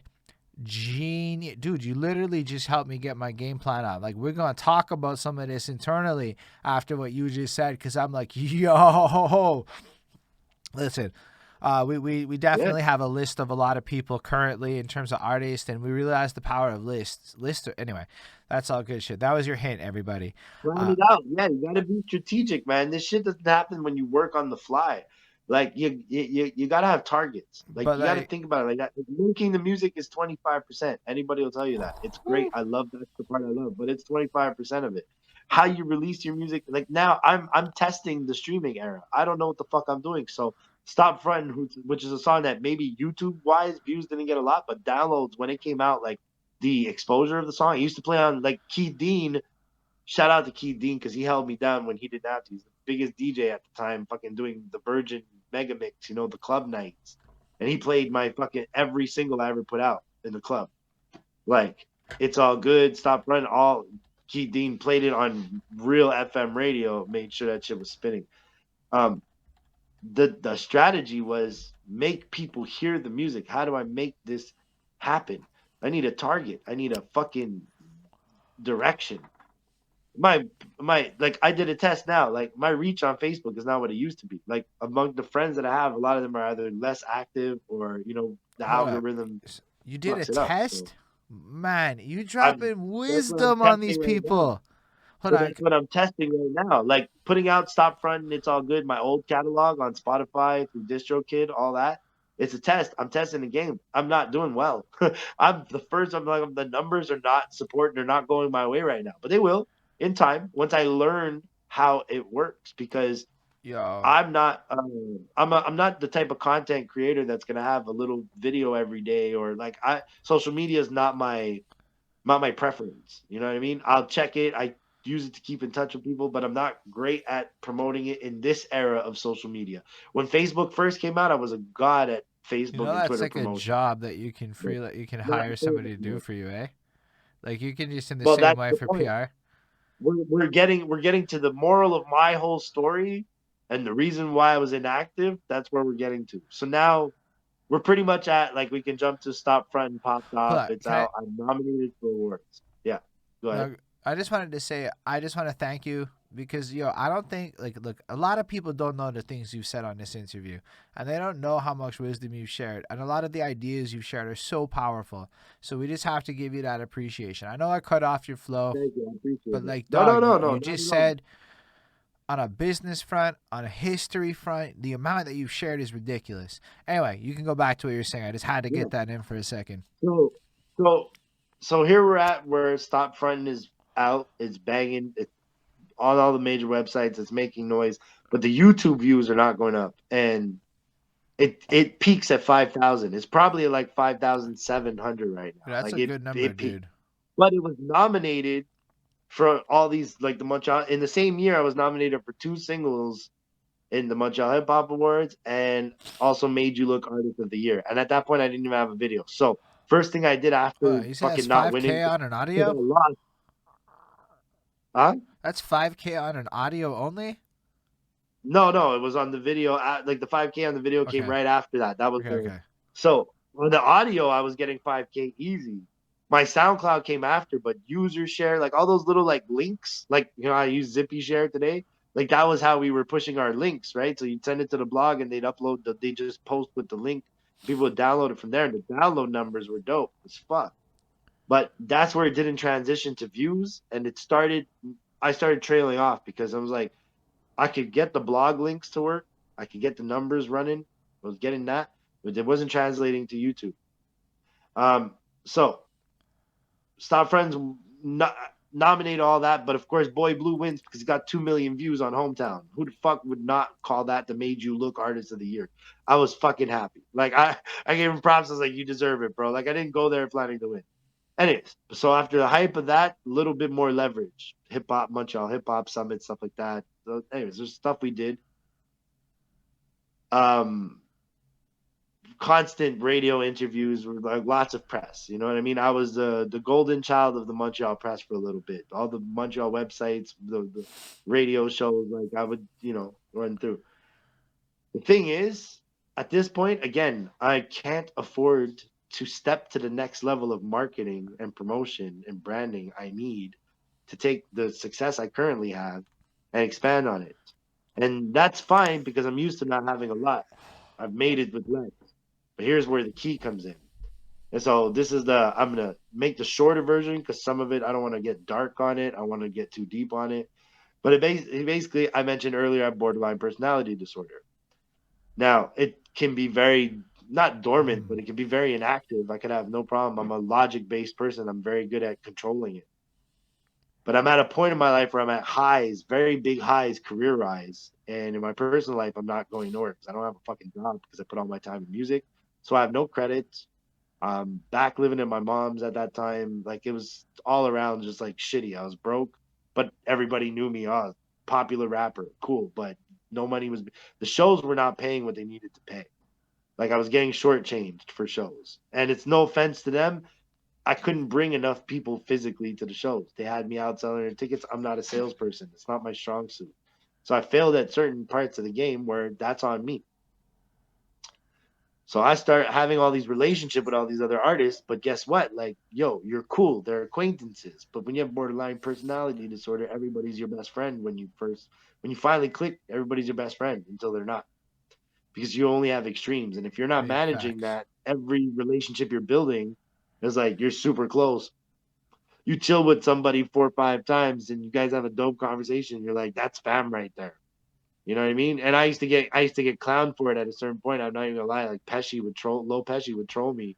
Sometimes like, yeah, fam, like you troll my posts, like because I was like I felt close to everybody because of my level of respect for them. But you have a mental illness, sometimes it gets out of hand, and your Yeah. emotions. I was so not managing it with all the success that I crashed and burned because I'm my own manager. I'm technically still my own PR. I do everything, and the key to where I was getting to with the moral of the story is delegate. By not delegating, by not building the right team around me, and I'm sure I could have if I believed enough in myself that I could keep the people around me. But again, your disorder kicks in and you don't trust anybody. So Oh you my keep everybody gosh. you know Yes. what I mean? Yo. So the simple thing goes from there. I'm still making music, but I'm not getting the views I was once getting. And I'm looking at it like I'm falling off instead of looking at it like, no, what the problem is I had a bunch of singles and I never dropped the album. And I'm sitting there sitting on songs of the album like, I'm not sure I want to put this song out. Like, this ain't it. This ain't it. I just didn't feel confident in the body of work. So I sat on it and sat on it until nobody gave a shit whether it was coming out anymore. Dropped a couple little loose singles here and there, but I quietly let myself fade out because I was like, Dutch was Dutch had died, News had died. So this is basically the short version is that span where everything was at its peak. Dutch died, News died, two of my grandfathers died, and a close friend of mine shot himself in the face. And now Dutch and News, for different reasons, it affected me. They gave me very big opportunities. They played a part in my career, and they were nice. They were great to me personally. But I'm not going to be like, oh, they were my best friend, and I lost my.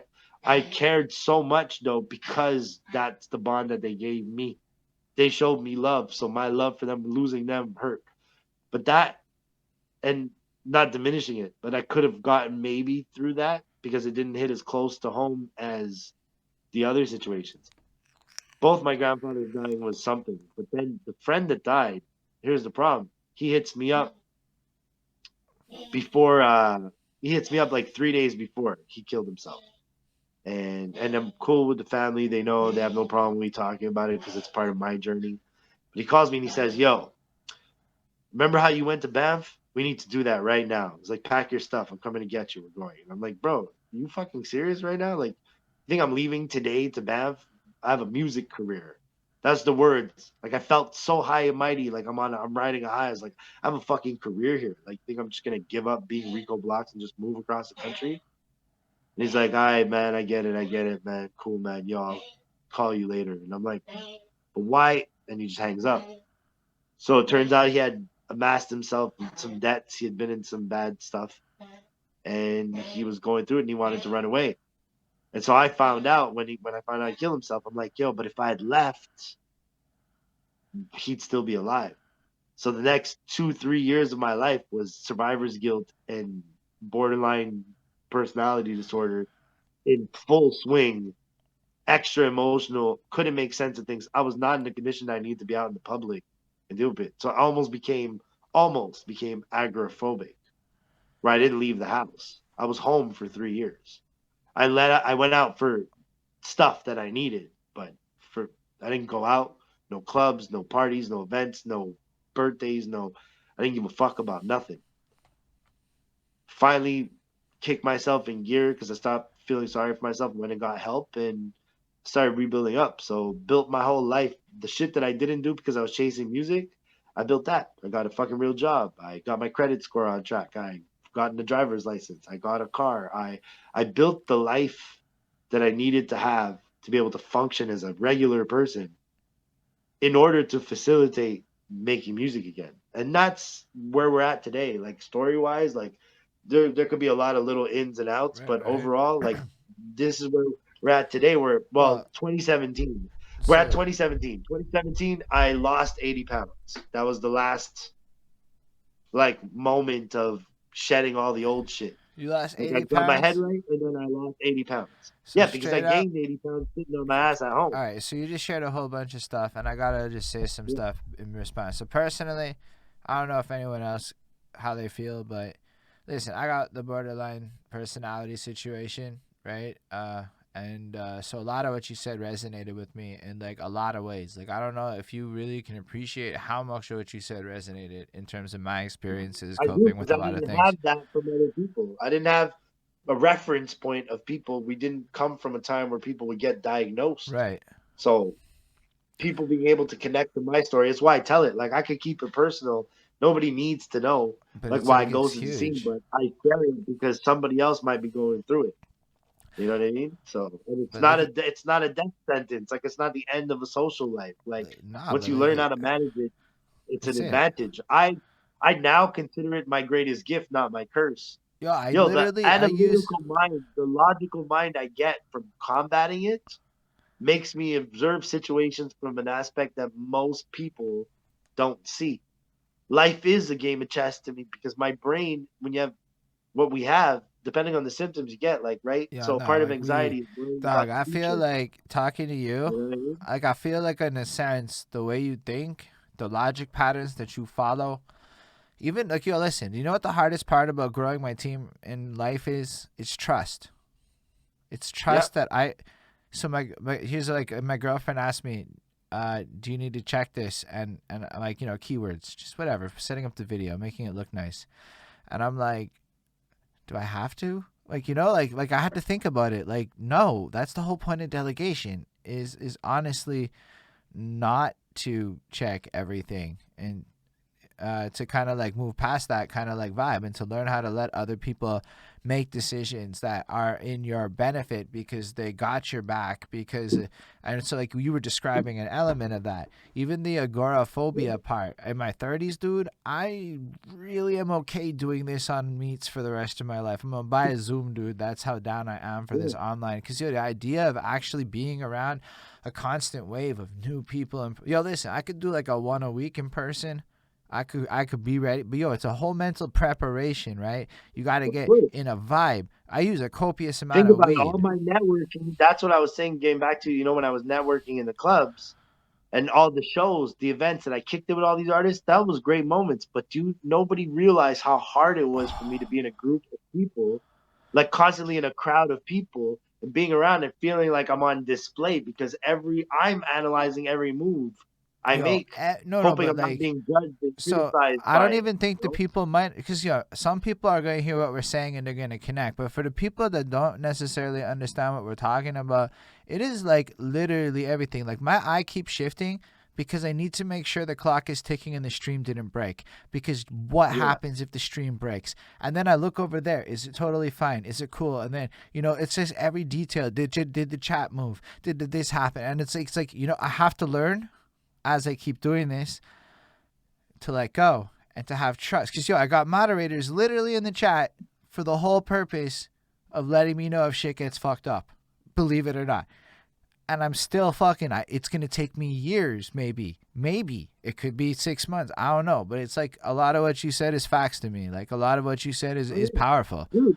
There's a lot of I'm telling you, the stuff that comes with it. There's a lot of bridges I thought I burned that I never burned. I thought it because my borderline personality disorder had me going, nah, man, that person doesn't call me anymore, so they don't fuck with me anymore. Oh my And God. I so relate to that me and too. Rough Sound, me and Rough Sound didn't speak for like 7 years, and it was never a beef. When I spoke to him recently, I'm like, I tell him this, right? And I'm like, I wasn't in the right state of mind. I thought everybody didn't fuck with me no more. And he's like, are you fucking kidding me, bro? It's like, when are we doing something? Because you let yourself get into your own head. It took a long time for me to be in the right state of mind because the idea of being on social media and promoting music and putting it out there. Listen, I'll give a perfect example. On Stop Frontin' on the video, there's a YouTube comment. Somebody wrote, that dude needs a stylist. That comment offended the fuck out of me. It's so inconsequential. But it's one YouTube comment. And I was like, fuck, you telling me I can't dress, motherfucker? Like, so it's hard being an artist dealing with that kind of mental disorder because you're dealing with all of that. Like Yeah. the constant allowing people to judge you Yeah. is your worst fear. You don't want to be judged. Never. It took a long. The only thing, and that's what rap always helped me because I was like, you can judge whatever the fuck you want, but I can spit, motherfucker. And that became my confidence booster, right? That became the thing that allowed me to build the self-esteem because I knew I could spit. I knew I could go anywhere and spit a verse and get respect at the very least. So we all had our coping No, mechanisms but to how to deal with it. another But interest. fame has always been something I hate. The idea of being famous terrifies me. There was Like I don't need people watching my moves. I just want people enjoying my music. I Like swear, everything fuck, else, even videos, don't come naturally to me dude, I at all. fucking love what you're saying because I can relate a lot. What's another crazy thing I can relate to? 80 fucking pounds, dog. That's a number that I Yeah, fucking personally lose weight, empathize. motherfucker, lose weight. Hey, That's fucking dope. But yeah, no, that was legit 80 pounds or so. I mean, I may have gained back an extra 10 in the stress of the last 2 weeks, but yo, Oh, it's the me fucking too. Don't winter. worry, me too. But like, I know I that might even have gained a 20, but I'll get back. I'll get back. I'm more confident to get it back now. but that's the You know what I thing, man. mean? I feel like no matter what, even if I gain an extra whatever this whole winter, I know I'm gonna be able to take the whole. Cause it's fucking Montreal. It's winter, but I know once running season, I got into running. Honestly, running is fucking dope. And once you get into running and you gotta do it healthily and you don't fucking push it, Google that shit. Couch to 5,000. Google it so you know what the fuck is safe. But I got into running because it's some shit you can actually just start doing. Sure, just jogging until it's running or man, it's addictive. And I hit 10K this year. I was able to do a 10K in an hour, just under, because I was a little bit faster than an hour in a 10K according to my Fitbit. So this is all according to my Fitbit.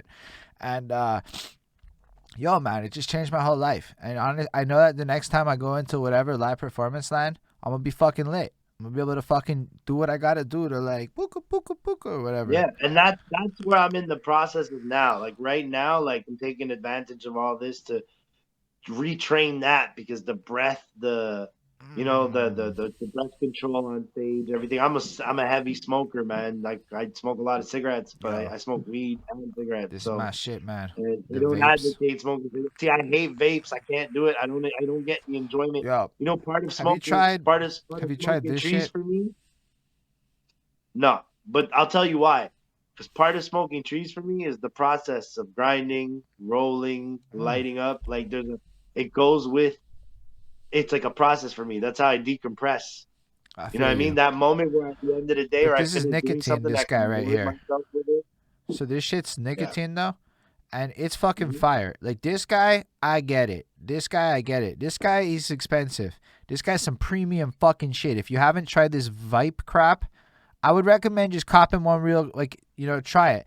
You Cause know what it is for me? It's because once I quit, I want to quit. I don't want to replace it. See, that's mm, the problem. I have a lot of friends that switch to vape, and it's like what you don't realize is you're just switching one habit for yo, another. but Whether like, one is better or not it's doesn't make a really. difference So because at here's the the end of thing. the It makes day, one to me. It made one big difference. I'm a vocalist. And actually, at the end of the day, I have a higher pitch now. I can sing better, and like my breath capacity went way the fuck up. And ninety oh yeah, percent don't of get me that wrong, is there's like that. benefits at the end of the day. But here's the problem with addiction because cigarettes is an addiction. At the end of the day, if you only swap it out for one other, you're just it's temporary. To Nah, me, like this is just like a I've quit a permanent. lot of different things. Like the same thing when I quit caffeine and soft drinks and stuff like that. You quit Like caffeine? you have to go through the withdrawal. Oh yeah, that was part of losing the weight. I used to drink like a 2 liter of Pepsi a day easily. Okay. Like I'd walk around the house with that bottle. I didn't pour myself a glass. I just drank that shit. Like I had a serious I relate. Pepsi caffeine sugar addiction.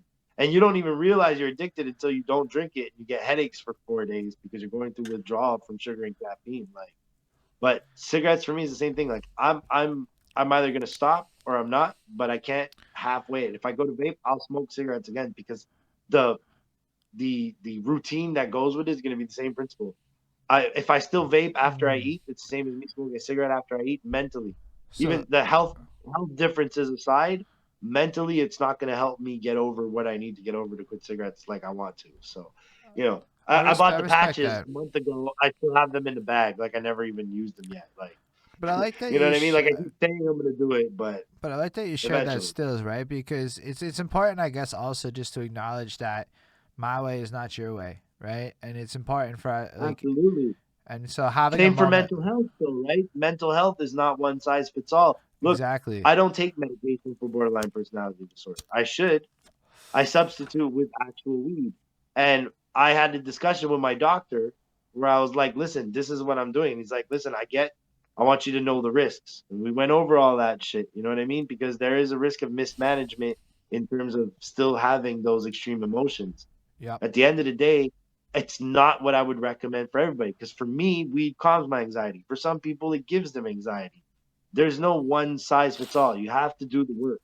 For me, anybody but the best thing I can recommend to somebody who has mental health disorders is get diagnosed and work on it. Get a therapist if you need to or a psychologist, but it needs to be addressed because the longer it lingers, you're hurting people around you without even realizing it, and then you're hurting yourself. And sometimes people, you're hurting yourself, but it's not physical. Like you're hurting your own emotions. You're hurting your relationships. You're gonna put roadblocks where there shouldn't be, and it's gonna stunt your growth. And it's manageable. Like borderline personality disorder comprises 67 symptoms from 67% of known psychoses, which means that nobody's experience is the same because it's drawing symptoms from different diseases. It's not a one and done. You should not. So there's no one solution for it, and everybody's got to learn to manage that their own way. But I recommend professional help play a part of it. I did group therapy for a while. Like I didn't want to do the one-on-ones. I didn't want to hash out my whole life, but I did group therapies for a while. It gave me perspective because sometimes with this type of problem, you lack perspective on situations. You're only seeing it from the emotional angle that your brain is convincing you is there. You see things that I see things in a conversation. Somebody says a comment, and that sticks with me for 6 months because I'm going, what did they mean by that? Like you start doubting the authenticity of people's words. That innate doubt that you create, if you don't learn how to manage that, well, guess what? Nothing and no relationship you have is going to be meaningful because you can't connect. You can't really connect. You have to be willing to accept those things. And the support system around you matters. I had a person in my life that would gaslight me, like would always make me feel like if I had a reaction, even when it was a normal reaction, made me feel like it was extreme. So I doubted myself more. I was like, fuck, well, I have this problem that makes me exaggerate or go to extreme emotions. Maybe it's that. And you start blaming yourself. No, that person was actually wrong. It took a long time for me to be able to learn how to tell the difference now. Like I know when I'm acting, not, I don't want to say acting crazy because crazy is dismissive and nobody deserves that term, but I know when I'm acting off kilter. I know when I'm off balance. I know when the chemical imbalance is playing a factor. I've learned to be self aware, but that's not something you just do sitting at home deciding you're going to be self aware. And a lot of people think that's the case. Now, I don't ever want to give that. I did a lot of work on my own without the therapy, but that doesn't substitute getting real help. Talk to somebody. Like these are subjects that matter dearly to me, and in the future will be a part of not necessarily rollouts because I don't want to like I don't want to market. I don't want to market that. I want to do that to help people from Nah, but we're experiences. probably gonna make a But nice it's little gonna clip be out of this, included. dude. Cause, yo, Yeah. big facts. Just for myself, man. Like, I don't know. I guess at a certain point, like, it became comfortable to start talking about it publicly. I think it's all just so the way the world is. It's just easier to say that. Plus, You enough have to not people. be scared of the stigma. But it's That's also the like problem. Like, enough people some are people just. will not fuck with you. They think you're like, let's put it this way, because bipolar is the term that's used more. So I don't want to interrupt, but this is a good point right here. Bipolar is a term that's used more. Like borderline personality disorder is known a lot less in terms of like general knowledge to people. So most people who have what we have get false diagnosis bipolar. Mm, Now, when you tell somebody you're bipolar and they're just getting to know you, that might be the end of that relationship right there because people assume you're going to be problems. that's huge, There's a eh? stigma. So our self-esteem didn't allow us as men, you're taught to not be weak. So we see it as a sign of weakness. The mental health issue is a weakness to some people. It's not like it's a chemical imbalance. It's all it is. We're all built differently. Our brain chemistries are going to differ. We're going to have different reactions. But at the end of the day, it's so important to talk to people about it. My friends all know. Like I never hid it from my friends. I would tell my friends. I'd say, "Yo, sometimes if I overreact, I'm sorry. Like I'll tell you right now, like ahead of time, even before there's Yo, an argument, I do that but they just now. know, Like you anybody that know. I'm gonna get close to. Like I'm not gonna do that with just like acquaintances, especially like random No, people. exactly. It's not going to be like I just met you on the street. I'm going to tell you I And have like borderline I'm personality. totally willing to like put it out like this because the fact is anybody that's gonna interact with this kind of a piece of content is either invested in one of us and therefore it's a valuable whatever, right? But Yeah. at the end of the day, I realized in myself a lot of the same things that you said and like I have to like hit up people. I'm like, yo, like if I think somebody's gonna be like in my life, I almost have like a screening period, a little trial run maybe before I'm willing to let my heart and soul commit to that person because honestly, I just don't know how to tell the difference for a long time. What is real and Yeah. what's You get burned, man. Like once you get burned a couple times, it compounds the emotion that comes with it. So now, Yo. like, you get burned a few. It doesn't take much. It takes a few situations. Think about it. You want to spin into a full meltdown? You need one friend to fuck you over, just one, somebody you trust. Yep. One girl, one relationship to fuck you over, just one, You and could then one even. family member. You have that trifecta right there. You're heading for breakdown city if it happens to you without you learning how to deal with it. You don't have the tools to emotionally deal with that because now the three aspects, the three circles in your life that intertwine that create the life you experience have all shown you that you can't trust anybody. If you have no trust in nobody, that's why I'm lucky. My best friends have been my same best friends for 25 years. The same dudes I run with, the only people I'll talk to every other day, like 25 years. I trust them with my life. But not everybody's that lucky. And I've had a lot of friends outside of that circle that fucked me over. So, but I know I have a home base, I have a core, and I have something I can really depend on. A place to ground me. You know what I mean? And those are important. The support team means everything. My little brother is only 3 years younger than me, but he's like my best friend Right. because he's seen the fucking worst. He's seen shit my friends haven't seen. He's seen arguments with my mom when I was a kid. He's seen the temper tantrums. He's seen the worst sides of me, but always stuck by me. And he's very different than me. I was a street kid. He was like work, work, work, work. Like I got to get a job. I got to advance. Yeah. He's ambitious. He built a life for himself. I was chasing a dream. So we were very, very different. But those differences now, like the age difference is small enough that there's no difference. It's like my best friend. But at least I got people I can count on to not judge me. Now they'll tell me when I'm fucking wrong. You know what I mean? Like, people think like, well, they don't judge me. Not judging you does not mean letting you get away with shit. You gotta call your people on your shit. Like, we call each other out. All my friends will call me on my shit. If I'm fucking wrong, I'm wrong. Like, you gotta have those people in your life because guess what? You're gonna be mad at them some Yo. days. It might hurt to hear it, Can but I you just need to hear like? it. Can I just interject one thing? Let's say Yeah. you're one of the people that this is really like helpful towards. Let's say you go on that journey and you start that process and you find it painful and complicated. It just, for me at least, it took a very, very, very, very, very long time. Like I'm talking like a long 8, 9 years. I became aware of what borderline was in my early 20s because of my father. And so it just allowed me to, and at the same time I had been in psych course, so it was just like learning what cognitive behavioral therapy was at that time in my life allowed me to really like dodge a lot of bullets, because by the time I'm like 33 now, I'm a little calm and cool. Not great, but calm and cool compared to like what I would have been 10 years ago.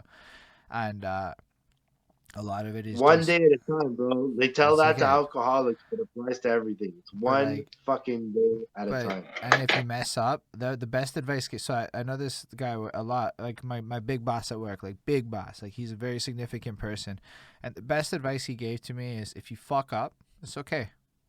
That was like the most important thing he felt he had to tell me. Of everything he could have told me is, and I mean, that's why I'm sharing it with everyone because it's fucking a good piece of advice for this moment. Is when you fuck up, it's okay. It's okay. You're allowed. You're allowed to fuck up. And I think that's the hardest thing Yeah. for me right now is learning that lesson that you're allowed to fuck up. It's like you Yeah. can't be perfect all the time. Even if my brain is constantly being like, you got to be fucking perfect. You got to be the best. Like, oh my god, the number went down. Oh my god, the this, and this is like for me, especially on Twitch, it's a whole fucking new world. And then there's my corporate life where I'm actually possibly getting promoted. Like it's not like a secret. It's just not a confirmation type thing, but just Yeah. my life is in that journey. And it's all new and it's huge and it feels like. So it's like I don't know. And then simultaneously, everyone's like loving me. And I'm like, yo, what the fuck? Why does everybody want to know me now? I mean, I And you get see, it. that's the thing. When you have what we have and you start achieving notoriety and respect, you question you're like, why? Because it plays into us a low self esteem that we get from being hard But on ourselves.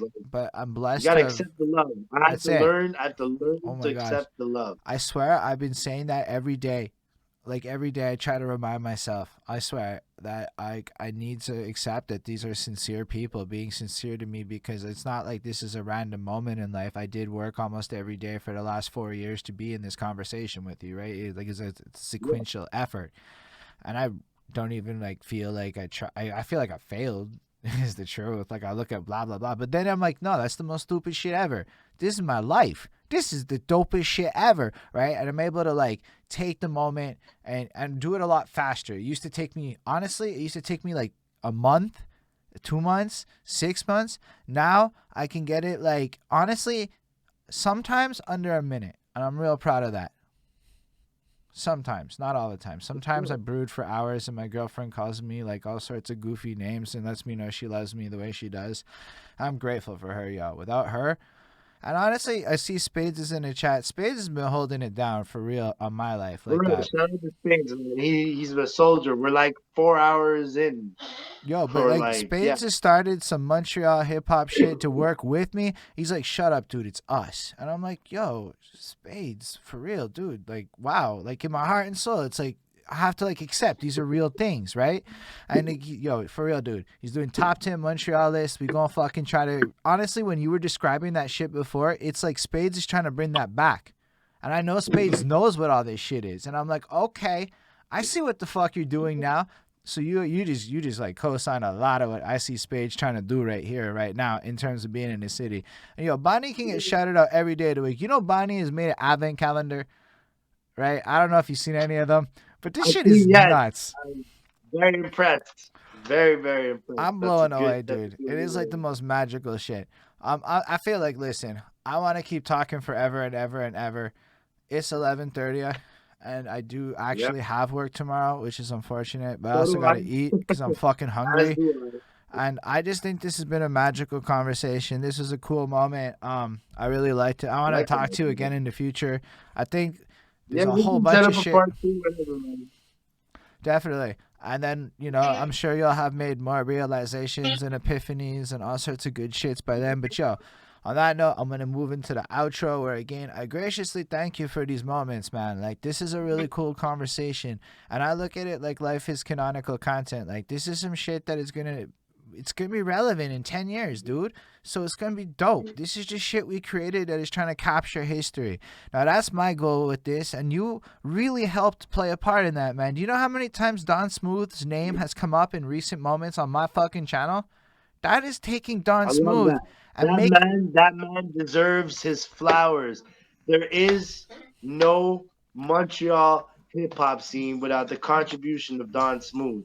His contribution, his presence for years, he held us down when there was nobody else. He was our, our Charlemagne, our Breakfast Club, he was that. Like, yes, when Spades, you wanted it's to what get you said. done, Don Smooth.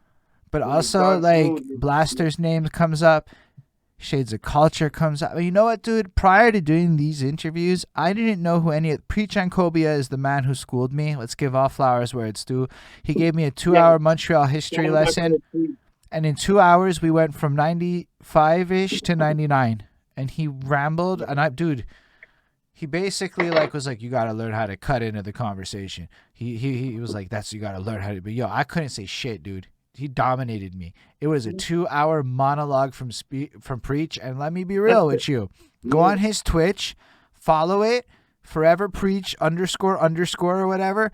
That shit is worthless. He'll just fucking talk at you while you're working, and it's a better part of your fucking day.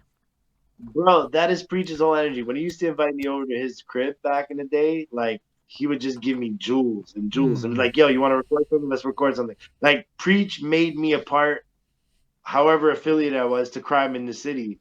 That blessing was great because I wanted to be a part of something, and my group wasn't really active at the time. And I always loved being a part of collective.